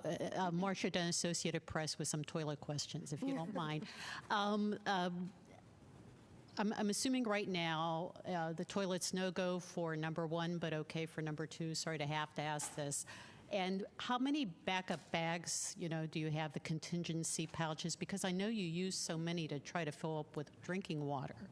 So you got plenty enough of those, and how frustrated are you because you thought you got it fixed, and here we are again? Yeah, so the toilet it technically will work with number 1 right now, but we just want to keep the tanks half full right now until we figure out what's going on with the vent line. Absolutely, it'd still go for number 2. As far as the collapsible contingency urine devices, each crew member has 2 of those, but they can be either vented overboard, which we've proven that still works, or we could be collected in contingency water bags. But we don't anticipate that we'll have to do that since we can still vent those units overboard. Thank you. The urine tank that is in the vehicle is only about the size of a small, like your office trash can. So we want to make sure we can empty it out before we put anything else in there. Thank you both. Next up, we'll take a question from Eric Berger. Hi, Eric Berger, Ars Technica. 2 questions. I guess the first one's for Mr. Honeycutt. You guys come out here and everyone's sort of calm, and we see on the video things are calm. Can you just kind of take us inside the MMT or sort of behind the scenes and just talk about, is everything kind of as calm sort of as it appears? Like, is everything under control? Because, if I go back to sort of the shuttle days, it was kind of the same kind of thing, but behind the scenes, you find out that it's fairly frenetic. So I'd just like to get a little bit of sort of view of, because it looks like you guys, it looks like things are going really well. And then a question either for Judd or Debbie. You mentioned the 6 DOF and 3 DOF control tests today. For Artemis 3, Artemis 4, a nominal mission, how much of the flying on those missions will be manual versus do you anticipate it being almost all automated unless there's some kind of contingency necessary? Thank you. Yeah, so, I've been accused of not worrying or getting excited about things and kind of even keel, and I see that in the rest of the team in the meetings every day. Now, we spent a great deal of time training, and the training team gave us some really hard things to work throughout training. And so I think it's a tribute to the amount we trained about and how good the teams are working together. I've been very pleased with the way that the Orion team, the MER team, and FOD have been integrating across each other prior to coming to the MMT. So we got pretty crisp stories. So we've had some things to talk about. The MMT's asking good questions across the board. I think I'm getting really good answers from the technical teams that are in the room presenting. So I don't have any doubt at all if we run into something that gets a little tougher, I think things will still remain calm. I think the teams get ahead of it before they get to the MMT and generally come back with good recommendations. As for your second question about manual versus automatic control on future missions, anticipation is that most of the time the crew will be using automatic mode, but whenever we're trying to rendezvous with a target vehicle, that's the time that we would be using a manual mode so that we have that, visual cues to closing rates and things like that so that we can, rendezvous there. So I don't know, Debbie, if you want to expand on that at all. No, I think that's pretty much covers it. I mean, I think part of the demo is really seeing how the handling qualities might degrade if you ended up in a 3 DOF situation versus 6 DOF, and we plan to fly in 6 DOF. So this is all about, like I said, a test flight, figuring out how this vehicle handles. And I think this manually piloting demo, we've got part of it coming up, and then there's another part later in the mission to just really understand how it works if they do have to take over manual control in any kind of situation. Thank you. Next up, Joey Roulette. Thanks. Joey Roulette with Reuters. I just wanted to quickly follow up on that question for Debbie. You said no major anomalies on this mission. Is there anything that you guys are tracking that are not typically major, I guess, but that were off nominal? And I'm also curious to hear, what everyone thinks about the internet's fixation on the toilet issue. The internet, they love space toilets for some reason. I'm just curious to hear, your guys' perspective on that and how you perceive that. Thanks. Yeah, I mean, I think space toilets and bathrooms is something everybody can really understand. And we're flying it for the first time. Apollo didn't have that kind of technology in the vehicle, so it's always a challenge. They still have challenges on the space station with toilets. It's just a very complicated thing to accomplish. So some of the things we're seeing were not totally unexpected. The icing events is things we've seen before, so I think we've got ways to work through that. We just got to figure out how we can point the vehicle the way we need to. There's other constraints with pointing the vehicle for power generation and thermal protection of the vehicle. So how do all these things work together? And you can only test that once you get the vehicle up in space for the first time. So no issues there. Other small things that I just mentioned, I mean, there are a lot of little things we're working every day. I wouldn't say anything major. The crew did detect a kind of a smell coming from the UWMS or the hygiene bay area, but not a biological smell, something. So we're trying to figure out what could that possibly be. So we have analyzers on board, we can look, but we're not seeing anything off nominal in our power systems, our thermal systems. So, we'll be looking into that to make sure we can understand what that might be. I can't think of anything really else. I mean, there's like a lot of little things, but that's probably the only thing that we've got teams really looking into at this point. I think the fixation on the toilet is kind of human nature, right?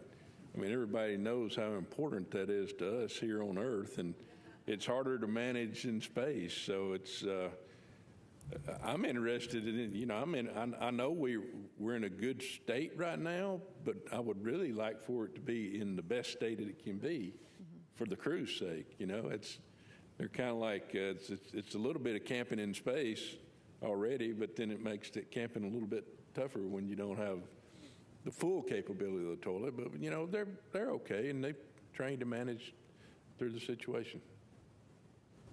We'll continue down the row with Irene.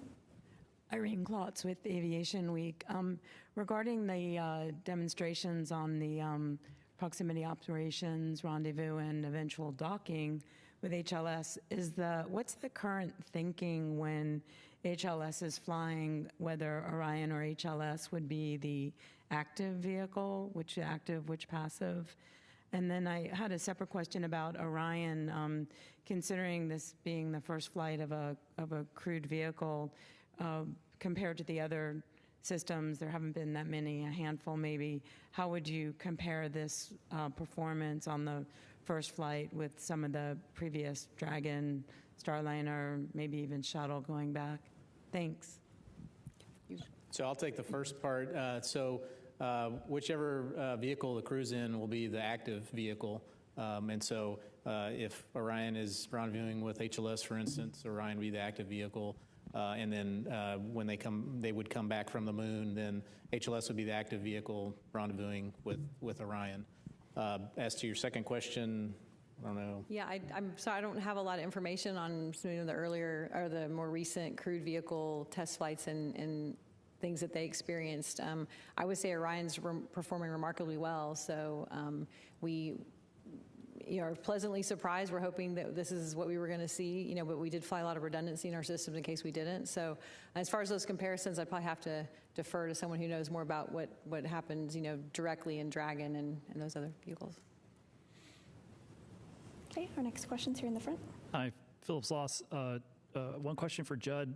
Are you going to plan on doing an OTC3 burn, or is it possible to delete that as well? And then for Dr. Young, just to clarify, the eclipse, the 53-minute long eclipse, where is that in that 3-hour flyby window?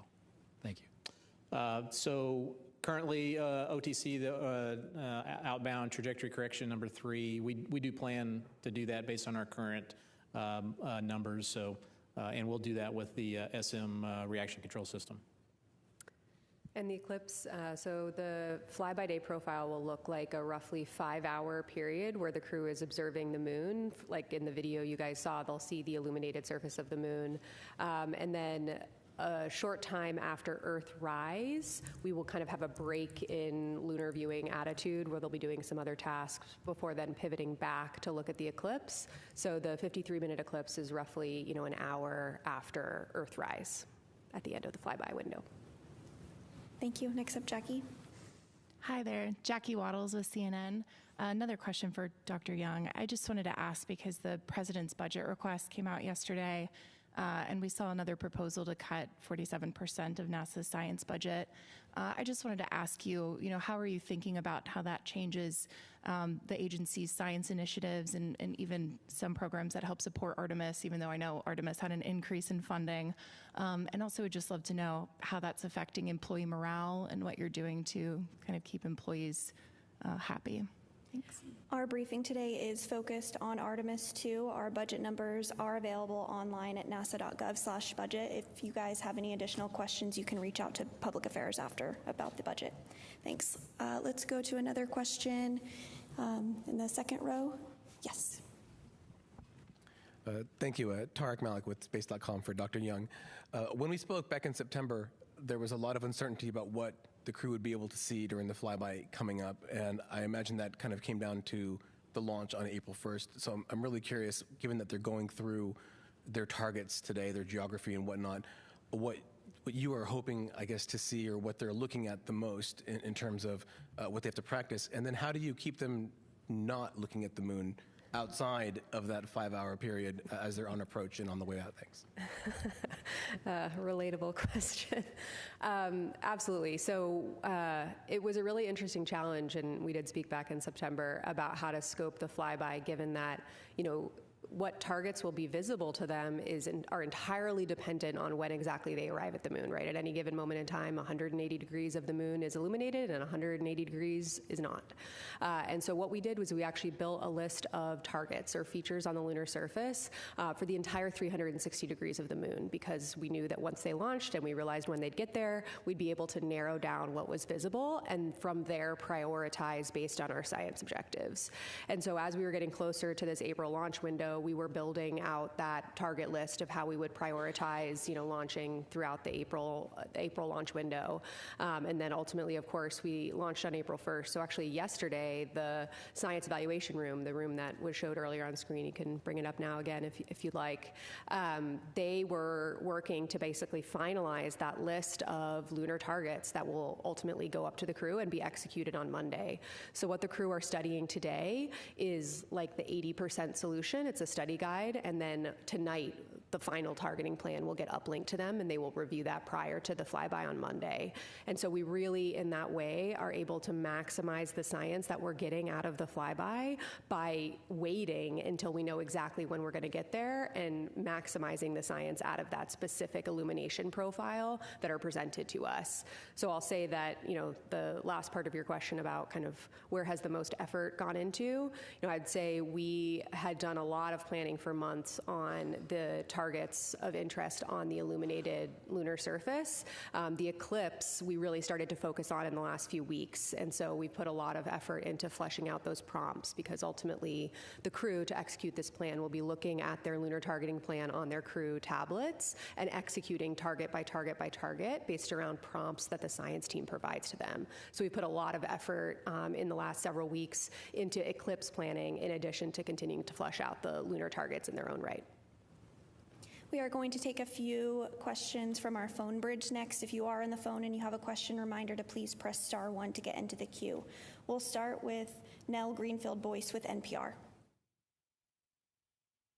For taking my question. This is another science-related question. You talked about maximizing the science. Could you talk about, actually the science questions that you want to address, for example, with the eclipse? I'm not clear. Have people seen an eclipse like this before? And if not, what will the astronauts be able to contribute that would tell you something about, the sun? What are the actual science questions? And similarly, with the lunar targets, I guess, people on the street might feel like, well, don't we have a lot of pictures of the moon and orbiters and things like that? What are the actual questions? What is being maximized in terms of what you'll be able to know based on what the astronauts are doing? Thank you. Oh, I'm so glad somebody asked me about science objectives. Absolutely. We have, like I said, 10 lunar and planetary and solar system science questions for the mission that ultimately feed our targeting plan. So I'm going to take your question in two halves. The first part of your question was eclipse focused. Yes, Apollo crews saw similar eclipses, which again, in this context, means that from the vantage point of the crew capsule, the moon is blocking the sun from view. What's different about the eclipse for the crew here is that, for us, I don't know if any of you saw any of the total solar eclipses over the last few years. Actually, we're coming up on the 2-year anniversary of the North American eclipse from 2024. What's unique about viewing eclipses from the Earth's surface is that from our vantage point, the moon and the sun in the sky appear approximately the same size. And that's why you can see that beautiful ring of fire when the moon moves, takes center stage in front of the sun. Of course, Integrity has a much different view than we do. And so the moon appears much, much, much larger in their view than it does from us here on Earth. And so that's why in that visual you saw earlier, the sun appears as a relatively small disk. And that means that instead of the ring of fire eclipse that we see here on Earth, they'll actually see the solar corona, but only part of it. And so we have science questions designed around looking at solar activity at the time of the eclipse. And so they'll actually be able to make, unique observations on Monday, April 6th, and what the sun is doing at the time. We've included prompts for them to describe the features that they can see in the solar corona, which can ultimately help solar scientists understand these processes in general, especially given the unique vantage point that the crew are going to have relative to our orbiting spacecraft here on Earth and our observers, our scientists here on Earth as well. Jumping to the second part of your question on just non-eclipse related science and lunar science, we took our driving science questions from our community documents, our Science Mission Directorate decadal surveys, which represent the highly prioritized science objectives that the entire community are driving toward. And what we did is prioritize them based on what Artemis II and our mission profile are really uniquely able to accomplish. For example, human beings are really good at making nuanced color observations. We have amazing camera data from decades of orbiting spacecraft, Lunar Reconnaissance Orbiter. I'm based at the Goddard Space Flight Center. I love LRO and all the data it's been able to tell us about lunar science. However, the human eye, especially when it's connected to a well-trained brain, which I assure you these 4 people have, are capable of just in literally the blink of an eye making nuanced color observations that Apollo observations told us can tell us something scientifically. When Jack Schmitt on Apollo 17 saw orange soil and he collected that sample, they launched back into orbit and saw that same orange hue from when they got, from the surface to when they went to orbit. That told us something that volcanic processes were active on the lunar surface much more recently than we had expected before. We're looking for the crew to take time during their flyby, let their eyes adjust to what they're seeing, and call out any of those subtle color nuances, especially on the parts of the far side that have never been seen before by human eyes. And we're able to ask more intelligent questions because of what Apollo gave us and because of what those orbiting spacecraft provided to us. Another example, and I swear I'll stop soon, you've got me all excited about the science, is photometry. And that's essentially taking advantage of differing illumination conditions throughout the flyby. And so the analogy I like to give, and we actually ran this exercise with the crew in training, is imagine a sandbox. You know that when you go to the beach, sand is not perfectly flat. There's texture. There's different particle sizes. Turn off the lights in a room, look at that sandbox, shine a light shining directly on top of it. What you'll see is color. You'll see the shades of color and albedo on that surface. Take the same light source and move it to the side. You'll lose all the color nuance, but you will see topography and morphology. Comparing those 2 angles allows us scientifically to really understand lunar surface evolution. And though we can't move the sun in this mission, we can move Integrity. And so by looking at the same targets more than once throughout their flyby, they'll be able to make observations about the same targets in different illumination conditions that would take some spacecraft days, months, weeks, years to build up. And the fact that they're able to see that in the duration of several hours can really help us dive deep on some of our really high priority driving lunar science questions. Thanks, Kelsey. Next up, we'll go to the phone bridge. We have Lauren Grush with Bloomberg. Hi, thank you so much. I think this question is for Debbie. I wanted to check back in about that isolated helium feed that was brought up yesterday. Just wanted to make sure that second line is still holding up okay. And I think I was a little confused about the answer that was given on the redundancy of that system if the second helium feed that's being used right now goes down. What did it mean that you don't need to regulate? I'm just wondering if I could get some more clarity on that. Thanks so much. Sure, yeah. So as mentioned yesterday, I believe we did isolate one branch of our MON line as a part of the SM prop system. And we have not exactly determined what is happening there. We saw a little bit of pressure rise, which was higher than, or not in family with what we had seen in previous testing, and so we isolated that branch. The secondary branch is completely redundant and is completely operable right now, so we have no concerns about being able to operate the prop system. The remaining burns that we have actually don't require the helium pressurization into the MON system tank. The MON system tank is now holding an amount of helium that it already needs. It backfilled the prop it already used up with the helium, so it's already primed and be ready to go for the remaining burns that we would need.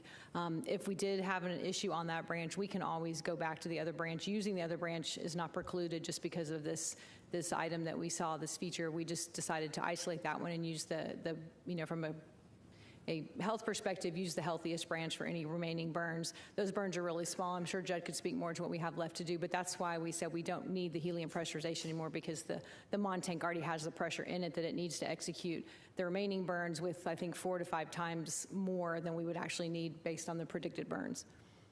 Yeah, I'll add, so the trajectory corrections that we have, we skipped the first 2. We got 4 planned remaining.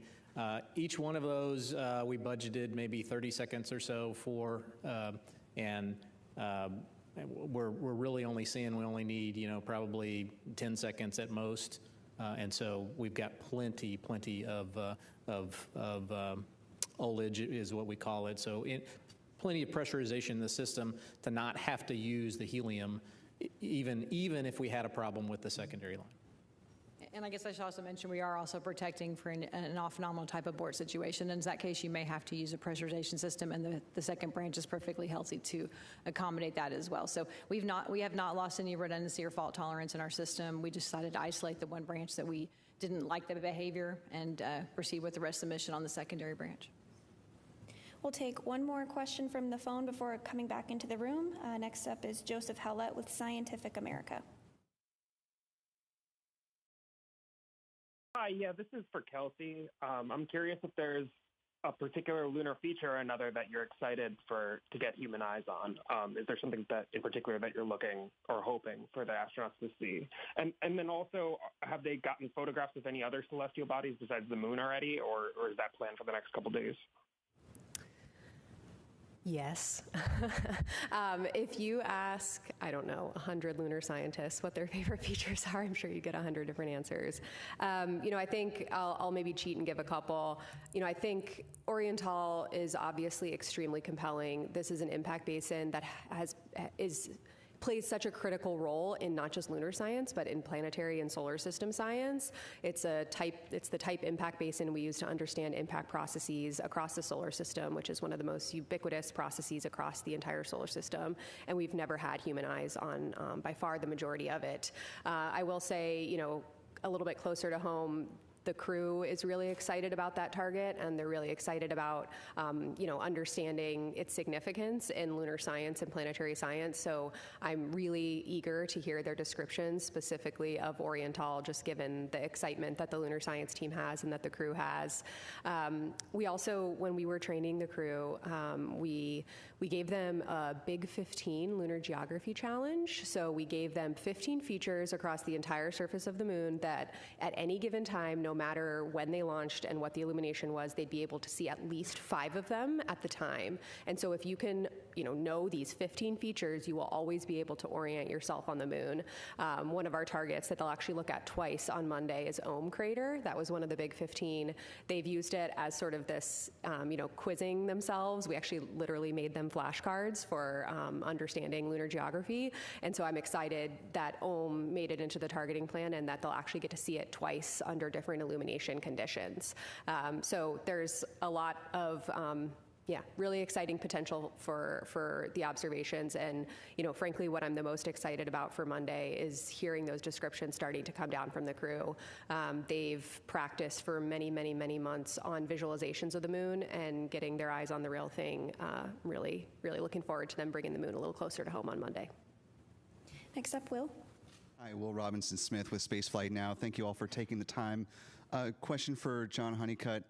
In your mission management chair role, we heard early this morning when the crew first woke up, early days, but it sounded like there may be some weather in the splashdown zone that's being watched at this point. I wonder if you can give us the assessment at this phase of the mission, how the splashdown recovery is looking, and then putting your SLS hat back on. You mentioned earlier in your remarks, the rocket performed pretty straight down the middle and even better than Artemis I. Even given that, are there some tweaks or finesses that you'd like to see between this rocket that just flew and the rocket that will fly on Artemis III? Thanks. So I'll take the first question as far as entry weather. So it's a little too far out right now for our models to converge, but I'll tell you our meteorologists have been monitoring what we think the models are gonna do, and we're essentially in between two systems. And if those systems either speed up or slow down, then we might have a case where the weather might not be good in the San Diego area, and we might have to go a little bit more uprange into the Pacific. But again, those models it's too far out to know that. So we'll get better models Monday or Tuesday, and so that's when we'll plan to send the recovery ships to the proper staging area in planning for entry. And so, John, you want to talk about them? Yeah, it's still a little bit early in the data review process, and so the numbers that I've got right now are based on the limited amount of data that we've got. I think the resolution will continue to get better, and if it points to something that we need to go do to change on the rocket, we'll go do it. And for instance, we had to we learned something in Artemis I, and we went and put the strakes on Artemis I, and they did their job fantastically. So we'll be vigilant going through the data, and whatever the data turns up and we need to address it, we'll be ready to go do that. Thank you. We'll take another question here in the room. Hi, I'm Hanju Yang from Kookmin Daily in South Korea. My question is for John Honeycutt. And K-Rod Cube, the Korean CubeSat carried on Artemis II, unfortunately failed to establish communication. And despite the setback, it was a meaningful first step for Korea's participation in an international crewed lunar mission. Looking ahead, what kinds of opportunity will future SLS mission offer for international partners like Korea to participate beyond CubeSat ride shares?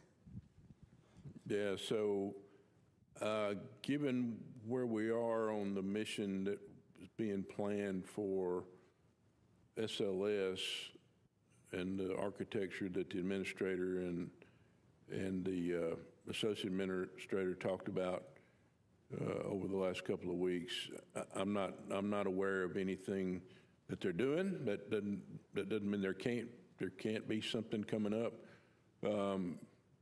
I would just say that the capability, if called upon, especially in the configuration that we were in for Artemis II, if it's needed, I think it'd be ready.